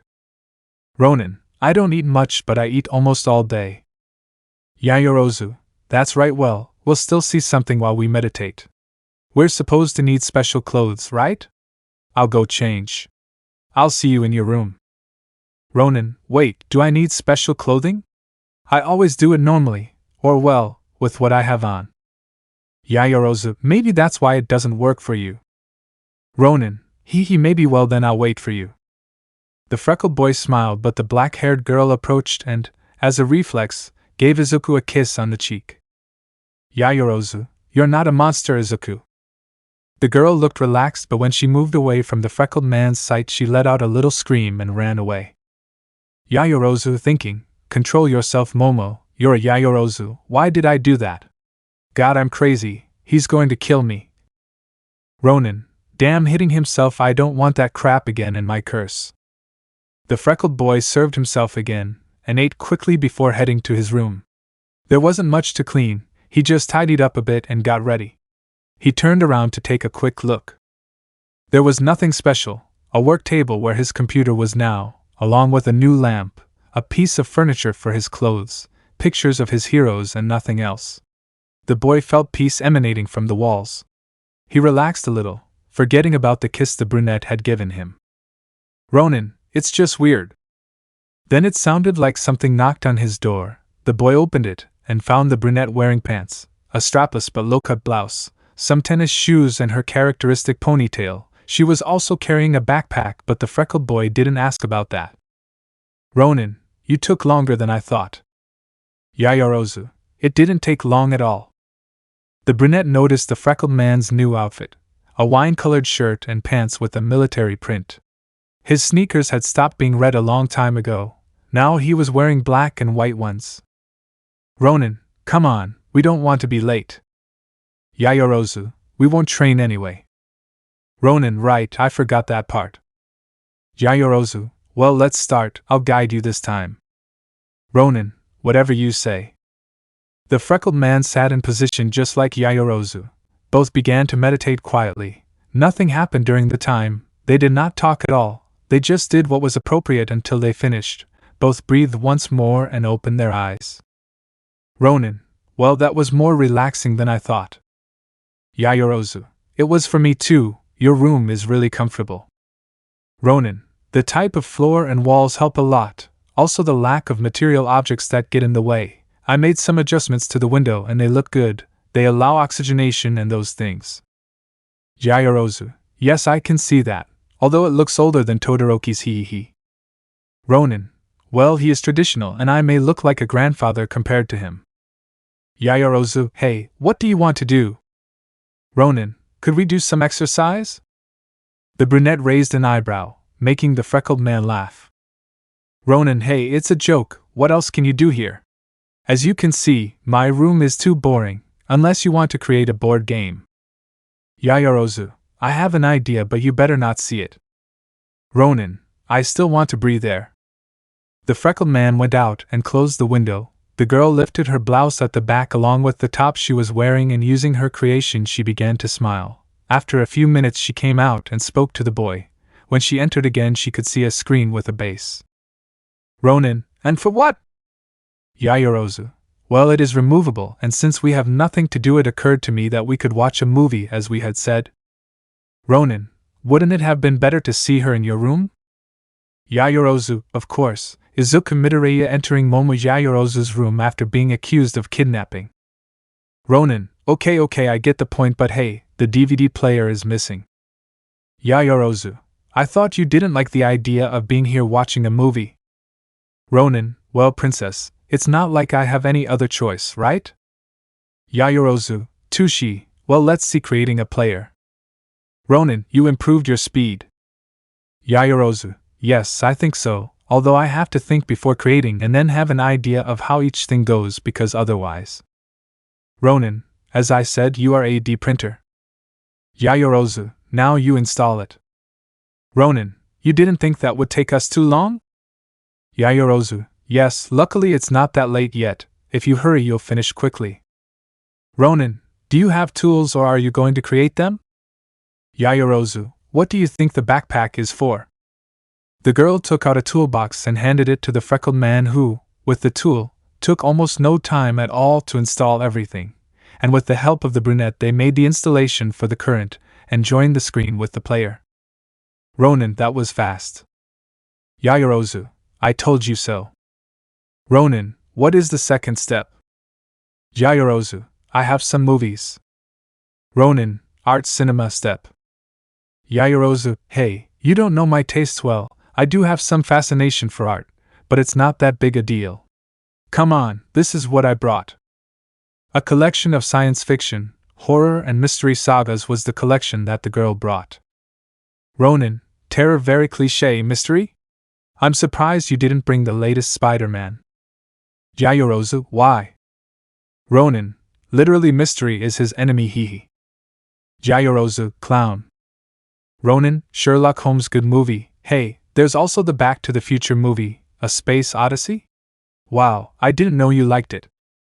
Yaoyorozu, considering the effects and photography, which I must admit are incredible for the time, it's very difficult not to include it. Ronin, let's see what horror you have. The Friday the TH saga, I like the 10th one less, it's too far-fetched. Alien? Hey, excellent choice, horror and science fiction. Predator is good. Jeepers Creepers? Me. Yaoyorozu, come on, this is good. Ronin, only the second one, the puppet? Wow, it's been years since I last saw it. You brought all three. Well, I must admit each one is good separately. Yaoyorozu, I think I brought more horror, hehe. Ronin, yeah, but is it okay, the ring? Hey, that's great. Sadako vs. Kaiko, the curse against the ring, it promised a lot, but hey, at least it wasn't another Freddy vs. Jason. Yaoyorozu, have you decided yet? Ronin, what do you think of the puppet? It's something I haven't seen in a while. Yaoyorozu, come out, but you better not tremble with fear. Ronin, speak for yourself, rich girl. The girl threw him a package that the freckled man could easily take. Ronin, hey, at least aim. Yaoyorozu, prepare them. Ronin, popcorn? Hey, do you see me with an oven nearby? Yaoyorozu, they are not oven-baked. The freckled ones saw who could warm themselves by the fire. The boy just closed his eyes.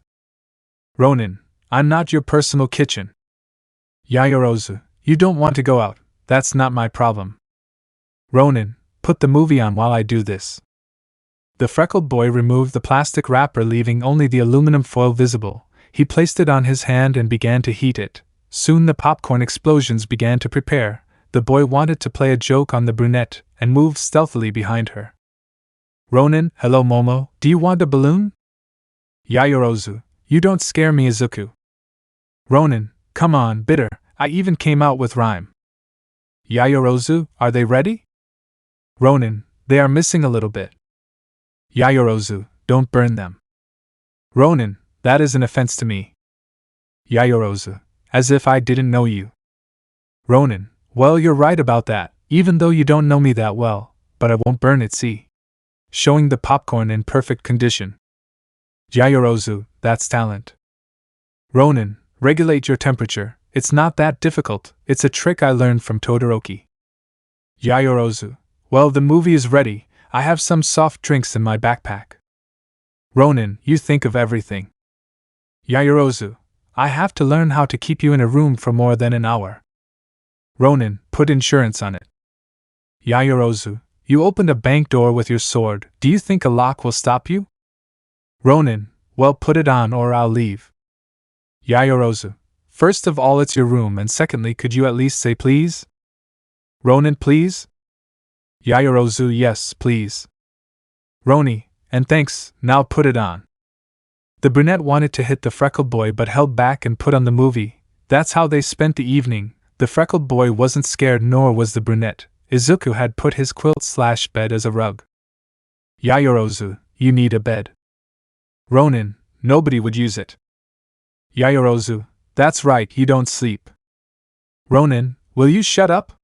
Or Mary Shaw will kill you. Yaoyorozu, very funny.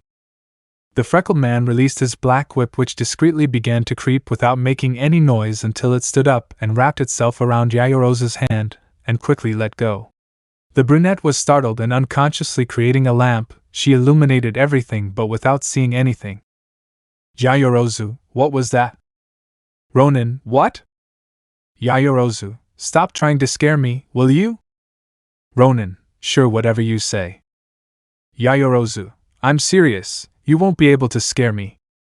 The freckled boy smiled sideways without the girl seeing him and took out a bigger whip which climbed up Yaoyorozu's back, but again when she turned around there was nothing.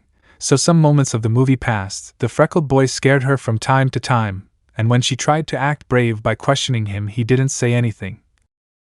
The boy let some time pass until the end of the movie came. Just when the protagonist let out his final scream, Ronin made another whip wrap around both of her hands and pull her back. The girl let out a high-pitched scream in terror, and then Ronin said in her ear, Ronin, beware of Mary Shaw's eyes, she had no children, only dolls, and if you see her in your dreams you should never scream. The girl hit the freckled man in response. She had really been scared. Izuku for his part was just laughing his head off, but at a certain moment he heard the brunette's sob. Ronin, oh come on Yaoyorozu, please don't tell me you're crying. Yaoyorozu, shut up. Ronin, hey, it wasn't that bad. The brunette didn't respond, she moved away from the freckled man, hiding in the darkest part. Yaoyorozu, stay away from me. Ronin, hey, sorry princess, I couldn't help it, come on, let's get out of there. Yaoyorozu, stay away. Ronin, hey, we still have some popcorn and soda left. What do you think about watching another movie? Whatever you want. But the brunette remained silent. Ronin knew that he had scared her and that consequently he had ruined him. The boy left behind his tough boy pose and completely lowering his guard, he approached the girl. Ronin, come on Momo, sorry really come on, I'll do whatever. Yaoyorozu, whatever? Sounding more childish but creepy. Ronin, without noticing that whatever, you know I'm a man of my word, I could hang Bakugo from the flagpole or Ida, or what about Mineta? I could do. Yaoyorozu, could you die for me? Ronin, yeah, I just have to take out an arrow and shoot it right between the weight. What did you say? Then a sound similar to that made in the throat began to be heard along with a mocking laugh. Ronin, Momo? Yaoyorozu, would you die for me, Izuku? The freckled boy was tempted to call his sword, but it was too late. Yaoyorozu threw herself at him using a hologram mask that showed the combination of Sadako and Kayako. The scared freckled boy threw himself back with his one for all crashing against the wall. The freckled boy forgot to call his sword because of the blow. Yaoyorozu for her part began to laugh. Yaoyorozu, you see? That was fun. Ronin, I hate you so much right now. Yaoyorozu, we're even, brave sir. Ronin, at least you know how to answer now. Yaoyorozu, hee come on, what other movie do you want to watch? Ronin, what do you think of Friday the th? I love that movie. Yaoyorozu, okay, taking off the mask, just don't be scared. Ronin, just test me. The freckled boy discreetly picked up the mask when he got up and put it behind him. The image of that holographic monstrosity continued to be seen until the boy put pressure on it and managed to break the image along with the mask. The boy put it in his clothes closet. They both continued watching the saga, but soon the girl's effort to use her creation and the exercise took its toll. At first she only blinked and yawned slightly, but already defeated she fell asleep on her hero's shoulder, who, upon feeling the girl's weight, knew he was in trouble. Ronin, Momo? Oh hey Momo, wake up. Come on, you can't do this to me. If someone sees you tomorrow I'll be in trouble. Momo, wake up. Come on, I'm not playing. The boy took off, causing the brunette to fall to the ground, but she still didn't wake up. Ronin, you really die when you sleep now that I curse ack. Damn, this can't go any worse. It's better if I fall than if it can go any worse. Okay, I guess I can't do anything now. Damn, well, this won't be easy. The freckled man laid the girl down perfectly and pulled the ends of the blanket until she almost touched the wall. He raised her head, put a pillow, covered her perfectly or as best he could, and looked at her for a few seconds. Her sleep did not seem disturbed. She showed no signs of waking up, although the up and down movement of her chest told him that at least she was still alive. The boy took a separate blanket and sat near the door frame. He took out his gun and loaded it, aiming at the standard height of where her neck would be. He knew that her room had a fingerprint reader like all of them, but he didn't want to take the risk. The boy covered himself and saw the brunette. Ronin, damn, and just when I didn't want any of those stupid feelings, I've got the door and window covered. I guess I can sleep better now, I hope so. Without lowering the gun, the boy slowly closed his eyes. The next day Izuku was the first to wake up. He was a little relieved not to see the window or the door forced or broken. The boy took his gun and put it in its holster. The boy sat in the chair of his desk relaxing a little. After a while it was the brunette who got up. The girl was a little scared to find herself in that situation. With fear she lifted the opposite blanket, finding it empty. Ronin, not everything is a romantic story. Yaoyorozu, how long have you been there? Ronin, to be honest, I slept there, pointing to the door frame. Yaoyorozu, you spent the whole night there? Ronin, basically I think so. I'm not a sleepwalker. Yaoyorozu, why? Ronin, if someone came in, they would get a bullet in their neck. Yaoyorozu, you can't just go around shooting everyone. Ronin, no? Just watch me. Yaoyorozu, no way. Ronin, boring. Well, what do you think? It's too early, no one is awake yet. You can go to your room and get ready. Yaoyorozu, are you running me away? Ronin, no he. The freckled man hid it, but there was something the brunette didn't know, and that was that even though no one tried to enter, He had dreams about his old relationship. The freckled man wondered why. It had been too long since he thought about her. Why did she come back into his life? Yaoyorozu, hey, are you okay? Ronin, what? Yes, he calmed down. Yaoyorozu, I see you differently. Ronin, this is how I look when I wake up, ha ha ha. Yaoyorozu, you can trust me, you know? Ronin, yes, but don't worry, it was just. Uraraka, I don't know how to feel. I'm scared of tomorrow, but I'm also excited. I know I could die, but I don't want to leave that girl alone. That's why I want to tell you, or well, confess I love you. I know it sounds strong, but I can't ignore it or get you out of my mind. I love you, Ochako Uraraka, but I would understand that you. I love you too, Izuku. You've always been my hero, and I love you like you have no idea. The freckled boy shook his head negatively as he felt something coming out of his eye. The boy rubbed it, and returned his gaze to the brunette. Yaoyorozu, was it just Izuku? Ronin, making an annoyed face, a bad dream, a damn nightmare. Yaoyorozu, Izuku. Ronin, I'll go out and watch the perimeter. I don't want any unexpected visitors. Yaoyorozu, sure, hey, I won't be long. Do you think I can get ready while you're out? Ronin, sure, just don't take ages. Remember, it's my room, Momo. Yaoyorozu, then I'm out. The freckled boy smiled sideways and left. The boy went to the bathroom. After urinating, he washed his face. The boy looked in the mirror, seeing that his reflection was now his hero mask. The Deku mask. The freckled boy rubbed his eyes, and when he opened them, he saw that there was nothing there but his wet face. The boy left and headed to the recreation room. Nothing out of the ordinary until almost reaching the elevator, he passed by a long mirror. The freckled boy's reflection had his green and black suit. Izuku noticed this and went back a few steps, seeing that it was his same reflection without the suit. The boy, surprised, got into the elevator and with some surprise saw that it was covered in newspaper clippings where he appeared either alone or with his friends. There were also pictures of him with Uraraka or with Ida. The freckled boy knew he wasn't hallucinating. He ignored this and reached the floor of the recreation room. The boy walked down the short hallway, but as soon as he opened the door, something fell. It was a replica of his complete hero costume. He was hanged, stuffed with something, and had the word traitor written perfectly all over the costume. Izuku was upset. So it hadn't been an illusion. Somehow they had managed to recreate his silhouette in mirrors. They wanted to annoy him. Suddenly a song that he recognized was heard. Love Really Hurts Without You. That was his and Uraraka's song. Now he remembered. The boy had dreamed about that song and Uraraka, but it hadn't been a coincidence. They had put it near his room all night. Izuku was furious. He returned to his room where he found Yaoyorozu adjusting a normal blouse. The girl greeted the freckled man in a normal and friendly way.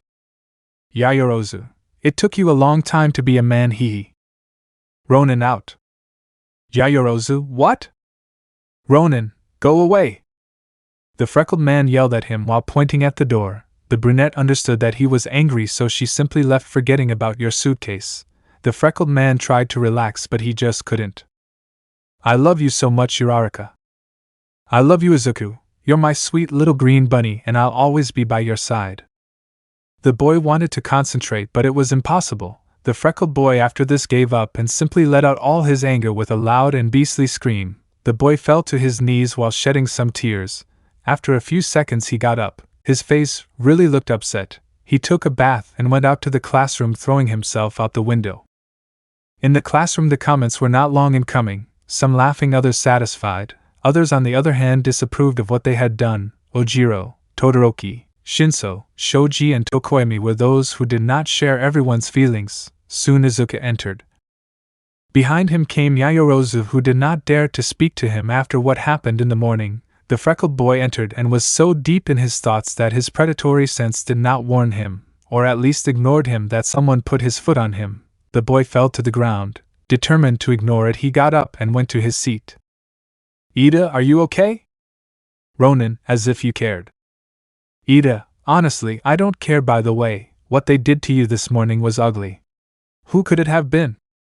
Ronin, I really don't know and I don't really care. Ida, that's not behavior. Well, yours isn't either, but we're here. The freckled man knew that he just wanted to make him angry, so he ignored him. Yaoyorozu, entering the classroom, what happened? Todoroki, I hope he doesn't do something stupid. Ojiro, Him or Ida? Tokoyami, both of them. Yaoyorozu, why? Todoroki, you didn't see it because we removed it. Yaoyorozu, what? Ida, it's a shame what happened to you. Ronin, you just want to annoy, you won't succeed, Ida. Now get away from me before this ends badly for both of us, good for you. Ida, but maybe if you hadn't been a villain she wouldn't have left you, or well, that had nothing to do with it. I think she just got bored of you. The green-haired boy had enough. He wasn't going to let anyone talk to him like that. He grabbed Ida by the shirt and turning him around he threw him against the wall. The boy threw himself, and before the blue-haired boy could move, the freckled boy had him against the wall with force. Ronin, I already saw a corpse today. Do you want to? Because I'd love to. Everyone stood up. Yaoyorozu ran towards the boy. Todoroki, we don't have to make a scene, so calm down everyone. Bakugo, who made you the damn boss? Shinso, who made you boss? Bakugo, shut your mouth. The blonde fell silent as his eyes rolled back. The purple-haired boy just stayed behind Todoroki. Shinso, sit down and shut up, Bakugo. Yaoyorozu, Izuku, what the hell is wrong with you? Let go of Ida. Ronin, listen carefully, Ida. Did you want me to beat you up? Did you want to fight? For my sake, I wouldn't mind kicking your ass any day of the week, but I've already chosen a day and it's going to be at the sports festival. Now you better not screw around every day because otherwise. Izuku's whip came out taking a sharp shape. Ronin, do you understand? The freckled boy released the boy and went to his seat, so the day passed. When Aizawa arrived nobody said anything, classes went by normally. The freckled boy was the first to leave in the direction of his room. Yaoyorozu wanted to follow him, but Izuku was faster. Todoroki for his part explained to the brunette everything that had happened in the morning. The girl wanted to slap Ida, but if her partner could stay calm she could too, but that was no impediment for her to visit him. The girl knocked but didn't expect to see the freckled boy wearing military sweatpants and a tank top. The boy was sweating, a sign of training. Even he looked surprised by the visit. Ronin, what are you doing here? Yaoyorozu, I was passing by and wanted to see how my best friend was doing. Ronin, best friend? It's been a while since I've been called that. Yaoyorozu, I know, but you are at least for me. Ronin, you were worried about what happened in the morning. Don't worry, I'm fine. I controlled myself. I didn't want to hurt him, at least not now. Yaoyorozu, hey, so that's what happened in the morning, right? Ronin, yeah, well, I don't want to kick you out, but I was. Yaoyorozu, training, right? Ronin, I was practicing some moves. I'll train better later. I'll see you later. The freckled boy turned around to grab a towel, but that was when the brunette noticed something strange. The boy's left arm was strange. She could see a kind of difference in tone between his chest and his arm, as well as a kind of scar, and the most curious thing was some light green lines that definitely weren't veins. The girl entered the room, closed the door, and took the boy by the hand. Ronin knew what would happen. He tried uselessly to remove his arm, but the girl grabbed it firmly. Slowly she began to examine it, starting from the hand. Yaoyorozu, hand, wrist. Izuku opens his hand wide. Humerus, arm, elbow, shoulder, 1, 2, 3 ribs, butt. Izuku, laughing, hee, those are mine. Yaoyorozu, Izuku, your whole arm. Ronin, David Shield's technology, made it special for me, one of a kind. Yaoyorozu, but when you... Ronin, during my stay in Tartaros, Shigaraki tortured me daily. He showed me pictures of Uraraka and Ida. He hit me. He let the rest of the league torture me. One day he couldn't think of a better torture than to disintegrate my arm. I never rebuilt it despite my accelerated healing. Yaoyorozu, it was a complete limb. It would be very difficult even for you.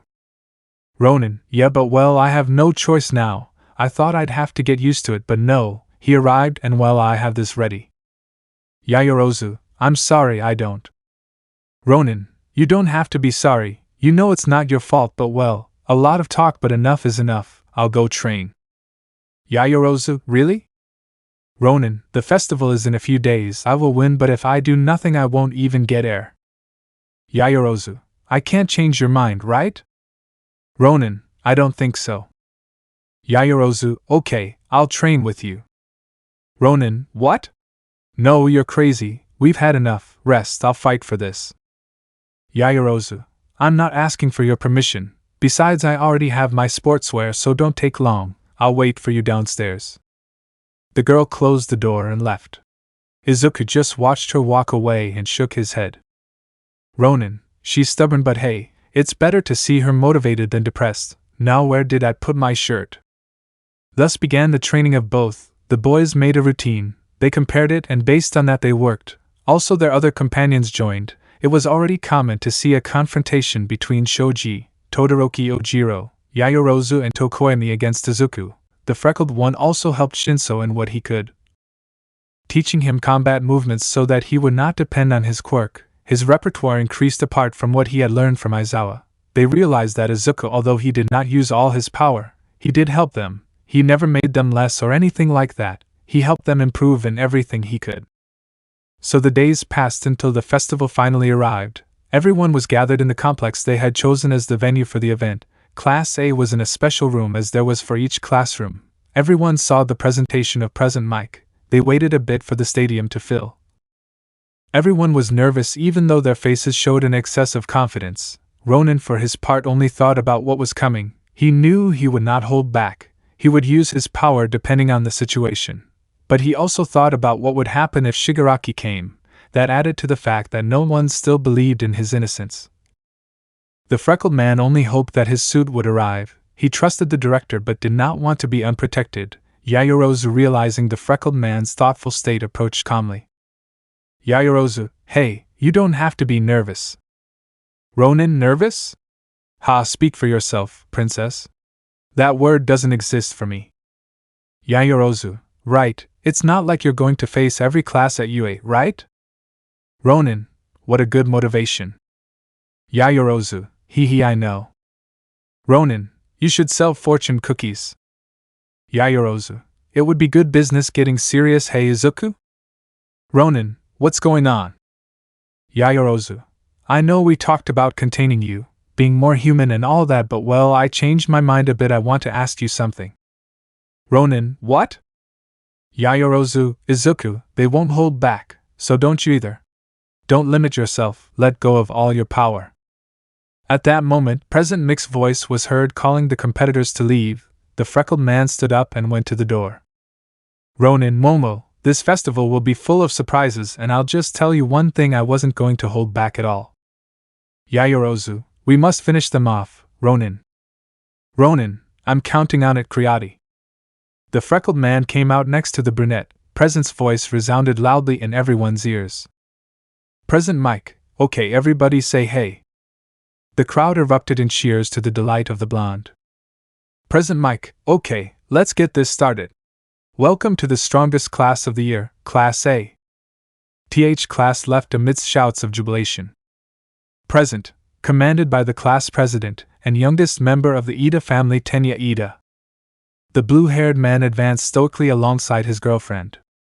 President Mike, one of the strongest members of the entire UA Katsuki Bakugo. Bakugo, one of the strongest. I'm the strongest, old man.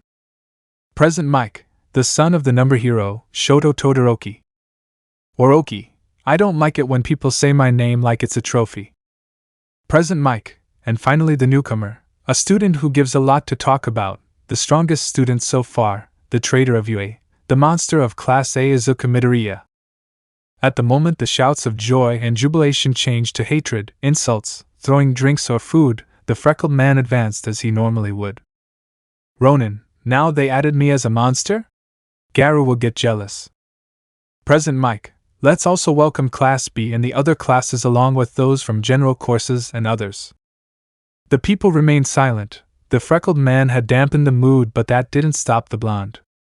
President Mike, okay, as a judge of this event will once again be the sensual plus heroine Midnight. The woman came up and cracking her whip took the microphone. Midnight, you know the rules, let's be respectful, now it's the representative's turn, Katsuki Bakugo. Ronin, I assume he will say. Yaoyorozu, you can't be so sure. Ronin, I bet you the food. Yaoyorozu tried. Bakugo stepped up to the podium and took the microphone. Bakugo, there's only room for one number and that's me. Listen up, you damn shitty extras. Whoever dares to want to challenge me, I'll kill him, especially you damn useless Deku. I'll tear you apart in front of everyone, you damn lying traitor. The blonde raised his arm and made a loud explosion. Midnight wanted to put the blonde to sleep not because of the order but because of the way he threatened the green-haired boy, but Ronin just smiled. Ronin, I told you, would you believe I'm hungry? Yaoyorozu, and I feel like hitting you. Present Mike, well, after that emotional speech, what do you think if we proceed to announce our first event? People got excited when Bakugo mentioned destroying Izuku. They got motivated and started clapping. Present Mike, according to the new system we're using, our first challenge will be an obstacle course. We have to tire our boys out. The freckled one stood in the middle of the large crowd of students. Yaoyorozu, for her part, stood in front. Present Mike, get ready because this is going to burn in. Bakugo, everyone is below me. Present Mike. Yaoyorozu, always aim for the maximum with a challenging look. Present Mike. Ronin, time to rock. Present Mike, let's get started. The crowd went wild with screams. The heroes got excited. Midnight cracked her whip and everyone ran away. The UA Sports Festival had begun. Chapter 16. The Sports Festival begins.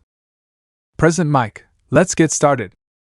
Todoroki applied the same technique as a year ago, but now with thicker ice that covered up to half of everyone's knee. Thinking of Ada, Bakugo and Izuku, the bicolor started running but soon realized that his plan was of little use as he saw everyone get out of the ice even with difficulties. Bakugo, did you really think I'd fall for that again, bastard? Ada, victory is mine, Todoroki. Todoroki, win it. The two-tone was moving forward quickly but soon realized something that made him a little nervous. Todoroki, and Midoriya? Yaoyorozu, I was in the middle of everyone. Todoroki, I don't see it, wait, how? Yaoyorozu, I knew what you would do, I just waited for the right moment and jumped, I was wearing ice skates. The brunette smiled as she moved forward quickly, the two-colored man only looked forward. Yaoyorozu, do you think he's trapped? Todoroki, he can dodge any attack, this would be no exception, that's why I have my guard up, I don't want surprises unless from him. Bakugo, forget that stray dog, your real rival is me. The blonde was about to explode when something passed between them, hitting Bakugo and impacting a few meters ahead. When the dust dissipated, Izuku could be seen, his sports shirt was open, showing a black t-shirt. Ronin, am I interrupting? Todoroki, like. Ronin, that's easy, just. The freckled boy was warned and quickly turned around. Without warning, he was hit by a robotic hand. The boy was thrown back into the exit tunnel. There were the Robo Inferno. Todoroki, 0 points. Present Mike, that's right, ladies and gentlemen, the Robo Inferno are back in the fight. Yaoyorozu, there are too many. He wasn't lying, the whole road was full, there was a wall of huge robots. It was impossible to go through all of that without fighting. Yaoyorozu didn't hesitate. She approached one and quickly created a grenade launcher, but the funny thing is that the device looked small. Todoroki, no offense, but we need something bigger, Yaoyorozu. Yaoyorozu, only man can make something so small so deadly. The jet fired with extreme aim. The missile looked small, but when it hit its target it made a huge explosion, demonstrating how powerful it was. Todoroki, that was impressive. Yaoyorozu, and there's more where that came from. The girl began to form another missile but realized that a missile launcher had been a bad idea because in the time it would take to reload the robot prepared to attack. Suddenly in the exit tunnel a pile of rocks began to move, letting out a hand. Ronin, okay. The freckled man got on all fours, breathed and let the one for all flow at %. Ronin, they're not real people, just a pile of junk, well then, breathing Mikiri. Just like a while ago, the freckled man began to release steam and the rays began to cover him. Once again he managed to combine both techniques. His eyes changed to a more bestial look, his arms were covered by a light layer of his whips, making claws on his fingers holding onto the ground. The freckled man let out a roar and getting ready he ran away. The boy crossed the other competitors with some ease, pushing them to the sides without caring about anything or anyone. Ronin, you think you can just beat me up like it's nothing, you pile of trash? Yaoyorozu, Izuku? The freckled boy ran at full speed almost like a cheetah. Todoroki wondered how he managed to do it without slipping until he saw the boy's arms. Izuku quickly caught up to the black-haired girl, and before she could touch him their whips wrapped around in front of him, making a shield. The boy tensed his muscles and took a great leap that impacted and pierced the robotic hand, making internal explosions. Izuku came out the other side and ran up the arm, where he took another jump, reaching the head and threw something. He threw his black whip and swung, while behind him the head of the mechanical monster exploded. Yaoyorozu, are you okay? Izuku, like never before, I'm glad you gave me that grenade. Yaoyorozu, yes, because you are so stupid that you are able to interfere. Ronin, let's keep running, this is just the beginning. In front of both of them stood the enormous wall of robots, ready to fight. Present mic fight. Bakugo was the first to throw himself, making a loud explosion, followed by Ida, who kicked hard. Uraraka took away their gravity, and the blue-haired man kicked them hard in the head with an axe kick that Ronin recognized perfectly. Ronin, now even my movements steal from me, I'm going to kill him. Yaoyorozu, concentrate your sight in front of you, fight later. The freckled man ran, and wrapping his fist in his whips, making it bigger, he gave accurate blows. He used the other whip to hit those on the sides. Todoroki, for his part, used the robots on ice stakes, and with his fire he made them burn. He also received help from his girlfriend, because Tsuyu got inside the robots using her camouflage and destroyed them from inside. Hagekure used her flash technique, blocking the robots' sensors. Mineta left them stuck, and Ojiro gave the finishing blow. Kaminari made a short circuit, and when there were many he was helped by Jiro, who using his jacks made the robots explode. Izuku stayed in front along with Todoroki and Yaoyorozu. There were also Ida, Uraraka and Bakugo, but they limited themselves to fighting against the robots, and if they saw the opportunity they tried to discreetly attack the freckled man. They were like that until a robotic hand took Yaoyorozu by the torso, lifting her ready to throw her against the ground.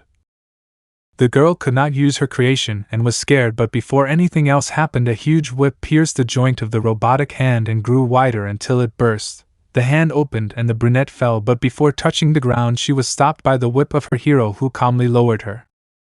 Ronin, seen from the front, wouldn't you say? Yaoyorozu, do you have a plan? Ronin, with my sword it would have been over. Yaoyorozu, what about? Say? Ronin, you know what will happen if I use it? Yaoyorozu, true, but we need something soon, there are too many. Ronin, those in the back aren't fighting, they're just grappling and evading those of us who have already finished. Let's stop fighting. Yaoyorozu, what? Ronin, if we fight alone we will only get tired, the others will have the advantage in the battle that comes next, we must stop fighting and go through. Yaoyorozu, we are heroes, we can't. Ronin, in this case yes, it's die or win, well not so literal but you get the point, you want to win as much as I and they do. If we behave like saints we will only lose our chance. The girl hesitated for a few seconds but realized that the freckled man's logic was valid. Mentally apologizing to everyone she opened her eyes determinedly. Yaoyorozu, let's go to victory. Ronin, Todoroki runs. Todoroki, yes. The bicolor stopped attacking and started running faster. Yaoyorozu, he already knew. Ronin, yes, but I checked with you because I don't want to leave you behind, we're a team. The three of them started running. Ronin was still in that beastly state, although he controlled himself a little better. Bakugo for his part looked at him with anger. Bakugo, don't think you can go ahead of me, Deku. The blonde began to push himself with his explosions. Ida, seeing this, put Uraraka on his back and ran in her direction. Ida, abandoning ourselves like that in a fight is not a heroic attitude. Ronin, either is copying my techniques or what you did at UA, and I'm not crying, or am I? The three started running, followed by Ida, Bakugo, and others. Yaoyorozu, they're catching up with us. Ronin, focus on yourself, not them. Todoroki, careful. Everyone stopped when they saw a cliff in front of them. Suddenly huge cement pillars began to emerge. Present Mike, be careful not to fall, you know the rules. Each pillar is extremely fragile. If you hit rock bottom you lose. Ronin, so they really are fragile. Yaoyorozu, how are you so sure? We. Ronin, I remember the past rules. If you fell, you lost instantly. Here they made the clarification that if we hit bottom in addition to a big hit, we will also lose. Todoroki, so?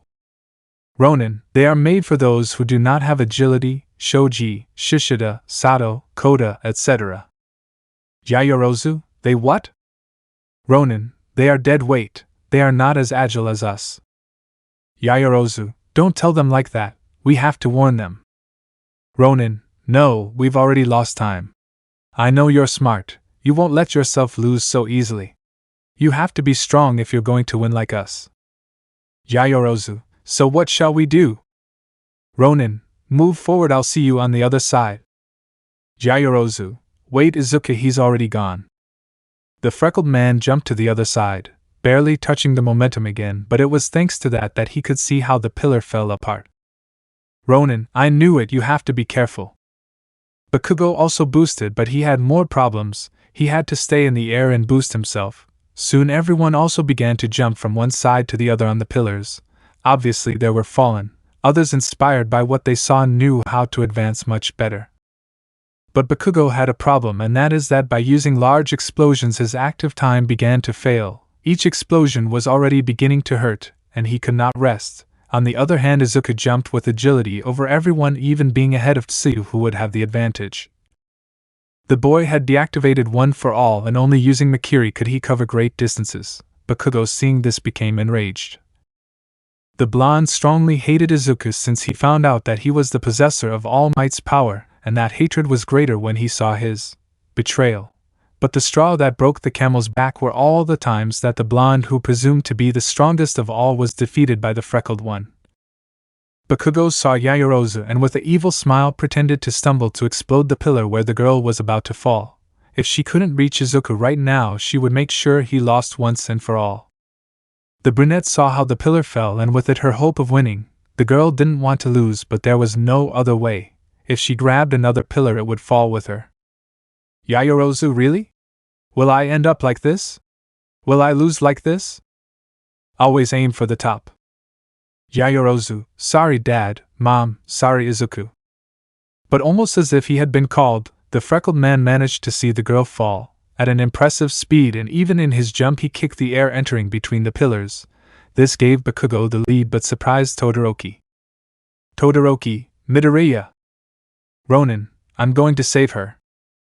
The freckled man used his whips to move until he saw her. The girl was about to fall. Quickly the freckled man got tangled in a pillar, and threw his whip, catching her and attracting her to him, but when she was close he threw her up in the right direction. The freckled man felt how the structure began to break. The brunette saw her hero. Yaoyorozu, no Izuku. Izuku, save yourself. The freckled boy threw her, and then from above she came down. The boy just breathed. The brunette was fuming against the blonde. She knew it was her fault.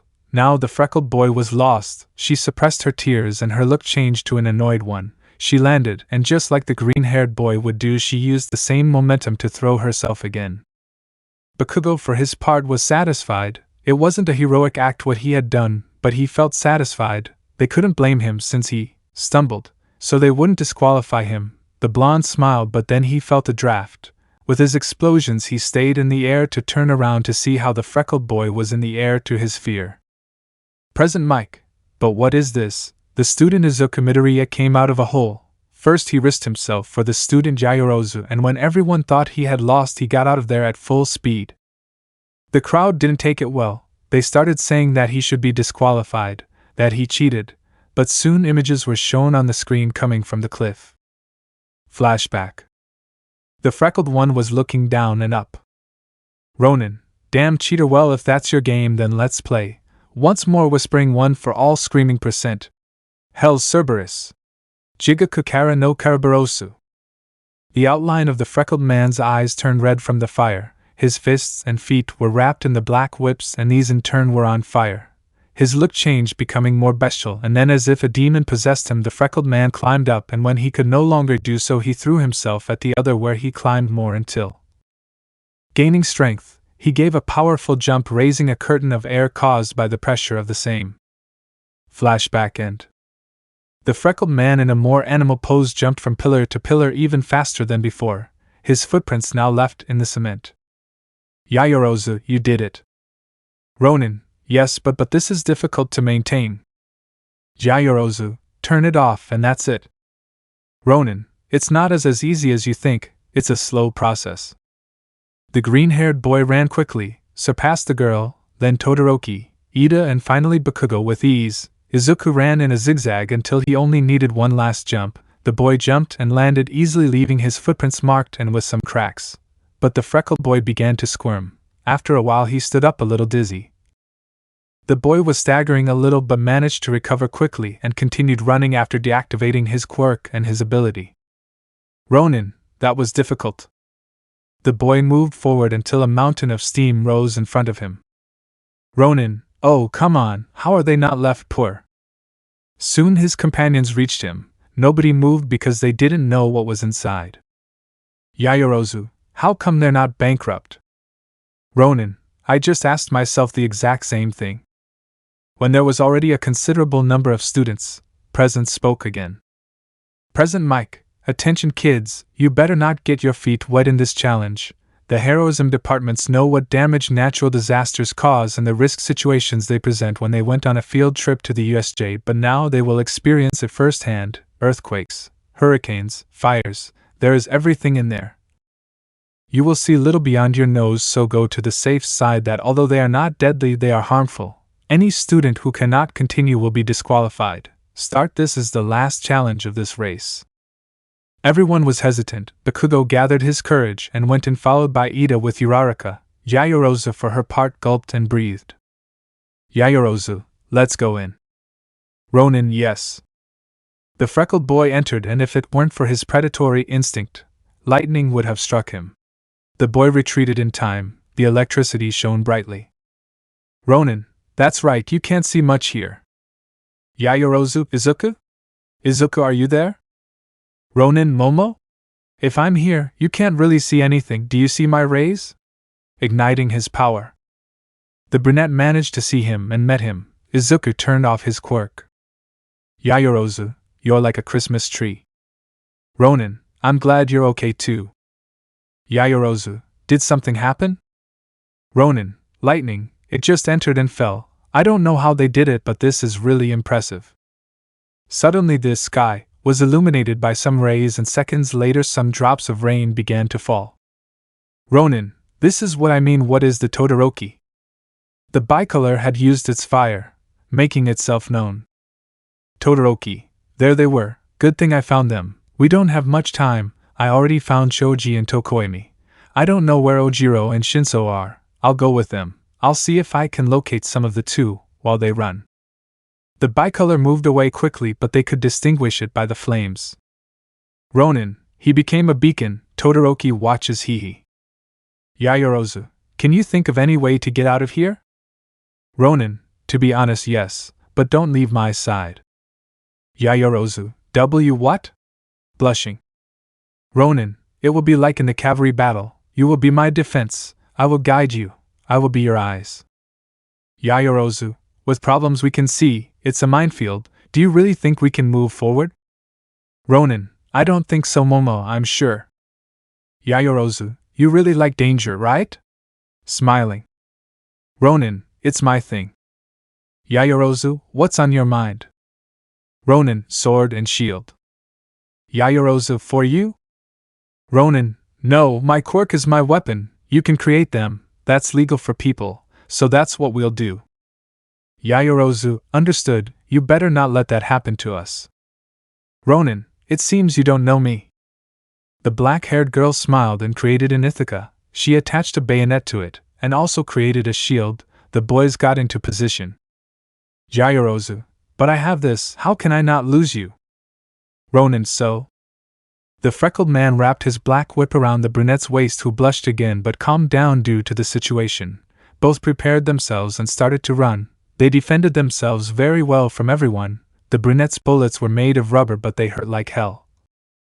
They had already advanced great distances until someone threw a fairly large debris at the brunette. The freckled man could not cover her in time. The girl fell to the ground, dropping her weapon. Izuku used his enhanced vision, seeing that it was Uraraka who had thrown the debris. Ronin, annoyed, raised the weapon with his foot, loaded it, and began to shoot. He could not let go of the brunette. He had her tied with his whip. The freckled man turned the weapon and charged with his arm and torso. He was fast and his aim was excellent. With only shots, the brunette was out of combat. Ronin, hey, don't leave me alone. I won't carry you all the way. Yaoyorozu, you said nothing stupid would happen to us. Ronin, well, sorry. Yaoyorozu, come on, let's run. Ronin, hold on to my back. Yaoyorozu, what? No, I can still move forward. Ronin, I'm not stupid, come on, I'll hurt you. We only need one last stretch, and I think we're in first place. Yaoyorozu, how are you so sure? Ronin, no one has attacked us except her, so we're either at the back or at the front. Yaoyorozu, right, well, I guess I can take advantage of you. The freckled man tied the girl to his back. With his whip he charged the sword and shield, and with his one for all he ran away. The boy could barely react, but he took the damage. They were finally about to reach the goal. They couldn't see anything, but their predatory sense guided him. Present Mike, and the race champion is. The people were excited. Snipes stared at the exit tunnel hoping to see his student next to Edge Shot, who was next to Ryukyo. Present Mike, Momo Yaoyorozu from Class A. The girl ran away even though confusion was evident on her face. She looked everywhere. People started to shout, and in a certain mansion the Yaoyorozu family was celebrating their daughter. Although the eldest Yaoyorozu stared at the girl, her face expressed it. She did not expect to win. Present Mike, followed by student Izuku Midoriya, Shoto Todoroki, Katsuki Bakugo, and Tenya Ida. The participants left. Although Bakugo was holding his stomach with both hands, Ronin stood next to the brunette and then collapsed. His back looked burned. He had dust, and light rays of electricity came out of his body, a sign of the attacks he received. Midnight, for her part, was worried. Midnight, Izuku, are you Midoriya? Can you continue?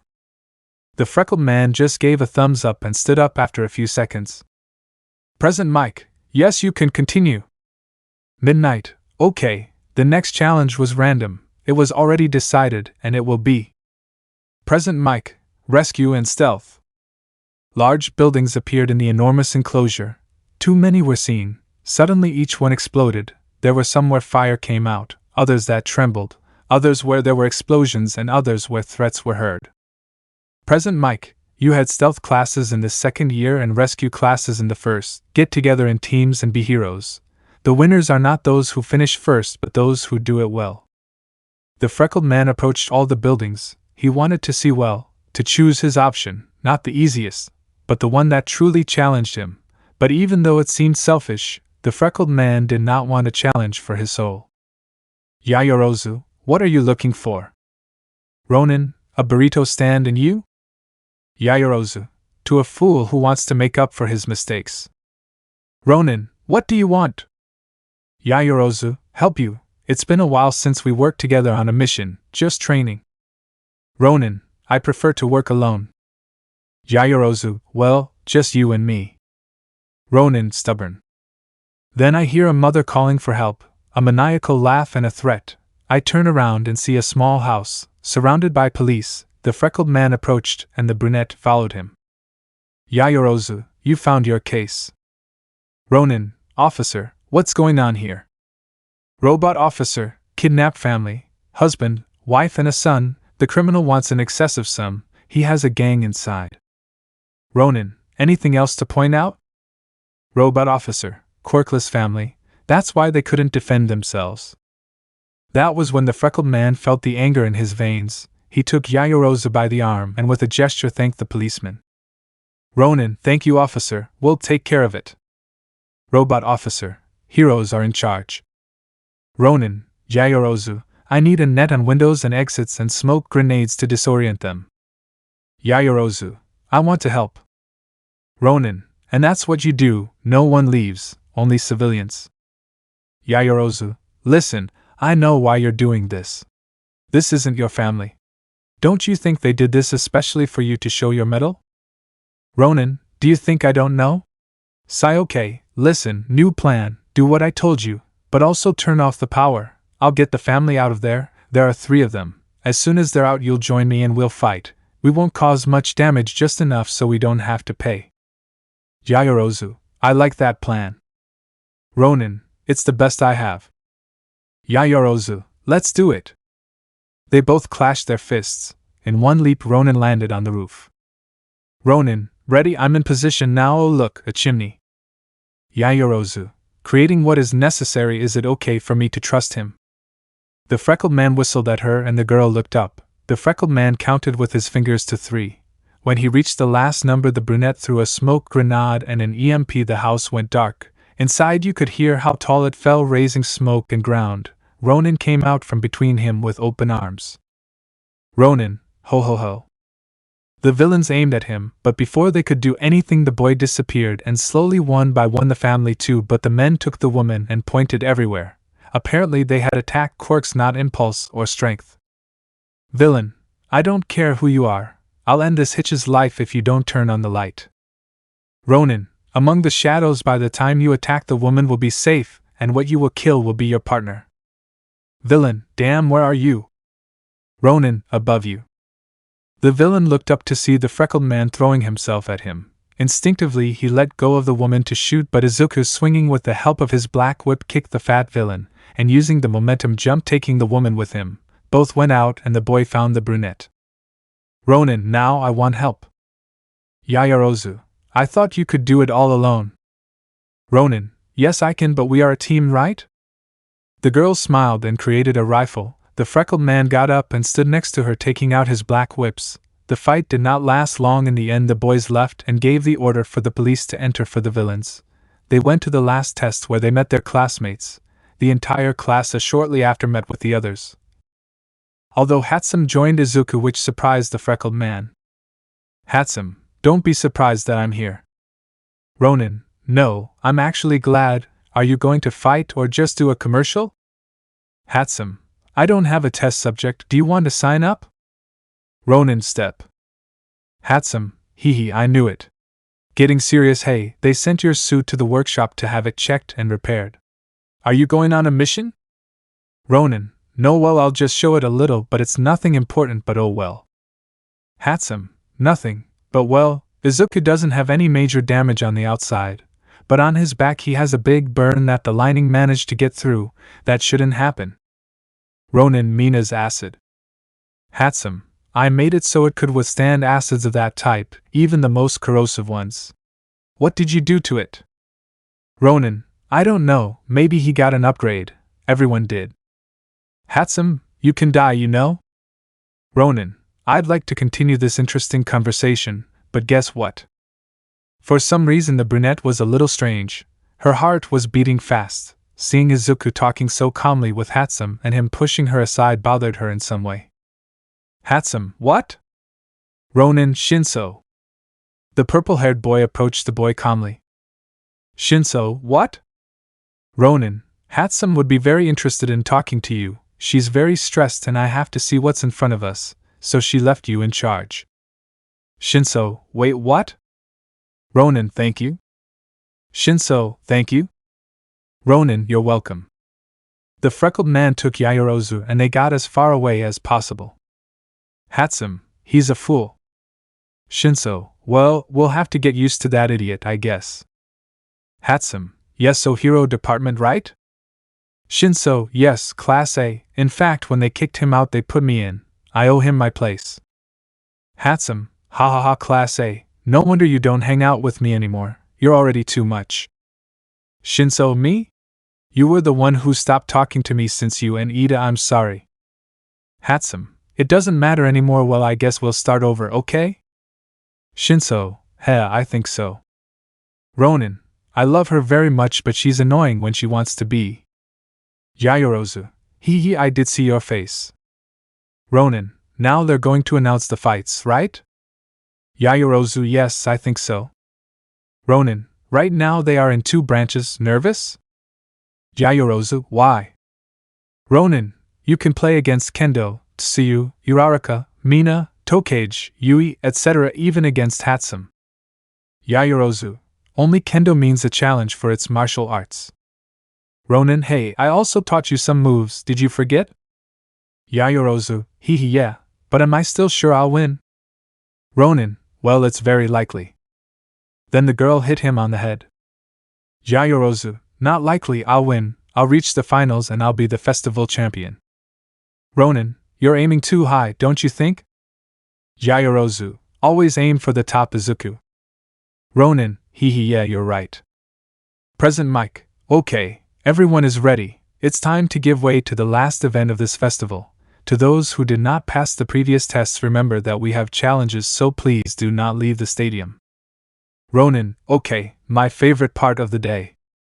Present mic, the last event based on their performance and their own ability. The battles were chosen based on this. Also remember that now there will be 2 fights, one in the female branch and another male. Without anything else to add for the moment, until the end of this great festival, I present the formation of battles that will start this last and explosive event. Everyone's eyes widened and they watched as they fought. Ronin smiled as he saw his first opponent.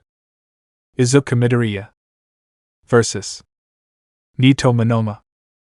Yaoyorozu just gulped as she watched the name form. Finally the girl saw it, and nervously breathed to try to relax. Momo Yaoyorozu versus Itsuka Kendo. Bakugo, annoyed, just grumbled. His rival would be the fat boy from Class B. The blonde didn't even know his name to consider him a rival. He wanted the freckled boy to kill him, as he said, but he would settle for an easy prey. Todoroki had Aways as a rival and Ida had Kurohiro. Present mic, time to split up, boys and girls, go to your places. Cementos, please prepare the battlefield. Uraraka approached her boyfriend and kissed him while asking him to take care of himself. The blue-haired man said the same and did the same action as the brunette. Tsuyu, for her part, shared a small but tender kiss with the bicolor man. Tsuyu, take care of yourself, Shoto Kero. Todoroki, you too, Tsuyu, we'll see each other in victory. The girl nodded and left. Yaoyorozu, for her part, approached the green-haired boy. Ronin, will you give me the blessing? Haha. Yaoyorozu, as if you'll need it, don't even think about losing it, you hear me, Izuku? Ronin, loud and clear, after all you still have to invite me to eat. Yaoyorozu, you won't forget it, right? Ronin, you better go later, I'll see what I order. Yaoyorozu, good luck, Izuku. Ronin, you too, Momo? The boy directed his fist towards the brunette, and she returned the action. Both of them bumped their fists and left with their companions. Bakugo, damn Deku, I'm going to kill you. Ronin, first prove that you can do more than bark. Bakugo, I'll rip out that stupid bucking pride. Ronin, make sure you don't run out of one for all before our fight, or pray to God that he has mercy on you. Minutes passed, and then Present Mike spoke again. Present Mike, hey yeah. I hope you're not bored because this is about to begin. Those who are going to introduce themselves fought for this place and everyone is fighting to be the winners. Receive with a strong applause and respect someone who can use other people's quirks, adapt them and make them his own, the Class B Knight Nieto Manoma. The crowd applauded and the blonde appeared. Puffing out his chest with too much pride, he arranged his hair with the air. The boy went up to the arena waiting for his challenger. Yaoyorozu from the stands saw the opposite tunnel waiting to see the freckled one. Present Mike, and on the opposite side we have someone who gives great surprises, the one-man army, a boy who has shown to have the will of steel enduring all the misfortunes of life, someone whose way of fighting is brutal but his desire to do the right thing shows that he is a good man, the monster of Class A, the beast of UA Izuku Midoriya. The freckled man came out without his jacket because it was torn and burned. He had a black shirt, some shreds of the top hanging from his waist. He walked calmly, but people began to insult him. They threw things at him. A child threw a tomato that hit him full in the face, staining his hair too, but he didn't care. He kept moving forward. Yaoyorozu, for her part, was worried about the freckled man who made so many changes in her. Midnight lashed the whip. Midnight, respect please. Before the fight they were told that each fighter should be respected because they earned their place, and Ronin, raising his hand, stopping the heroine, I have no problem, Midnight. I just want to say that if you want a monster then you'll see one. This fight won't last long. The woman left. Cementos introduced himself and sat in her place. Present then sat down excitedly. Manoma, ready to lose? Ronin didn't answer, he even looked bored. Manoma, what's wrong with you? Are you so afraid of fighting me that you just stood there frozen? The freckled man still didn't respond. Manoma, when I defeat you, everyone will see that Class B is stronger than Class A. You two are nothing special, just a bunch of idiots and, above all, a villain who only. Ronin, blah blah blah, are you done? Let's fight now, I have better things to do. The brunette smiled at the joke on the sly. Everyone looked annoyed at the freckled man. Manoma stared at the freckled man. He on his side joined fist to palm and bowed and then stood on guard. Izuku, let's have a good fight. Midnight cracking her whip. Begin. Manoma launched himself at Izuku furiously before everyone's eyes. The fight had finally begun. Chapter 17, Fight for Victory. The blonde threw himself against the freckled man with force and, already close, he gave a kick that Ronin managed to dodge but was surprised by a jab with which he had difficulties. Ronin, new moves? Manoma, Kendo taught me a little just in case I had to face you. Ronin, and I thought it was your initiative. For a second I was surprised, but I see that they have to do everything for you. Manoma, shut up this time, you won't achieve anything by distracting me. Ronin, distractions? I thought I was making fun of you. The freckled boy smiled and jumped in. A fight without quirks began that made everyone stare with great attention. The freckled boy seemed to read his opponent and delivered accurate blows that Manoma couldn't block. The boy seemed lost until smiling he threw a blow that Ronin dodged but couldn't predict that the hand would become big and attack the green-haired boy from behind. The boy almost lost if it weren't for his black whips. Ronin, and I thought it would be an honorable fight. Manoma, if you can't beat the enemy, copy strong quirks. Ronin, I thought that wasn't how it went. Wait, strong quirks? You really think that's a strong quirk? Dude, you don't know my full strength then. Manoma, I'll get you out of here. Ronin, try it, idiot. Both of them launched themselves against each other with incredible force. Manoma not only copied Kendo's quirk but also that of other companions like Pony or Aways. Ronin had a clear disadvantage, but that didn't matter to him in the least because he wasn't using one for all or any of his techniques. Ronin didn't want the battle to last long. He was already giving the blonde too much space. He put himself on guard and used his powerful Makiri. A guy. Ronin, his Kendo quirk can shatter materials like metal, rock, among other things, right? So what happens when he gets hit with something that breaks steel? Manoma, nothing you use will help you. You are facing an enemy with superior strength. Ronin, we'll see. Steel fist or not, the blonde was really beaten up. His strong punches were deflected to counterattack with stronger ones to the body. Annoyingly switching to Tetsu's quirk, the freckled man just smiled and launched himself to attack again. Ronin, it's your turn / Senpu Ryujui Goki Kuretsuken. The same thing happened. The blonde didn't know how to defend himself, although Kendo had taught him to fight, but the truth was that he never paid much attention except for the movements that the girls said were dangerous for the rival. Now that lack of interest and attention was seen in the multiple bruises he had. He switched to Away's quirk, but Ronin didn't give him time to use it. With the speed that his one for all gave him, he approached him with the clear intention of ending the fight. Ronin, 2-in-1 secret combination, Renkei Oji, Koga Ryusatsuken. The blonde was unable to avoid the beating. He tried to use Pony's quirk but was unsuccessful as the freckled boy deflected the missiles with ease. Finally, the freckled boy threw himself down and hit Manoma's stomach with his elbow so hard that he made him spit blood. But not content with that, he raised his arm and with a movement he raised his fist, hitting him in the jaw, lifting him in the air, but to finish he managed to grab him by the foot, and pulling him down he slammed him against the ground with so much force that it made a few cracks. He lifted him up again and spun him around to release him, making him fall out of the arena. Ronin, go with your mommy. The blonde didn't respond. He was unconscious, although he was still alive somehow. Midnight approached the freckled man, and after checking that his rival was still breathing, he took him by the hand and raised it, lashing his whip. Midnight, the winner is Izuku Midoriya. Nobody applauded in the stadium.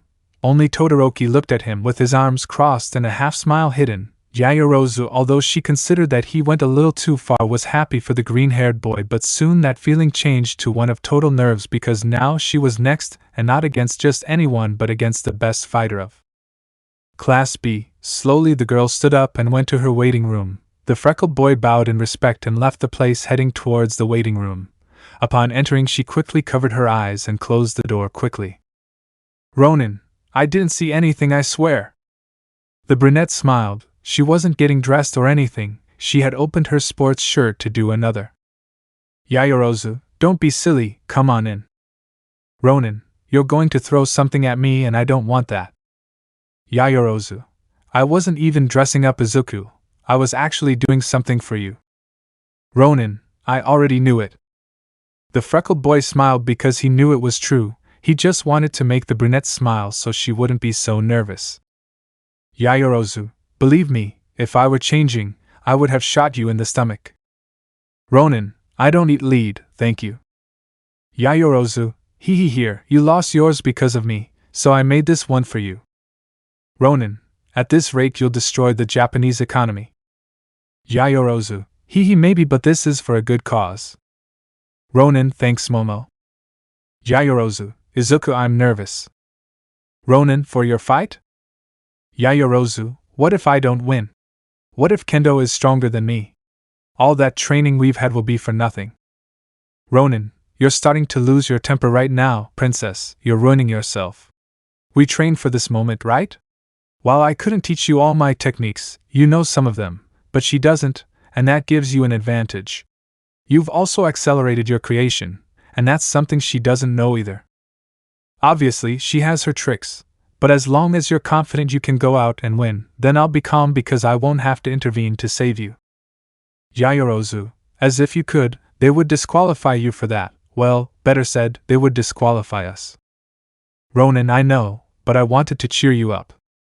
Yaoyorozu, thank you Izuku. Ronin, whenever you want, remember, if you need any advice you can count on me. Yaoyorozu, you are a great person even if you say you are not. Ronin, well, it's not like I have anything else to do with my free time. Yaoyorozu, sometimes I feel like hitting you. Ronin, well, you can take it out on Kendo, I won't say anything. Yaoyorozu, hee well, that's a relief, it's my turn now, thanks for the support.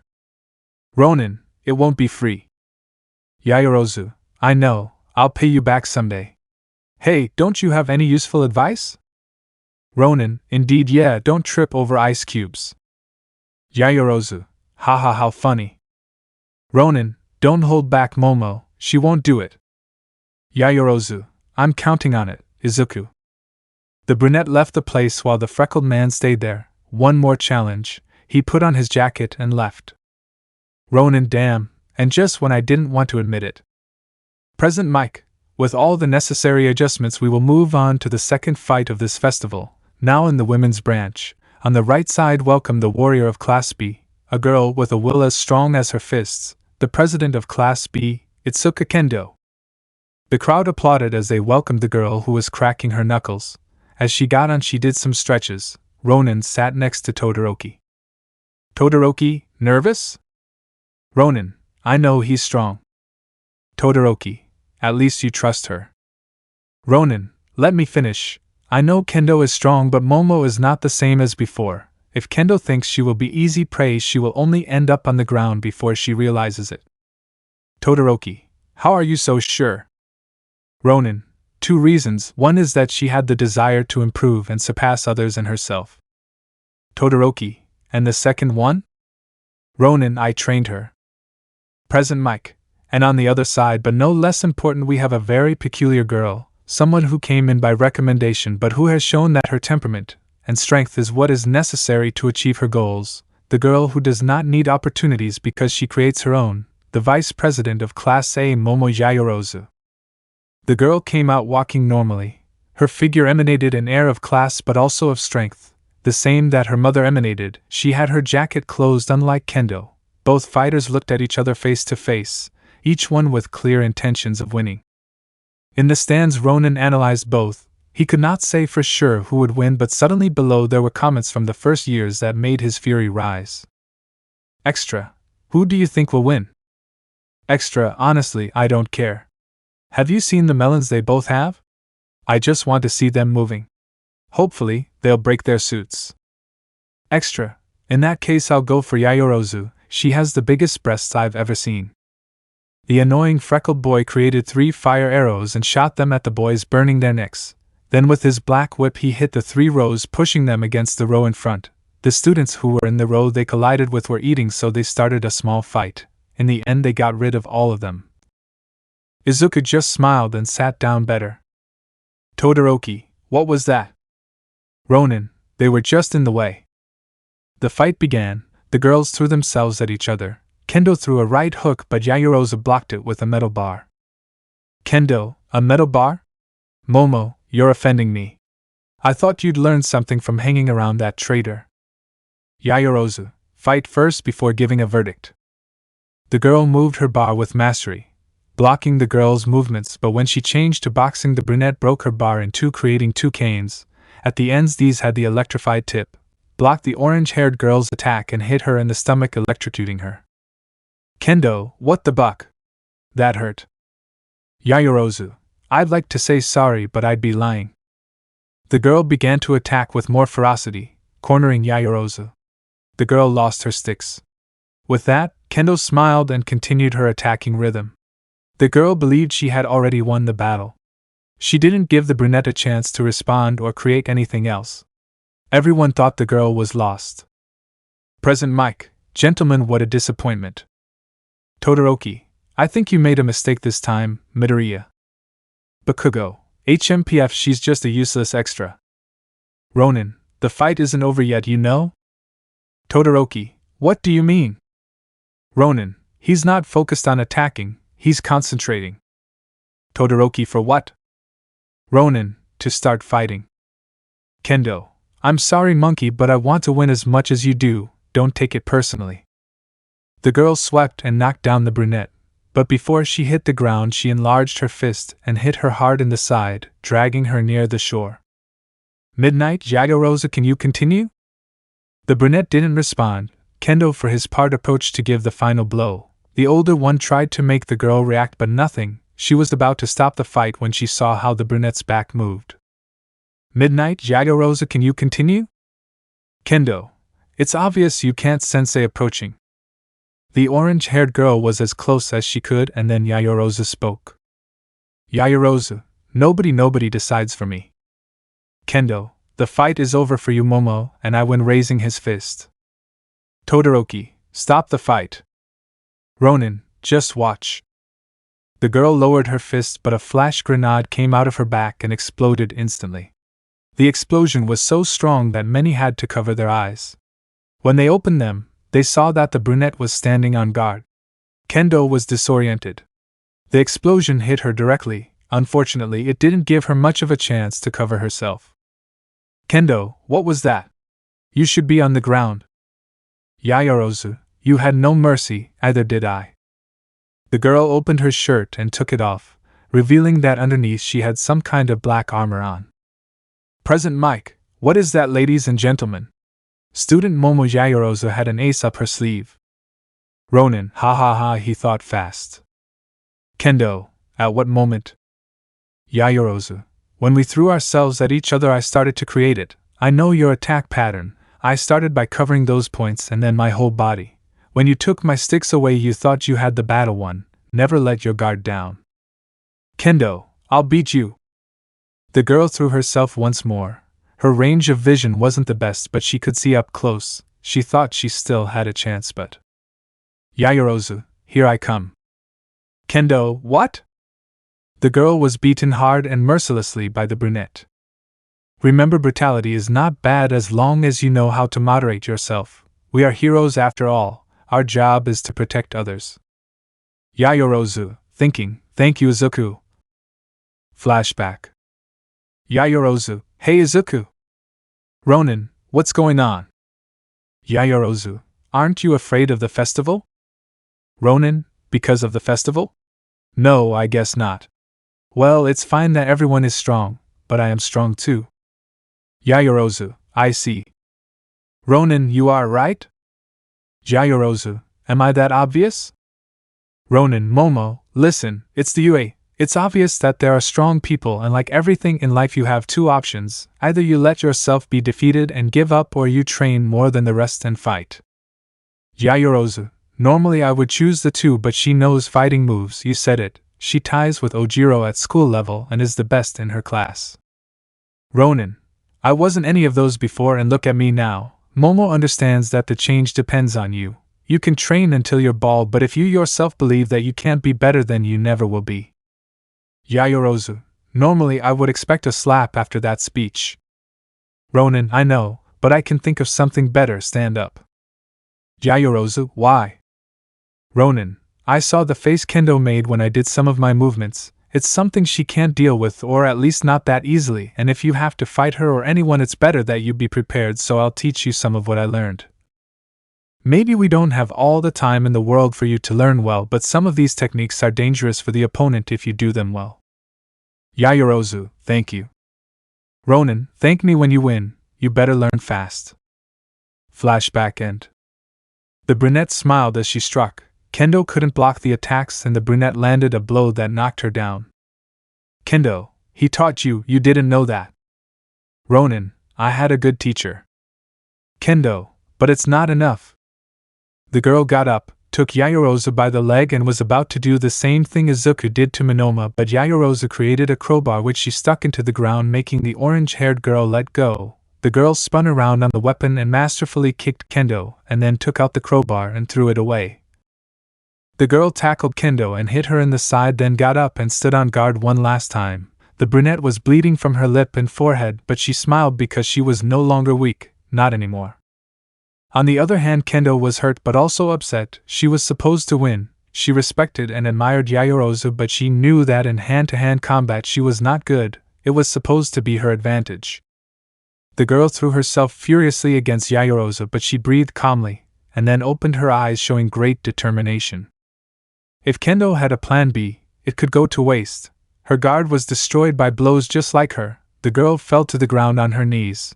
The brunette only gave one last kick to the face of the president of Class B, who fell unconscious, giving the victory to Yaoyorozu. Ronin, that's how it's done, Momo. Well, maybe it went a little too far, but it's still okay. Todoroki, you talking about going too far? Ronin, that kick was too much in my opinion. I just had to win, not massacre her. Todoroki, I guess I'll agree with you on that. By the way, what fight is next? Ronin, Bakugo versus the guy from Class B. Todoroki, isn't it rude not to know your name? We're still classmates after all. Ronin, the only interesting thing he has is his quirk. There isn't much to point out after that. I just hope it doesn't really kill him. Ronin expected a lot from Bakugo. The ash blonde had no mercy on the poor boy. Midnight was about to stop the fight and disqualify Bakugo, but the boy from Class B begged for mercy and gave up. Bakugo just raised his hand towards Ronin. Bakugo, you're still a damn piece of shit. Ronin, well, does anyone want to defeat him first? Todoroki, you won't tell me I scare you. Ronin, not at all, but it would be fun to see him get angry because he was weak. Todoroki, you're cruel. Ronin, tell me that wouldn't be fun. The fights passed without pain or glory. Class A proved to be strong. Finally, among the last fights, it was Tsuyu's turn against Pony. Todoroki wanted to pretend that he didn't care about the fight but failed majestically before the gaze of his freckled friend. Ronin, if you want to support her, do it. I won't get angry. Todoroki, I don't have to do it. I know Tsuyu will win. Ronin, me, I see her weak. Honestly, Pony is more agile, stronger. Without taking into account her horns, basically she is a dangerous enemy. Todoroki, you're joking, right? Tsuyu would just have to camouflage herself, and that's it. Ronin, you're forgetting Pony's horns. Even though they look like an ornament, they are still lethal. Todoroki, weren't you supposed to dislike him? Ronin, I don't like either class, and besides, didn't you say you wouldn't support Tsuyu? Todoroki, wait, you did all that so I would support her? Ronin, I told you, if you want to do it, that's fine by me. Todoroki, you try hard to be hateful, don't you think? Ronin, he's a natural talent. Todoroki, and when will you confess? Ronin, what? Todoroki, you and Momo. Ronin, speak well. Todoroki, when will they confess their relationship? Ronin, okay, first of all ugh, second of all you're crazy. Our friendship is merely that, friendship. We just started and that's it. Todoroki, are you afraid the same thing will happen to you as with Uraraka? Ronin, will you shut up? The fight progressed without much to highlight. Tsuyu won, although unlike her first companion she did it in a more peaceful way. The girl threw Pony out, then came Todoroki against Aways, a simple fight. The boy tried to weld Todoroki to the ground or against him, but as soon as he saw him close the boy pushed him away with his ice or fire attacks. After a while he cornered him and with a pillar of ice he took him out of the ring. The freckled man left the place going to the fighters' waiting room while he watched the fight of Hatsum against Jiro. Apparently the red-haired girl had listened to the green-haired girl's advice, and despite not fighting like he or Momo, Ojiro or Kendo would, she moved a lot so her attacks hurt a lot. The girl hit with her jacks like whips and used her attacks against Hatsum mercilessly. Ronin, and I'm the savage. At that moment the brunette entered without warning. Yayorozu, should I interrupt? Ronin, calm down, what can I help you with? Yayorozu, I came to see if you weren't nervous. Ronin, me? Kirishima should be nervous. Wherever I catch him he won't be able to get away. Yayorozu, did you think of anything against him? Ronin, it's not much. Right punch, left punch, jab, it will activate its unbreakable form. I just have to break it with blows and that's it. Yayorozu, it seems you take it very lightly. At least you won't try to kill him or break something. Ronin, that's plan B. Yayorozu Izuku. Ronin, it's just in case plan A doesn't work, plus I think you're the nervous one. Yayorozu, am I that obvious? Ronin, well I think it's understandable. Yayorozu, it's Yui Kodai, I don't know much about her.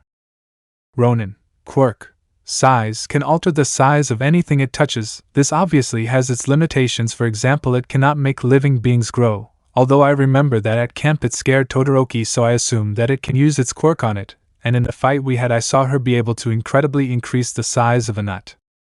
Yayorozu, sometimes that's really scary, but now I'm really grateful for it. Wait, you say it can change size, what if it gets small and attacks me from behind? Ronin, he has to get big for that. I highly doubt his strength will be compressed. Yayorozu, it would be a bullet.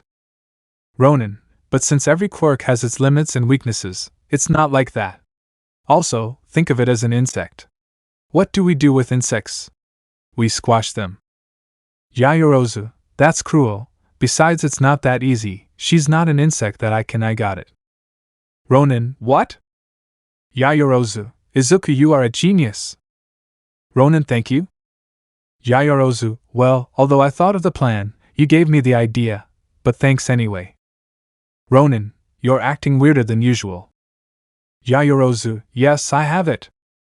Ronin, well, I don't know what's wrong with you, but I'm happy that you're feeling better. Now I have to go. Are you going to stay here watching me from the television, or would you rather come up and watch me win from the stands? Yayorozu, hee, I understand, go and don't lose.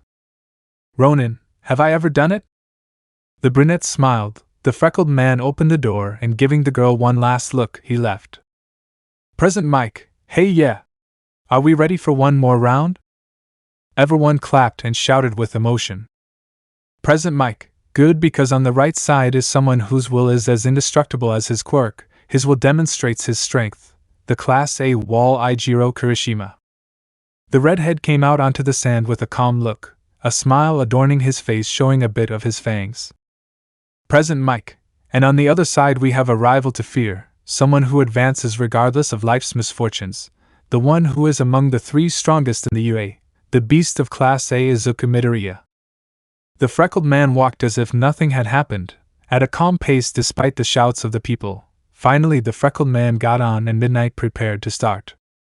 Kirishima, to be honest, ever since you arrived I had doubts about how a one-on-one against you would be. Ronin, if you saw my fight against Manoma you'll know it's not pretty. Kirishima, let it be a good fight. Ronin, I waited.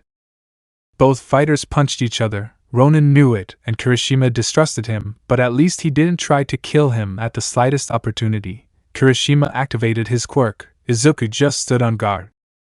Midnight start. Although the woman gave the order, no one moved. Ronin only tensed his muscles. thinking that Kirishima would throw himself at him. But when he saw that he did nothing, he knew that he was studying the freckled man, as if it were the first round of a boxing match. Ronin, nothing stupid, you were expecting my move. Kirishima, your martial arts are dangerous. I don't want to rush into a fight without first seeing how you'll react. I'm not Manoma. Ronin, clever kid. The redhead smiled. Both of them launched themselves and released a powerful blow that connected in both of their faces. Ronin, that hurt, just a little. Kirishima, ha ha ha, I say the same thing. Yaoyorozu watched this intrigued. Izuku's plan was only to hit until breaking her guard, but now it seemed as if she was enjoying the encounter. Ronin, shall we start now? Kirishima, whenever you want. Both launched themselves at a surprising speed. For Izuku, the fact that Kirishima had improved his speed was proof that he could not take it lightly. Blow after blow, not only his speed had increased, but also his reflexes and strength. The boy had even tackled the freckled boy. Izuku instinctively put his guard on his face, but Kirishima attacked his ribs. Izuku stopped them and pulled the boy down to give him a head, but with enough force to stun him. Once up, he began to hit hard without letting the redhead respond until he was fed up and managed to find a window in the boy's attack. He hit Izuku's neck and kicked him away more than once. With the little time he had gained, he activated his unbreakable form. Now, although considerably slower, he was stronger and more resistant. Izuku's blows no longer had as much effect, but his did, or so he thought, because suddenly the freckled boy stood up. Kirishima, I have to admit, you're really strong. I thought I'd already defeated you, and look at you, in one piece. Ronin, people say that often, but how about we finish this fight? Kirishima, for my sake. The freckled man launched himself. Kirishima waited for the blows. They knew it wouldn't affect him. After all, he was stronger now. Ronin, the great fire, Gasoshi. The boy hit the redhead hard, who resisted the beating like a champion. Ronin's attack stopped, and in that small window they gave him, Kirishima hit him, pushing him away. Kirishima, don't you understand? I won. You're strong, but not that strong. I'm unbreakable. Ronin, really? Then let's see what your armor sounds like when it breaks. The freckled man launched himself, and dodging some of the blows that Kirishima was giving, he gave a combination of blows much stronger than the ones he had used against the redhead, who definitely felt them all. Ronin, shun Shinko. At the end of such a flurry of blows, besides the redhead feeling sore, he also began to hear how his unbreakable form began to creak. Kirishima, what did you do to me? Ronin, I'm fine. You said you didn't feel my blows, right? Well, I stopped trying to hit like you were a normal person and instead attacked your strong point, your armor. That second to last combination was just to mark the weak points, and this one made them all crack. The redhead fell to the ground breathing heavily. He deactivated his quirk and felt a little better. Midnight, Kirishima, can you continue? Kirishima, I'd like to say yes, but I'd be lying. Midnight, Kirishima can no longer continue. Midoriya is the winner. Again, no one applauded, but the freckled boy didn't care and didn't even stop him from shaking Kirishima's hand. Kirishima, are you making fun of me? Ronin, no, I want to help a good fighter. Kirishima, I lost to you. Ronin, so? You put up a good fight. I respect and admire that. Regardless of what you think of me, today was a good fight. Maybe with a little more training, you'll achieve your goal, becoming indestructible. The redhead smiled and shook Izuku's hand. Kirishima, traitor or whatever, thanks Midoriya.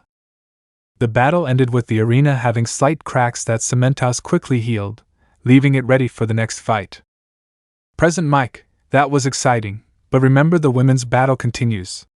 Both fighters have given their all, so give them a big round of applause. On the right, representing Class B, we have Yui Kodai, a woman of few words but with good moves. The girl appeared walking with a neutral look. Her step was calm. She went up to the arena and waited for her rival. Present Mike, and as her rival on the left side, someone who gives as many surprises as she has strength, the girl whose blows are brutal and effective, Momo Yaoyorozu. The girl entered with that same air of class and confidence that Izuku was beginning to believe was a hallmark of the Yaoyorozu women, or the family in general. Both of them saw each other face to face, waiting for the order to fight. Yui, you defeated Kendo. Yaoyorozu, she was my friend. Yui, she's my friend. Yaoyorozu, so this is revenge? Yui, I don't care what you think. Yaoyorozu, that's the only thing we agree on. Midnight start. The brunette stood on guard and began to make movements with her hands as if she were preparing a technique.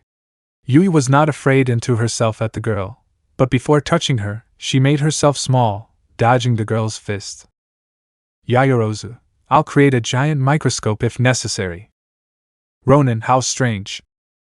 Todoroki, what? Ronin, when she fought against Kendo, she let herself be hit so that her rival would be confident. Not here, she seems ready for anything. Todoroki, that's not good. Ronin, he said he had a plan against her, but I didn't think he'd use it so soon. Todoroki, you're right about that, she's getting faster and more analytical. Ronin, yeah, that's good. I went from, well, I created a rope just in case it helps, to, I have a plan, we need to organize ourselves in a certain way. Todoroki, he's not lucky though. Ronin, why? Todoroki, she wants to fight Uraraka. Ronin, why? The bicolor just looked at him with a slight expression of complaint. Ronin, what? Todoroki, I guess they are new to this. Ronin, you're weird. Todoroki, look who's talking. The fight was won cleanly by the brunette, who only had to discover the girl's pattern and then take off her jacket and begin to create a glue-like substance. Yui got stuck to Yaoyorozu's arm, and before she could return to her size, Yaoyorozu locked her in a metal container. The expressionless girl had no choice but to give up. In the end, the brunette created a matryoshka for Yui that said, "You are strong." The girl thanked her and left, and so all the battles went by. Some exciting, others not so much, but everyone wanted to beat the green-haired boy, although without success. Soon there was no one left from Class B or many from A, and they were already in the semifinals. The expected fight, Ida versus Ronin. Present Mike, the knight in shining armor, the warmonger of Class A, Tenya Ida. The boy walked in proud of having come so far, his head held high. He walked with a slight air of superiority that was almost imperceptible. His girlfriend encouraged him and even asked him to finish off the freckled boy. Ida in response made a slight salute with his fingers. In addition to the brunette, you could also hear the shouts in favor of the blue-haired boy. Beat him, finish him. Don't have mercy! Were the shouts that could be heard. This bothered the green-haired boy's classmates, as well as some of his teachers, but especially Yaoyorozu. Todoroki, no way. Yaoyorozu, what? Todoroki, if Midoriya wanted to, he would end the fight quickly. Don't pay attention to what they say. Yaoyorozu, I don't think everyone is that bad. Todoroki, I do. Let's wait for the fight. Present Mike, and the challenger, of the same class, the one-man army, has already fought and been tested, but we haven't even seen him sweat. The Ie Izuku Midoriya. The freckled man walked in as normal as ever. His step was calm and his face reflected complete calm despite the insults he received. Finally both were face to face. Present Mike, remember that this is the first fight that will determine the first finalist of the three who will fight for the title of men's champion. Who will be the winner? Ida, let's have a fair fight. Ronin, it would be asking you for a miracle. Ida, it's shame. Maybe if you had never been a villain she wouldn't have cheated on you. Forget it, she was cheating on you before. Ronin, if what you want is to provoke me, then you are more stupid than I supposed. We came to fight, not to talk. Ida, I regret being your friend. Ronin, is that any way to thank the man who saved you from the hero killer in Hosu? Ida, when I beat you. Ronin, you know Ida, I swear this fight isn't personal, but I'll tell you something now. I'm going to enjoy it like you can't imagine. I promise not to overdo it, but I'll make an exception for you. From the stands, Yaoyorozu was annoyed with the blue-haired man. She couldn't hear what he said. In fact, no one could except for Midnight and Cementas, who were the closest, but there was something in the way he moved his lips that bothered her. On the other hand, Uraraka waited happily and excitedly for the fight and almost certain, from her point of view, of her boyfriend's victory. But something inside her very deep, or maybe not so much. Hidden among her feelings there was something that told her it was wrong, something that told her it wasn't right. a feeling that called her not to watch the fight, or maybe that they didn't hurt her special freckled one. Midnight start. Aida started his engines, the tubes spit fire at full power. Without thinking twice, he launched himself at Izuku, with a kick that the freckled man received and stopped with his arms in an X, but using the other leg he released another kick that he covered again, and then a blow which did connect with Ronin's shoulder. Ronin, wow, you finally improved your skill. Ida, I'll tear out your tongue. Ronin, you'd have to kill me first, and if you take one step closer, I'll make you regret it. Ida, I trusted you. Ronin, and I'm in you, by the way you let your guard down. The freckled man saw his partner and realized his mistake. Ronin took him by the hands and bent them, pulled them towards him and hit him in the face, then still holding him he carried him and threw him against the wall, then brought him back and kneed him in the stomach. Ida, Sart kid, all that talk to make me careless, it's not very honorable, but what can I expect from a villain? Ronin, I hope you understand that this villain can kill you. Both of them launched themselves against each other again. Ronin used his Makiri, managing to balance his speed with the blue-haired man's. It all came down to that, a battle of strength and speed. Their blows collided with each other, fist against fist. They could barely keep up with each other's sight, but Yaoyorozu knew that if Izuku used his quirk he could easily surpass Ida's speed. Ronin, are you tired yet? Ida, you even believe?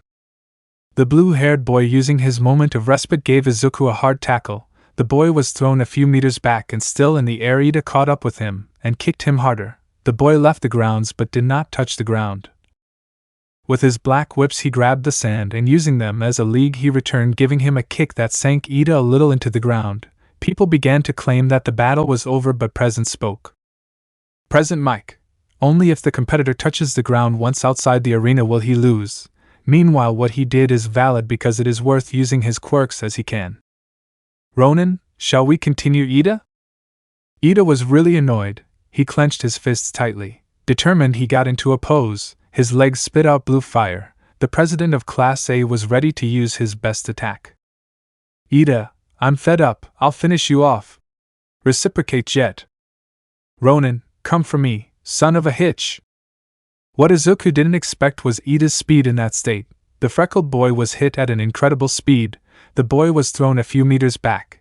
Blood was falling from his nose. Ronin, now that's a jet. The blue-haired man began to hit Izuku at full speed.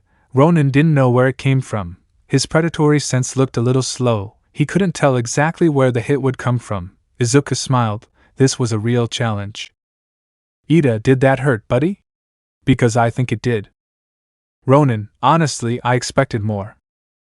Ida, I protected you for a long time, and today I'll tear you to pieces. Ronin, you pretending to tremble. The blue-haired boy launched himself at Izuku again, but now the freckled boy was expecting him. His lightning bolts came out at a speed that easily surpassed Ida's. He was able to get close and kicked Izuku in the chin at full power, but Ida didn't stay with his arms crossed. With the same momentum that his jet had, he jumped and kicked in the air to try to kick Izuku without success. The freckled boy dodged it. Ronin, are we going with that one too? Ida, you don't know how to do them. Ronin, you copied my moves. The freckled boy couldn't continue talking because those seconds of distraction were enough for Ida to start hitting him with his recipro jet active. He tackled him, kicked him, hit him. Izuku was in trouble. The freckled boy was on the ground, but he was determined to end the fight. He activated his Makiri once more, but before he could use one for all, a shadow rose above him. Ronin looked in the direction, seeing what Ida was doing in a technique that he knew perfectly. Ida, Manchester Slash. The blue-haired boy dropped his propelled axe kick. It raised a huge curtain of dust. No one could see exactly what was happening. Even Yaoyorozu feared for the freckled boy, and without knowing why, Uraraka hoped that the boy had managed to escape the fierce attack. Midnight was worried about the green-haired boy. She wanted to dispel the dust but couldn't find a way. Suddenly a figure rose from the dust. The strange figure raised the dust. People thought it would be the blue-haired boy, but then the arm began to emanate energy. He prepared and struck, creating a current of air that dissipated all the dust, showing that the freckled boy was responsible. Both the brunette and the brunette sighed in relief. Ronin, you should have at least changed the name, right? Ida, how else would I have impressed Ochako? Ronin, magic is a good option. Like your brother, he used to walk and now he can't tada. Ida, it's your end. The blue-haired man tried to get closer but his engine no longer responded. His free time to use the reciprojet was over. Ronin, how curious, you can't move anymore. Are you afraid of me or can't use that powerful attack anymore? Ida, afraid? What the? Ronin, behind him obviously for me. The blue-haired boy turned to attack but there was nothing. Suddenly a blow to the side hit him on the right side, then another on the left side, knees, torso, face. The boy was hit mercilessly. Ronin, you have a time limit but I can do this all day, ha ha ha ha. The blue-haired boy tried to run, managing to reach his first speed. He began to run around Izuku who only followed him with his eyes. Ronin, you know, before I might have apologized after forgiving you for everything, but now I only want one thing and that's your humiliation. The freckled boy jumped in one direction and dropped his leg completely breaking the ground. The result? He had stopped Ida in a brutal way. The boy had dropped all his weight on Ida's knee breaking it. Ida let himself be carried away by his pride and did not scream. He did not want to give Izuku the pleasure of seeing his pain but that also made no one notice the broken part, and the fight did not stop. Izuku just smiled. Ronin, did that hurt? I think so. Ida, high son of a. Ronin, mention her, and you'll really wish she had compassion. The freckled boy launched himself at Ida, keeping his promise. The blue-haired boy was barely getting up when he received a blow to the stomach, but he felt hot. When he looked down, he saw that the freckled boy had a ball of fire in his fist. Then, as he sped behind him, he kicked him, propelling him upwards. At full speed, Ronin jumped and when he surpassed him, he turned in the air to kick the boy in the stomach, making him hit the ground, but the torment did not end there. Ronin, I learned this from someone, I hope he doesn't mind. The freckled man gave a light blow to the air making it come down quickly. He prepared his leg and, loading force, roared loudly. Ronin, wanna mimic my moves? Learn how to do them, this is a real axe kick. The boy hit the head of the president of class hard, making it whip and bounce against the ground. The freckled boy only looked at it with disgust for a couple of minutes. Ronin, well the truth is I did hold back a little. Midnight, Ida can't continue, Midoriya is the winner. No one clapped except for Yaoyorozu who was happy for her partner. Present Mike, we have the first finalist of the men's branch. Izuku Midoriya will advance to the ladies and gentlemen finals with a crushing victory. No one made a fuss, Ronin just wiped the blood from his face and arms. Ida, I'm sure I broke your arm. Ronin, this one? Raising his right arm as if it were nothing, what can I say, I'm really impressive. The freckled man moved his arm and nothing happened, to Ida's fright. The robots took him away and Ronin walked towards the tunnel with a clear smile. The next fight was short, Momo against Mina. The brunette won, light grenades, stun grenades and the fighting technique that Izuku taught her. The pink skin had no chance. She had advanced a lot but could do little against Momo who only needed a well-connected right hook after all her display of skills to feint the girl.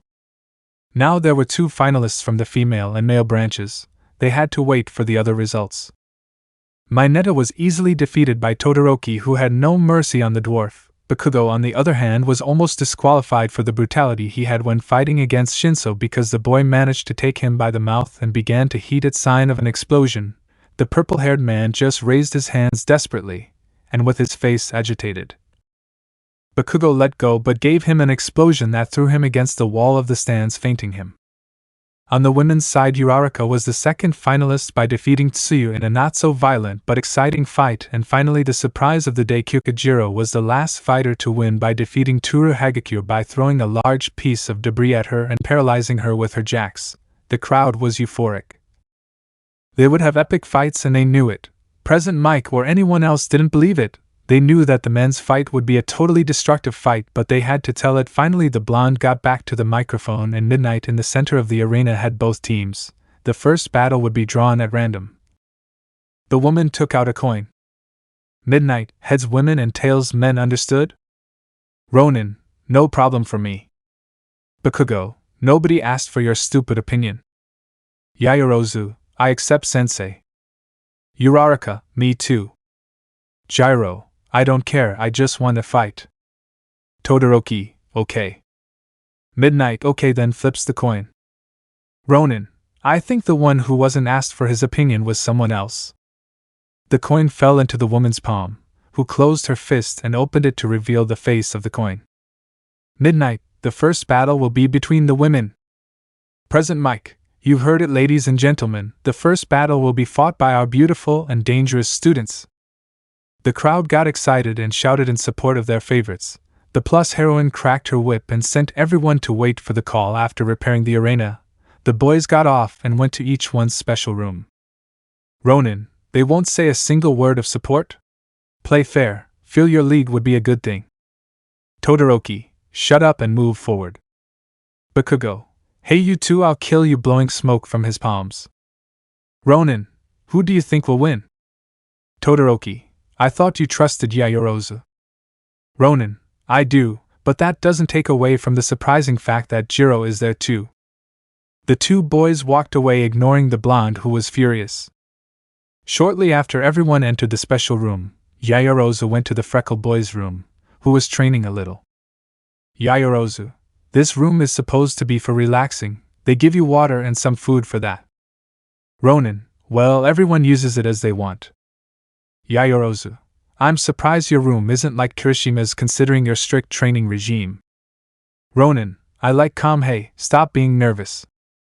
Yaoyorozu, I'm not, even though I know it seems otherwise. Ronin, Todoroki told me that your goal was to fight Uraraka. May I ask why? I know it's none of my business, but as far as I know, you two weren't rivals. Yaoyorozu, Izuku, maybe I'll explain it to you later, you know, girl stuff. Ronin, if that's the case, I wouldn't even want to know, ha ha ha. Yaoyorozu, hee, I think you'd be surprised. Hey, good luck in your battle. Ronin, thanks, you too. Yaoyorozu, honestly, I'm excited. I came this far, I feel like it's all thanks to you. Ronin, I wasn't the one who fought against the UA girls.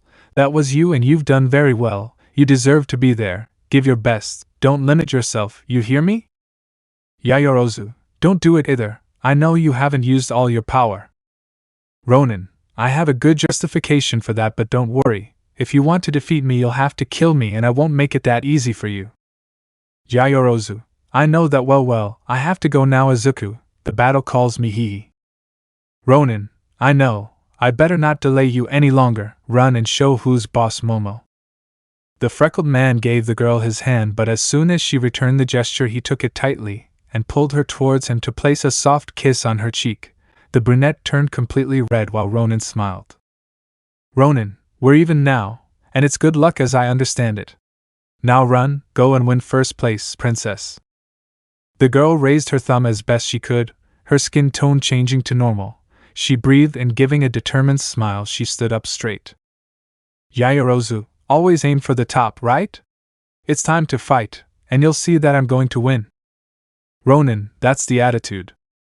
The brunette walked to the tunnel where she had to come out, waiting for her call. Her parents and Izuku trusted her. She definitely wouldn't lose. Her friends should forgive her, but Yaoyorozu wouldn't be confirmed with second or third place. She was going for total victory. Chapter 18, Double Fight. Present Mike, yeah. I hope everyone isn't bored yet, because this isn't over yet. The last fights of the tournament are going to start with the women's side. Our boys are truly gentlemen, ha ha ha. Ron watched this from a distance in the stands that the large enclosure had. Todoroki, it will be an interesting fight. Ronin, 2 against 1, honestly it doesn't seem very fair to me. Todoroki, Jiro and Yaoyorozu against Uraraka? Ronin, Jiro and Uraraka against Momo. Present Mike, our first girl to come out is the surprise of the day, the tough student of Class A and my favorite rocker, Kyukujiro. The violet-haired girl walked slowly, breathing slowly and thus calming her nerves until she reached the sand.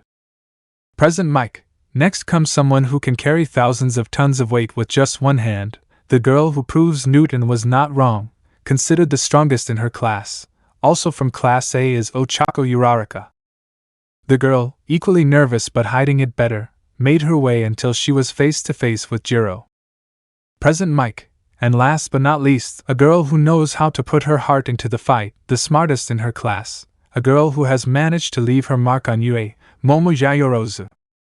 The girl came with much more confidence than her companions.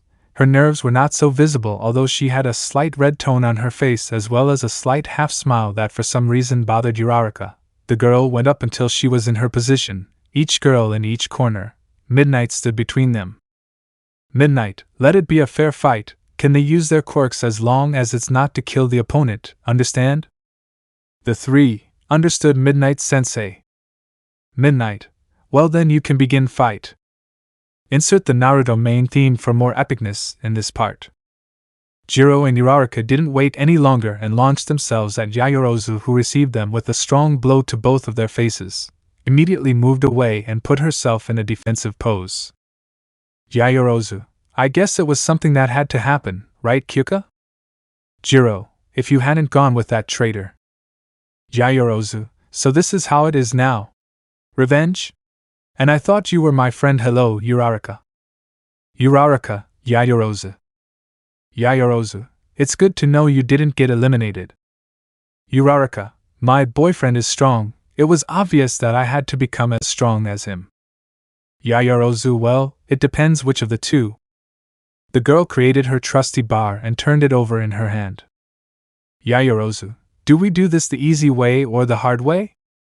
The girls were on guard. Yaoyorozu, it will be difficult then. Separating her trusty bar into her two electric batons, the girl began to fight against her companions. With Jiro she fought against her fists and her jacks, which made her a difficult rival. Uraraka, on the other hand, there wasn't much of a problem because the girl only had to hit her wrists or push her away, but the brunette also counted on her training and in a couple of imperceptible movements she managed to disarm Yaoyorozu, who now saw herself in trouble. Surprisingly, she was hit in the stomach and face by both girls. Jiro, you weren't the only one who improved, girl. Uraraka, but unfortunately for you, your training won't do you any good. Yaoyorozu, you think so? I am stronger than you think, and I am definitely stronger than you. The girl stood up and had a face that showed her will. In her eyes you could see that she was determined to win no matter what. Jiro, if I'm here, if I got here, it's because I'm also strong. Yaoyorozu, me too, and believe me, I will win. Before I would be condescending because you are my friend, but now I will be the one who wins the festival. Uraraka, don't forget about me. The girl threw herself against her ex-friend because she was also determined to win. So the battle began again. Yaoyorozu could move very well. Her agility had increased too much. It had been more than a couple of months since Izuku had returned from Tartaros. They had trained too much for the girl to be the same as before. Her movements were physical proof of that. She managed to hit Jiro and Uraraka almost at the same time. She dodged their blows and even without using her quirk. On the other hand, the girls had also changed. The sweet and tender Ochako in fight was fast and strong like her boyfriend. Jiro was quite agile. His jacks now had a greater stretch range and the damage seemed to be much greater than before. A small extra detail is that she was making fun of her rival in a reference to her silly boyfriend, but Yaoyorozu would not give up so easily. The girl was more aggressive and faster to attack than Uraraka. She had a little more agility than the violet-haired girl despite the small big difference between them. The fight was very couple. Everyone was excited by what they saw. Todoroki.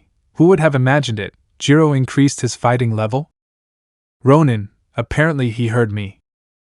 The brunette was fighting against Jiro until she heard something being lifted and torn apart in the air. The girl wanted to turn around, but then Jiro's jacks tangled around her wrist, and the tips embedded themselves in her forearm. Jiro began to give slight shock waves which paralyzed and hurt Yaoyorozu. Yaoyorozu, when was this a 2-on-1? Jiro, I told you I would win. The girl approached and punched Yaoyorozu in the stomach, knocking the wind out of her. The girl knelt down and Jiro kicked her in the head and finally received a blow from Uraraka, who threw a large piece of debris. Then Jiro completely entangled her, squeezing her. Yaoyorozu struggled between not losing consciousness and getting free, but it was very difficult. The girl closed her eyes, but her gaze fell on the green hair of a certain boy who made her feel things. Her gaze was serious, waiting for the girl to somehow stand up. Then she saw her lips move. Ronin, you can do it. Momo, get up, let's go. Yaoyorozu, no I won't fail you. Jiro, you're already raving, give up. Uraraka, it's easier to feint her Kyuka. Jiro, I just want you to know that I'm sorry. The girl was squeezing the brunette more, who stopped talking. Yaoyorozu thinking, no, I can't fail. If he were fighting he would have already won using his whip chain. I have a think, remember steel is made with carbon, manganese, silicon, sulfur, phosphorus, nickel, chromium, molybdenum, vanadium and tungsten. I think so. Aluminum is added to prevent rust. That doesn't matter, it's now or never. Uraraka, I'm really sorry Yaoyorozu, but I want and I will win for my Aikun. Jiro, you are strong but we are stronger. The girl got annoyed with the comment. It was that anger that kept her awake mixed with her desire to win. The girl arched and then released her body. Her breathing was slow and she was no longer moving at all. Jiro checked her signs with his jacks and she was still alive, but he achieved his objective, fainting her. Jiro ready. Uraraka, so it's just you and me. The violet-haired girl was about to untangle the brunette, but something was stopping her. Apparently Yaoyorozu jammed Jiro's jack, who sighed annoyed. Jiro, damn, don't even think about attacking me from behind. Uraraka, who do you take me for? The girl approached her ex-friend and tried to move her to remove her jack until she remembered what the brunette had done with kendo. Jiro tried to get away but it was too late. The girl let go a strong explosion of light followed by a sonic and some flashing. The violet-haired girl tried in vain to cover herself but it was no use. Even Uraraka was disoriented, although a little less than Jiro because she had managed to cover herself, but that was not enough for the brunette to hit her in the face. Jiro stood up and left with Uraraka. Yaoyorozu smiled. Her plan was successful. She moved away a little and before everyone's eyes she activated her creation, which entangled her wrists like snakes, revealing a strong and thick chain. The girl did not hold back and threw it at Uraraka, who despite being able to dodge it could not with the second one that hit her face. The girl threw her chains again, tangling them in the chestnut's fist, and moved it, causing her hit Jiro, then pulled her towards her and hit her in the face, tied her with them and left her sitting while she prepared to go with her rival, who was already waiting for her. Although a little stunned, she would not let herself be defeated by her partner. The rocker started a small fist fight. Yaoyorozu accepted the challenge and also decided to fight without using her quirk. The girl hit hard, as did the violet-haired girl. Soon Uraraka joined again, because the brunette had freed herself from the chains. The blows came and went like rockets they will be. The freckled man saw this with interest. He was surprised by the way Jiro fought, the way she defended herself, that although she was not like Uraraka or Yaoyorozu, she could maintain a fight without looking completely exhausted. For people, the fact that girls could fight without using their quirks was something surprising, and in the case of UA it raised the prestige of the school because they not only focused on quirk abilities, but also on physical ones. Meanwhile, in the state the three girls were sweating. The marks of their attacks could already be seen, but they did not want to give up. Uraraka then threw herself at Yaoyorozu and managing to evade her attacks she touched her stomach. Uraraka, I got you. Yaoyorozu, really? We'll see. The girl then grabbed the chestnut just as she was rising. Now they were both rising. Yaoyorozu created a chain which she threw, embedding it in the arena floor. Uraraka, what are you doing? Yaoyorozu, release me. Uraraka, I will win. Yaoyorozu, I'll create a straitjacket for both of us and I'll let go. I want to see how long you can hold on. Uraraka, you wouldn't. Yaoyorozu, wouldn't you? Jiro saw this and approached to undo the chain. Uraraka was in a hurry. Yaoyorozu, 1-2. The girl began to release the chain. Uraraka, who wanted to win, had no choice and freed them, but before getting up Yaoyorozu hit her with a shield that she created. Yaoyorozu, I hope you stay there. Jiro, we haven't finished, Yamamomo, yet mockingly. Yaoyorozu, and I expected nothing less from you. Both girls threw themselves into a fight, blow after blow. The two women unleashed their fury. Yaoyorozu managed to cover herself from some blows, but Jiro's jacks were slippery. Several times the girl had connected these, causing Yaoyorozu to have some spasms due to the waves. Yaoyorozu approached slowly because the brunette was no fool, but when she was about to arrive again, Uraraka stood up and joined the fight. Yaoyorozu, I must admit they are strong. Uraraka, we have to be if we want to win. Yaoyorozu, me too, but I don't want to. I will definitely win. The three girls launched themselves into combat again. Yaoyorozu covered herself using her shield, although she also used it to attack. Uraraka took strong blows because of this, as did Jiro, but the girl mixed her jacks with her attacks. Shortly after Uraraka stripped Yaoyorozu of the shield, the black-haired girl was thinking what to do. Listen, Momo, my attacks are strong, but they would also help you deflect rival attacks. The brunette smiled. The freckled man was right, and without knowing it he helped her. Yaoyorozu stood on guard and breathed. Jiro sent his jacks with speed, but the brunette remained focused. Of course she received hits from Uraraka, but later she would settle accounts with her. The girl opened her eyes and you could see again that glimmer of determination. The girl's fingers were enough to create a dome that acted as a shield. Jiro's jacks were easily repelled. The brunette saw that she had opened a window, and taking advantage of it she launched herself at Jiro, hitting her in the stomach and then giving a high kick that went full in the jaw of the violet-haired girl, fainting her. Yaoyorozu, Jiro, I know you might not believe me, but it wasn't my intention to end things this way. I'm serious. Uraraka, he can't hear you, genius. Yaoyorozu, maybe yes, maybe no, but you don't care either way, do you? Uraraka, I don't like your tone, Vice President. Yaoyorozu, Izuku didn't like that you cheated on him either, and look. The brunette got upset and threw herself at the brunette, who received her with a punch to the face and another to the ribs. Thus began one last fight. Midnight carefully took Jiro and let the girls fight. It was a brutal fight. Soon the marks of the blows began to appear on both. Yaoyorozu had a cut on her cheek.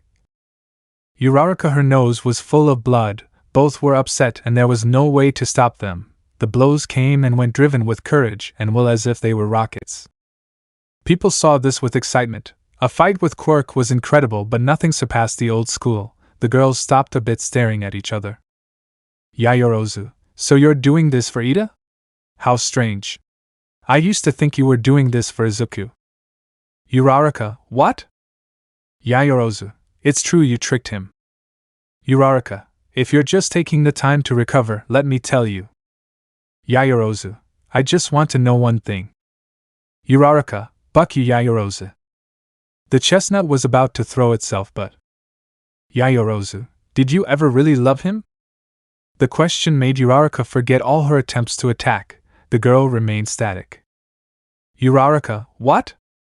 Yaoyorozu, I have to admit, you're a great actress. I really mean it. I almost believe that story that you really loved him. Uraraka, you don't know anything. Yaoyorozu, maybe I don't know a lot of things, Uraraka, but there's one thing I'm sure of, and that's that you only played with him. Uraraka, aye. Yaoyorozu, Izuku, he used to be great, right? He was sweet, kind, he cared about everyone before himself, and he was one of the 3 strongest students at UA. He was definitely a great catch, and of course you took advantage of that. You pretended to fall in love and have him for yourself. That, besides making you feel better about yourself, was a way to get recognition, and by training with him when you could have made you stronger. Damn, you were killing more than one bird with a single stone. It's an impressive achievement. The chestnut wanted to cry. Anger and sadness were the mixture that caused this. Yaoyorozu, but you wanted more, right? So, without caring about anything but yourself, you cheated on him with his best friend because you didn't have the courage, the bravery to tell him the truth, and even worse, you boasted about your relationship with Ida when he wasn't there. Uraraka wanted to charge at the brunette and beat her to a pulp. She wanted to force her to shut up, but her body wouldn't respond. Yaoyorozu, and finally when you had the chance, you and your little boyfriend didn't take long and beat him up. You beat him up as if he were someone else, as if everything he did for you had never existed. You hunted him down like a dog and let them put him in a hole. The girl then couldn't stand it. Uraraka threw herself and hit her hard right where the girl's cut was. Yaoyorozu, forgive me, Izuku. I know this is none of my business, but I want to be selfish once in my life. He hitting the girl, no hitting her again. She deserved what you did to her. The girl put her 2 hands together, making a mallet, and hit Uraraka in the jaw with them.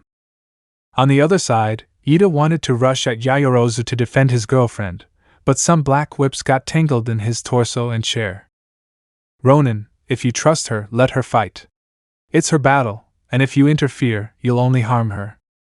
The blue-haired boy struggled against the green-haired boy's strong whips, but it was useless. He was completely tied up. After a while he stopped fighting. Izuku let him go and returned to his seat. Todoroki, both are fighting brutally. Ronin, they're getting carried away by rage or something. Todoroki, you didn't hear what they said, right? Ronin, as hard as it is for you to believe me, no, I respect your privacy. Todoroki stared at his partner, but seeing no sign of lies, he decided to believe him and turned to watch the fight. The two looked hurt, but unlike Uraraka, who used her quirk the entire event and was already somewhat tired, on the other hand, Yaoyorozu was complete. She handled her quirk better. She preferred to use her fists to put her new movements into practice. Uraraka threw herself at Yaoyorozu once more, but the brunette created a capture tape and entangled the girl's wrists, then carried her against her shoulders and then pushed herself forward, throwing her to the ground. The girl decided to end the fight and wrapped the tape around her neck. Uraraka tried to remove the tape, but because it was so thin it was very difficult. After a while the girl let go, but instead of letting her breathe, it was she herself who put a key on her. Midnight did not interrupt the fight because she knew it was not a killing technique. The girl just wanted to faint her. Uraraka, when I get loose.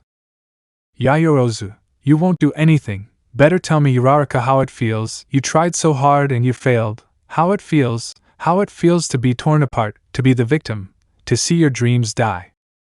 Uraraka, let me go. Yaoyorozu, of course I will. But first I'll tell you one thing. Believe me, you'll like this, and you'll know I'm not lying. Uraraka somehow found strength. The girl didn't want to hear anything that the brunette wanted to tell her. Something inside her told her that whatever Yaoyorozu was saying would be bad for her, but she couldn't. The girl had her tightly held. Yaoyorozu, you remember him, right? You remember his name? No, it wasn't Deku. His name is Izuku Midoriya, the boy who could have given his life for you without asking for anything in return. The hero who risked his life for an idiot who could have died because of his own stupidity twice. The one you turned your back on when you needed him most. The girl wanted to let go. She struggled for this, but then Yaoyorozu grabbed her tighter and whispered in her ear. Yaoyorozu, Izuku Midoriya, he was never a traitor. I mean, you cheated and hit a true hero. The brunette opened her eyes in despair. The girl wanted to think he was lying, but inside her, that part of her that was in love with her special green-haired girl knew he wasn't lying. She knew him. Izuku was always innocent. Yaoyorozu then put more strength and Uraraka gave up. The brunette fell unconscious, but before that small part of her came to light. Uraraka, I'll get away from my Deku-kun, get away from my Izuku. The brunette just let go of her, stood up, and dusted herself off a bit. Yaoyorozu, you have no forgiveness, Uraraka. Midnight approached the brunette, and after checking that she was still alive just as she did with Manoma, the woman verified that she was breathing and then raised Yaoyorozu's hand, crowning her the undisputed champion. Midnight, Uraraka can no longer continue. Yaoyorozu is the winner. The crowd stood up clapping and shouting after the epic fight they had just witnessed. Everyone cheered the name of the brunette, but for that period of time, even though what sounded was Yaoyorozu. For Momo, they did not recognize her for being the daughter of the family, but for her own merits. The girl felt like she was recognized for something she did and not for her origin. She felt good. The girl felt full and happy. She quickly looked for a certain green-haired boy. She found him sitting next to Todoroki. His face serious, but she could see a small smile that quickly grew a little bigger. The boy lowered his head, accepting the reality. She had become too strong. When she lifted it, Yaoyorozu could see a big and bright smile as well as her eyes, a spark in them that made her blush but also made her feel happy. The freckled boy applauded and then moved his lips. Ronin, celebrate, Momo, you've earned it. The girl didn't need more. Knowing that no one would judge her, she wiped her sweat and raised both hands. The brunette began to shed tears, but despite the pain she felt from the blows and cuts she had, she knew that the tears weren't because of that, but because she won, fought, trained and gave everything of herself to get to that point, and she achieved it. The girl won. She knew that her family was watching her. She waved her arms again and gave a powerful cry of victory. Ronin, I don't know how much you talked to them, but well done, Momo, well done. Todoroki, yes, well, stop, it's our turn. Ronin, yeah, let's go. I don't want anything else to happen. Todoroki, what else could happen? Ronin, I don't know, that's what I mean. Todoroki, by the way, Midoriya. Ronin, what? Todoroki, ere we are friends, companions down there pointing to the sand, we will be rivals, don't expect me to have mercy. Ronin, you'd take the fun out of our meeting if you had her. The boys went to their respective rooms. The freckled one saw how Cementos repaired the sand. The boy thought to himself that they would have to make it thicker because the fight would be destructive, but he trusted his teacher and turned around to get a glass of water alone. The boy sat down and began to meditate. He had to concentrate. Not lose control, because this would not be his last fight. He also thought about limiting himself. He had to do it if he wanted everything to go well. The freckled one was in this mental space when a certain Azabache entered the room. She was still somewhat hurt. She had some band-aids and bandages on her torso and hands. Izuku noticed her presence but did not turn around. Ronin, look, a half-mummy is visiting me. Yaoyorozu, I thought you would congratulate me. Ronin, I knew you would win. I don't know why you want me to congratulate you, vain girl. Yaoyorozu, I know, you're nervous about your fight. Ronin, no, I think what would be the fastest way to win without killing them? You know they would disqualify me. Yaoyorozu, you'll do well, Izuku. Ronin, I know, I just wanted you to say it. The brunette took the freckled man by the shoulder but then hugged him tightly. Yaoyorozu, you are not a monster and much less a traitor. You are a hero, a great person, somewhat idiotic, yes, but a great person, and you are the greatest hero I know. You are my hero. Ronin, thanks, Momo. Yaoyorozu, now go out and kick their asses, okay? I won and you can too. Show them who Izuku Midoriya is. Ronin, he winning excited you, don't you think? Yaoyorozu, a little, but it will be great to see you win too. Ronin, yes, I think so. Present Mike, okay, it's time for everyone to get ready. This got exciting, are you ready? Because after this battle of epic proportions we have the final battle, the closing of this sports festival, the last fight that promises to be as destructive as the quirk of its users.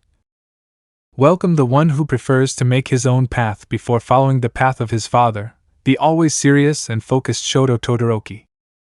The screams were not long in coming, but from the women in love with the bicolor who entered with his neutral face walking until he reached his place.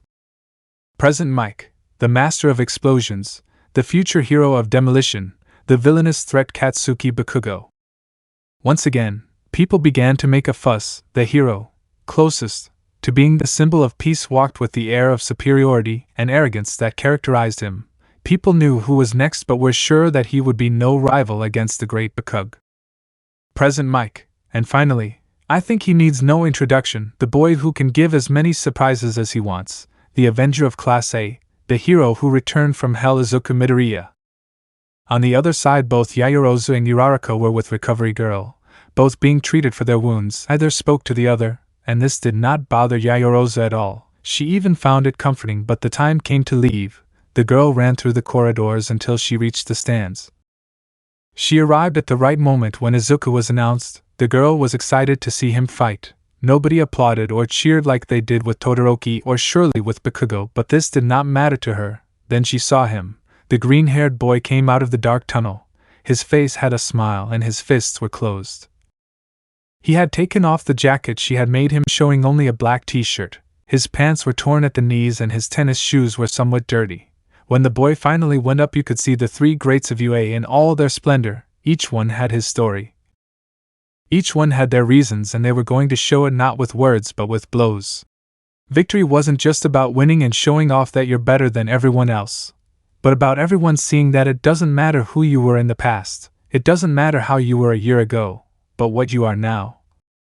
The way you grew and became the hero of today.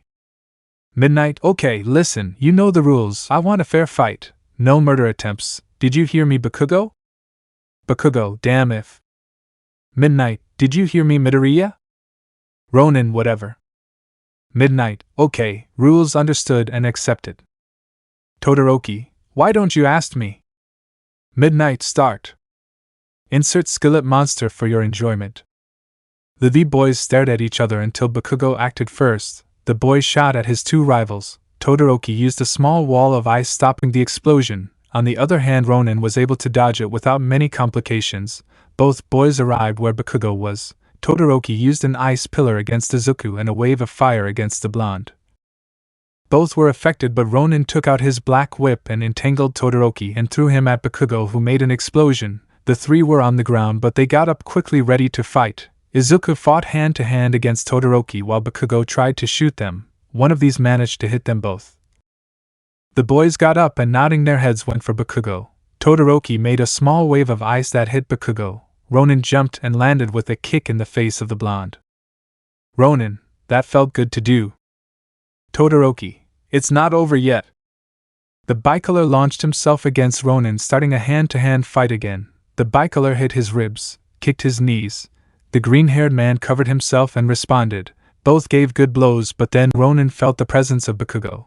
So he covered his fist in his black whips and hit Todoroki with enough force to push him away. When he turned around, he saw the blonde with an explosion in his hand. He turned to the other side and saw Todoroki with a ball of fire and another of ice in each hand. The freckled man could not escape, so he put together his black whips, although part of the attacks did hit him.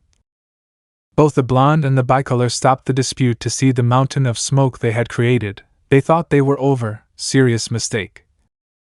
The freckled man removed the smoke with a movement of his hand and launched himself against both of them, but when he arrived, he took Todoroki with his black whip and dragged him across the floor until he threw him to another side. On the other hand, with Bakugo, he started a bare-knuckle fight.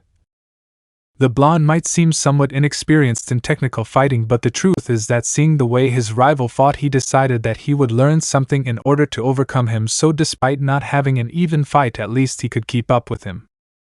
Ronin, it's good that you're improving, otherwise you'd always be below me. Bakugo, shut up already. The blonde was hitting, but Ronin took advantage of that and began to push him hard.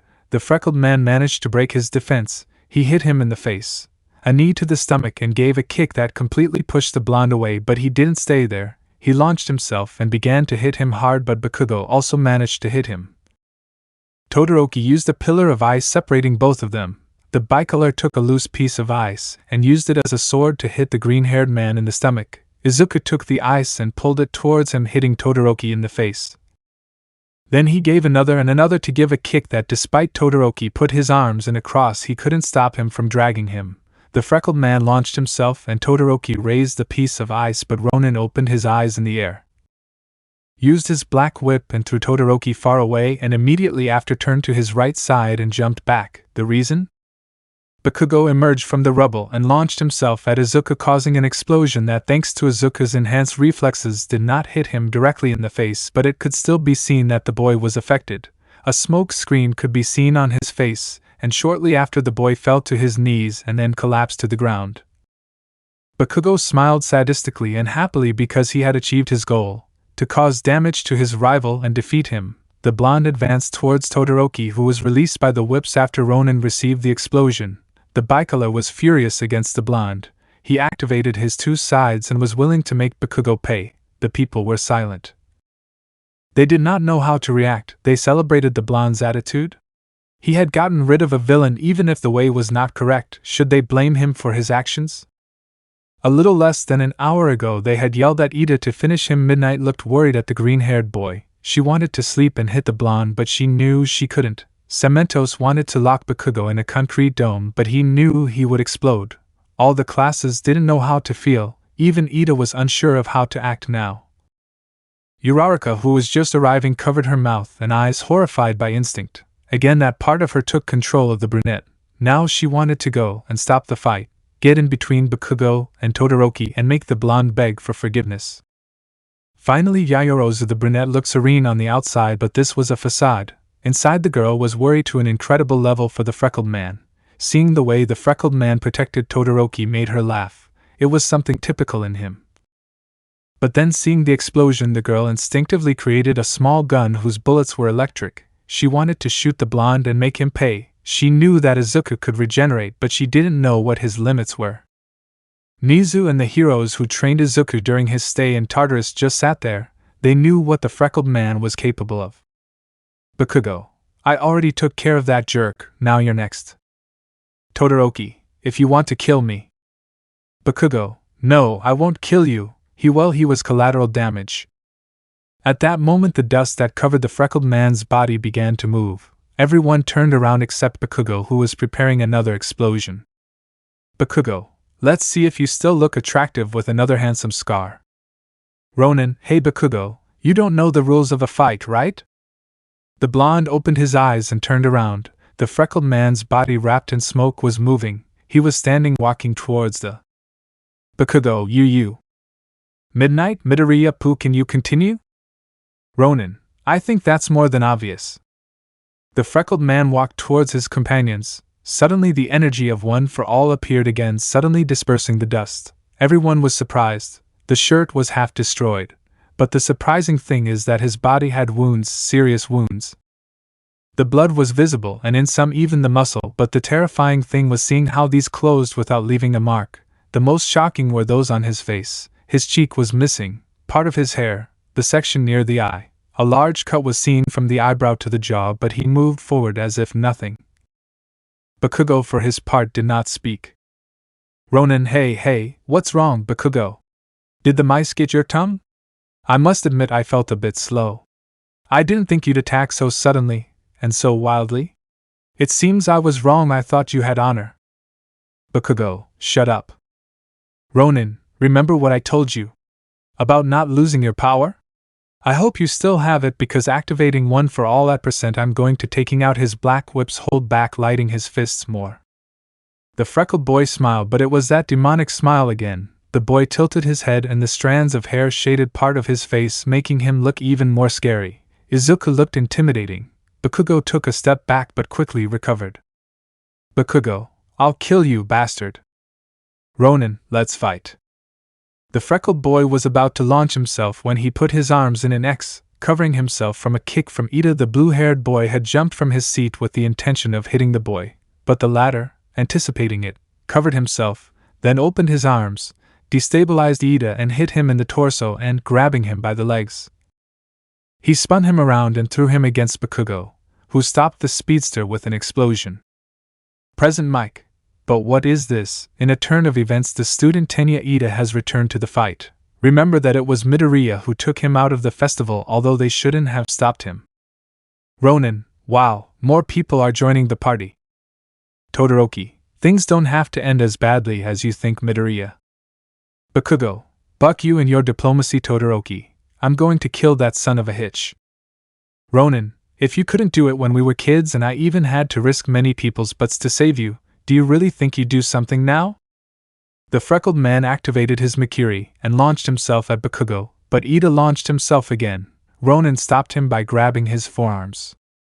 Ronin, I must admit something to Recovery Girl, the old woman knows how to heal wounds quickly.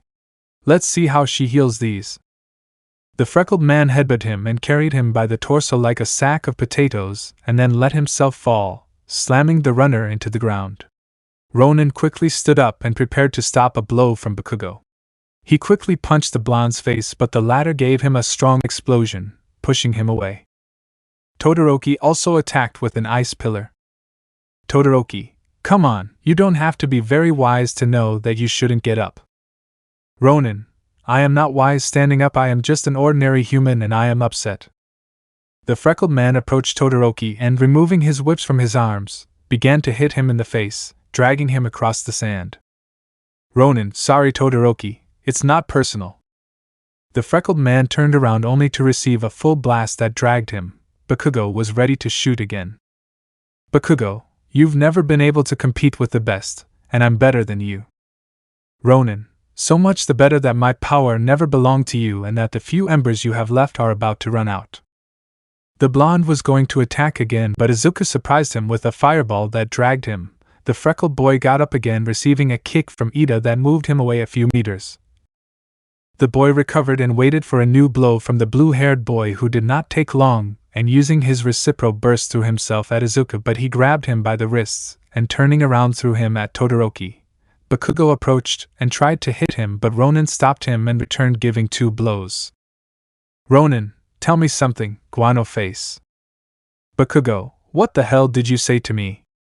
Ronin, do you really want to be number? Because the way I see it, you'll just be the eternal second fiddle. Bakugo, Listen carefully, Deku, you are facing the new number scumbag. Defeating you will prove it. Ronin, sorry, but I don't see any number here, just a psychopath who uses the excuse of being a hero to kill and who is so stupid that he prefers to massacre his childhood friend before listening to the truth. Bakugo, shut up already. The annoyed blonde concentrated all his power and threw himself at Ronin, who was also waiting for him.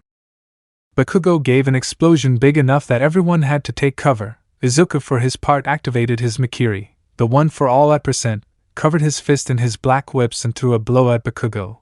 A strong explosion occurred. Yaoyorozu created a cap that covered her entire head and face. Mineta almost flew away.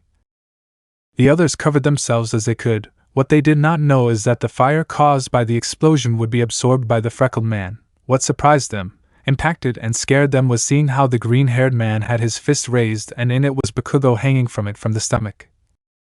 When he lowered the blonde, he whipped unconscious. Ronin, that was stupid, Bakugo. Now you don't even have one for all.